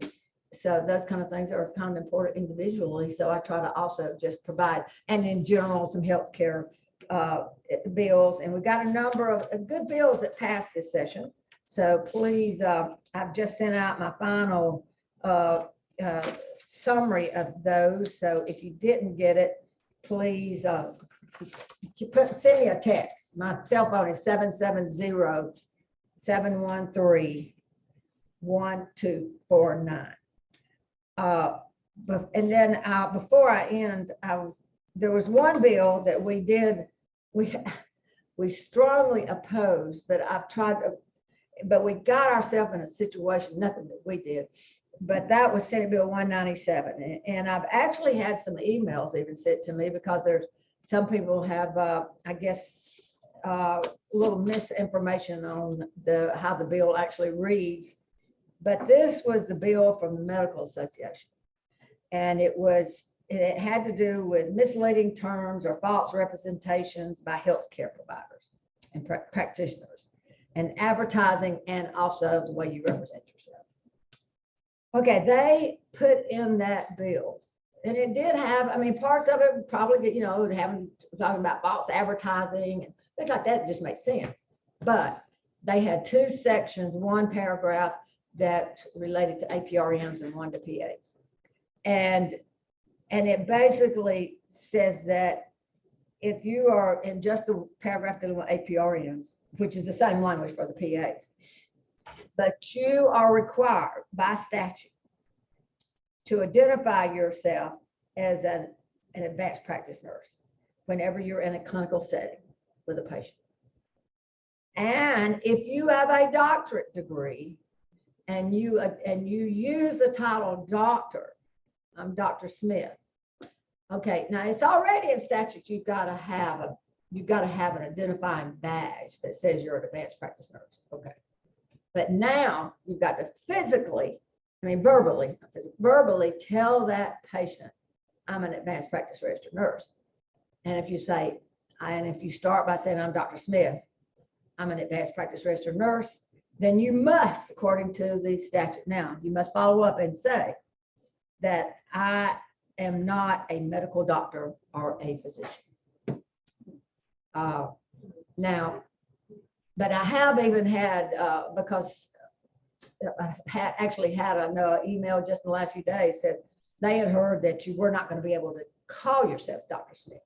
I said, no, that it does not say you cannot call. It just says if you use the word, if you have a doctorate and you call yourself Dr. Smith, that you must follow up with the statement that I am not a physician, a medical doctor or physician.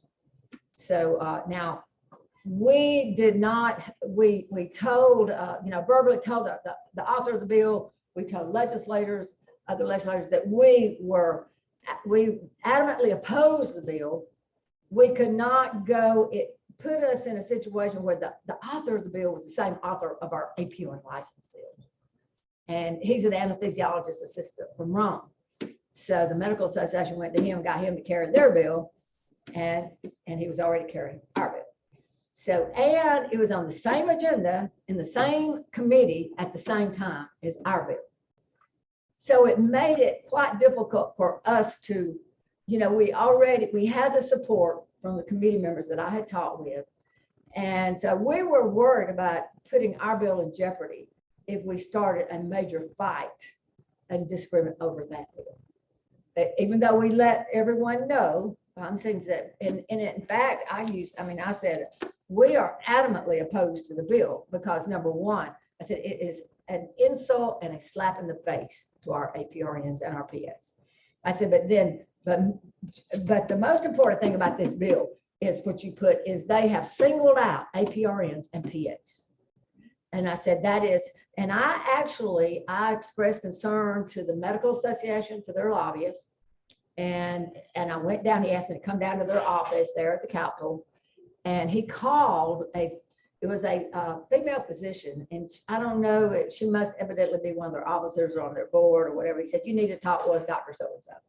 So I asked her, I said, why are you, I said, the problem with it is, you know, you're singling us out. You're singling out APRNs and PAs. Why you do it? What about all the other types of healthcare providers that have doctorate degrees that use the word doctor?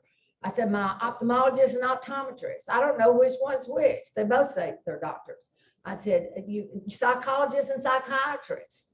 You know, I said, there are a lot of other healthcare providers that can get doctorate degrees that call themselves doctors. And I said, so why are you just singling us out? And she said, well, because the APRNs and PAs are the ones where that's where the abuse occurs. And that's where the confusion occurs. I said, and how we know this? And she said, oh, well, there have been studies on that to prove that that's. And I said, well, that's what I said. I said, well, we'd be interested in seeing those studies. So, because we've had that to happen when we were going for the radiographic imaging with MRI and the CT scans, their lobbyists on more than one occasion would use. There have been studies to prove that APRNs will order more CT and MRIs, and so they'll have more exposure to X-rays and I said, and we asked them then, well, where are these studies? And so actually some of the legislators even said, could you provide us with a copy of those studies? We'd like to see them. And to this day, they've never gotten the study. Okay, so, but I will be asking the lobbyists for the medical association. We would like to have a copy of those studies because. The biggest piece about this for those of us in hospital practice, well before I ever got my doctorate, I cannot tell you how many times my patients, on their assumption, assumed I was a physician. I don't, half the time I didn't even wear a white coat because I was putting in lines. Like when I really first started in CT surgery, I ran around and put in lines and everybody. That's what you do. Right. So when I would leave and I would see the family and I would say, I put in the central line, it went great, patient's doing okay, you know, which especially in like critical care situations. It was, I introduced myself as Pam. I did, right? I'm part of the CT surgery staff. Now, I cannot tell you how often we are, the patients, because they see us more, they get more information from us and their surgeons. My surgeons were so happy to be in the OR. They were like, please don't bother me, okay? Please talk to Pam. It is, so that right there, just that they think that we're going in and saying it, 50% of the time, the patients assume. They assume. I can correct them all day long. But when we're giving them the proper information, when we're the ones writing their discharge information, when I'm giving them all their scripts, yeah, a lot of times they call me doctor. And it was well before I ever earned a doctorate. And I actually had one of the lobbyists that worked with in the hospital association. And they had concern with it because they said when you have, you know, you have as an APRN or a PA, and you have that patient has a lot of confidence in you. And then when you come along and you make a statement like that, you know, I'm your APRN, I'm not your doctor. It's almost like it could undermine the confidence that that patient would have. So anyway, but that's it. I'm sure it will be signed, but we'll be looking at it and continuing to express our disappointment. But again, thank you all. And if you don't get my emails, please send me a text and say, add me to your email list. And we don't have updates at 8 when the session is not in, But we'll probably, I would think maybe quarterly or something would be good to maybe have something, like that where we, either that or hopefully can get more people involved when if we have these and we have them in person as well as virtual, and thank all those that are out there virtually too. But please, Is there anything on the Capitol off session, any events, anything that would be worth? but the main thing is Visiting? when the session ended at midnight, by 8 o'clock the next morning, I was already getting invites to fundraisers for legislators. Yeah, I couldn't believe it. I was going, oh my gosh. I mean, when midnight's up, because they cannot have fundraisers during the session. Yes. So you guys are such a cool group, the ones that's the Lego, just sitting here for the day. And I mean, I appreciate all that you guys do, but for those who want to help but not getting in your way, does that make sense? Because you guys probably laid some solid brick, and I don't want to come in and, what I mean? So how can we help you and be available to help you without getting in your way? Is that? So can I say one thing? We need to work as a team across the state. Okay, Juliana is an amazing strategist. I mean, there is a reason why she has me call certain people at certain times with certain wording, why she does what she does. If you are out there in Statesboro or any part of the state, you're seeing that you don't like that the physicians have asked Governor Kemp to sign this bill about the title law or whatever, please don't go cowboy or go rodeo and try to start some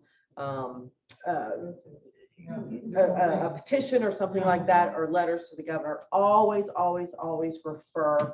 You can talk to me and Regina. We'll go right to Juliana. Juliana's always available. We need to do this in a strategic way, not to undermine the efforts. Because when you're talking to those legislators, you have to be very, and I was scared to death the first time, because you want to make sure that you don't say anything that's going to open up another can of worms that's going to lead to 20 million different questions that we don't need to be answering. Yeah, and that's the reason, even when she does testimony, anybody that's doing testimony for us, I always ask them to write it and then give it to me so that I can edit it, because I know the points you need to stay away from. I know the individuals that are involved most of the time, because there's certain things you say or don't say to certain legislators. So that's just, but before the session even starts, I would like to even see us maybe come back together with a stronger, getting ready for the session. Because we do have, we've got that Schedule 2 bill that's sitting out there that, that made it all the way through, and it's in a conference committee. It's sitting right there. You can reach out and touch the finish line with it. But because a couple of amendments got added on, that I was told this is gonna make the bill so much better. And then when it got to the House, and it sounded like good bills to me. And I would have thought that it was good amendments, not bill, good amendments. But there were obviously some of the hospitals that had issues with it. So once it got into the conference committee, they could not, the conferees, 3 senators, 3 House members, they could not come together with an agreement on what needed to stay in that bill. So we just ran out of time. Midnight came and they did not have time to get the conference committee report, because when they're in that conference committee, then even when they agree, the 3 senators, they got to take it back to the Senate, and the House has got to take it back to the House, and they got to have a vote. Do y'all agree? And that takes time, and we just ran out of time. But we'll be working on that bill, of course, because that has our Schedule 2 in an emergency situation, but it also has our parking permits added to it also. So we're we'll be working. I think that's around the time you had the personal story with your husband, not being able to get correction. Oh, and I use that story over. I told him I had talked about him so many times, and one of these days he was going to have to come tell his story himself. Well, when we testified for that bill in front of the Senate Regulated Industries, the room was packed. We were with the hemp people. They put us all together, and I thought everybody was stoned by the end of it smelled so strong. But the PA, they had a PA that came to testify. She's by herself outside of Statesboro in an emergency room. The ER doc covers 4. He lives in Jacksonville, covers 4 ERs, and she's like, no, I'm by myself 90% of the time. So in those rural areas, maybe it might be that you get with PAs too, but a take home, I think, from today, especially for our folks that came so far, is talk to your legislators. You know, she just said that she's getting blown up for fundraisers. Go, get in front of them, even for 2 seconds, and then keep that relationship going. Get cell phone numbers. They do give out cell phone numbers. They do like texts. You're their constituent.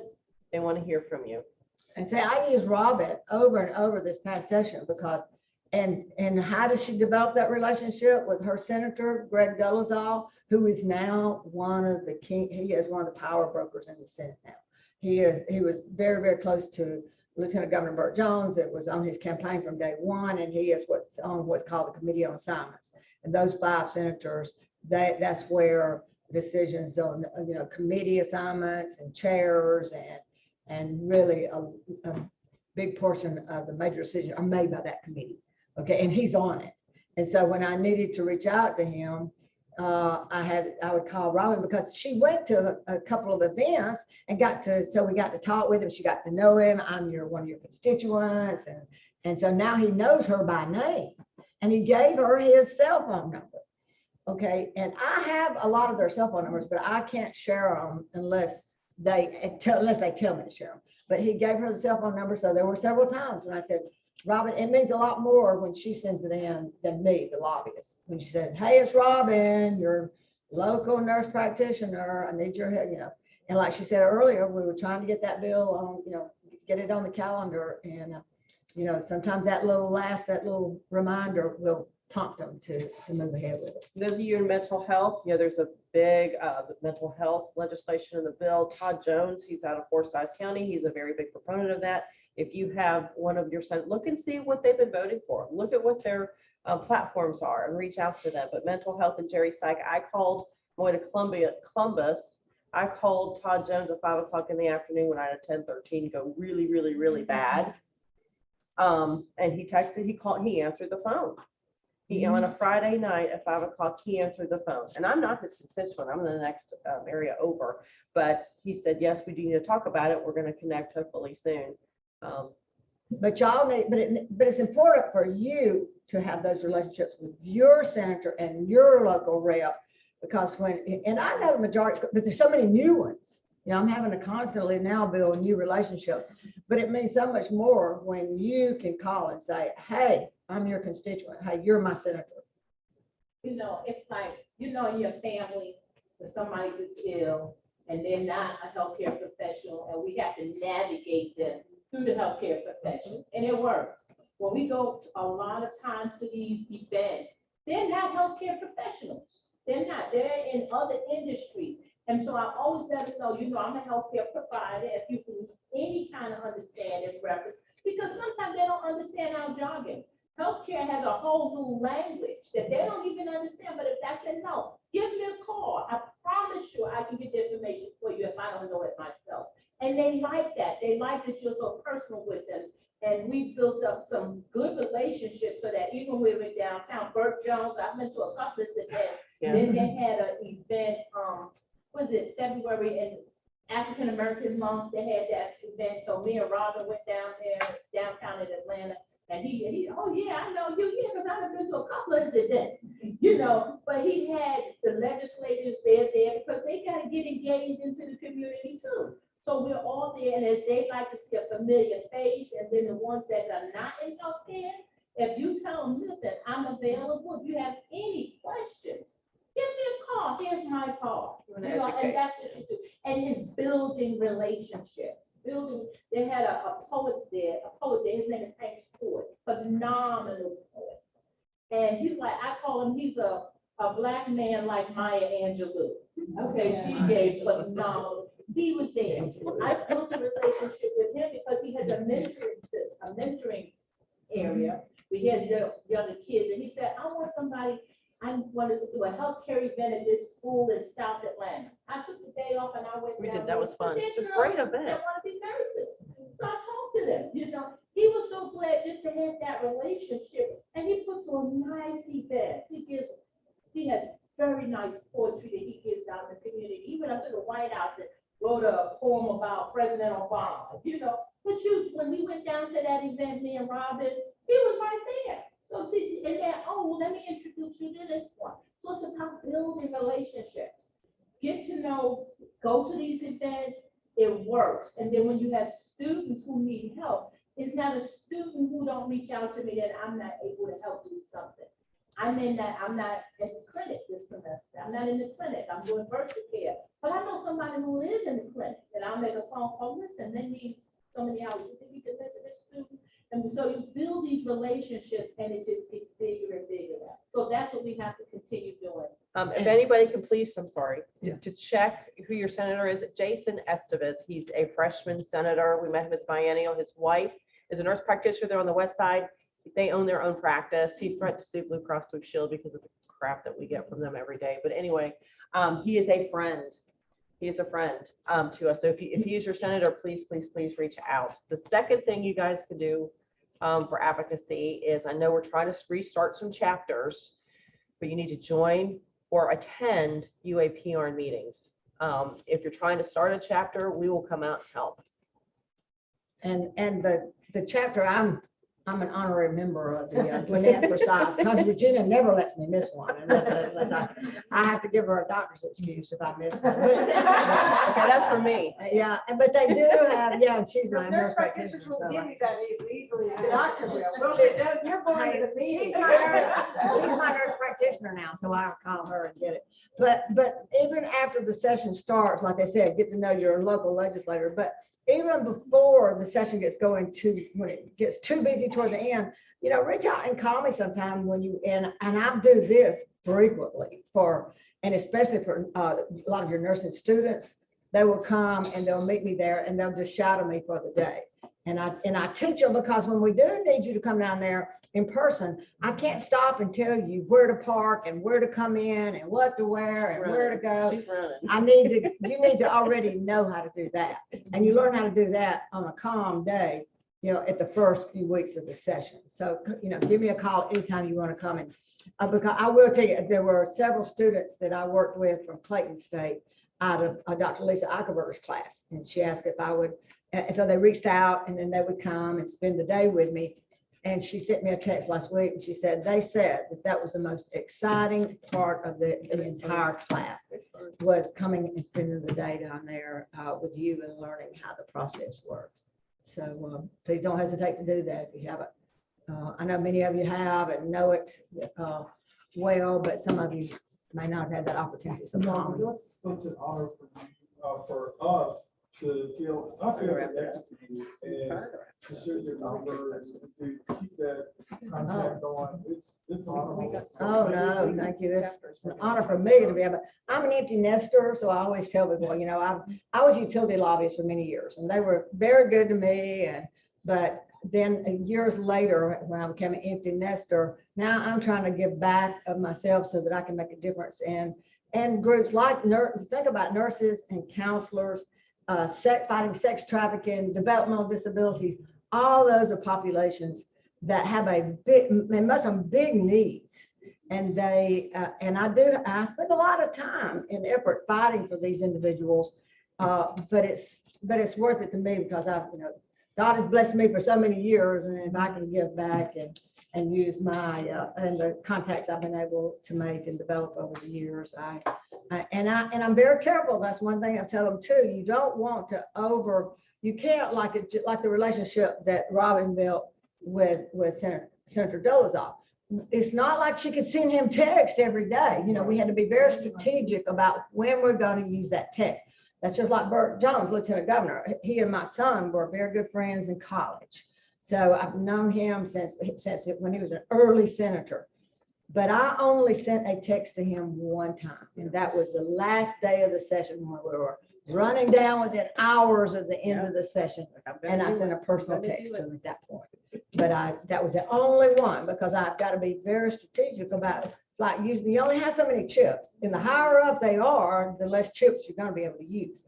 So I'm very careful about when I use those. But y'all can use more than I can as a lobbyist, as a constituent. But still, and I would always ask her. I mean, she was always real good about this is what help me draft what it is I say. Because you only get a few, you can only say a few words, because they're only gonna read a few words. And it's just like when you're talking with them there at the session, there's not, or even at an event, there's nothing more frustrating. And that's one thing I try to always teach whoever is going with me.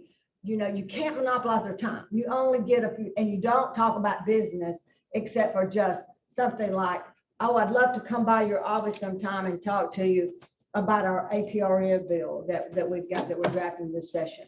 And that's just what, but I don't go into the details because they're at a social event and function.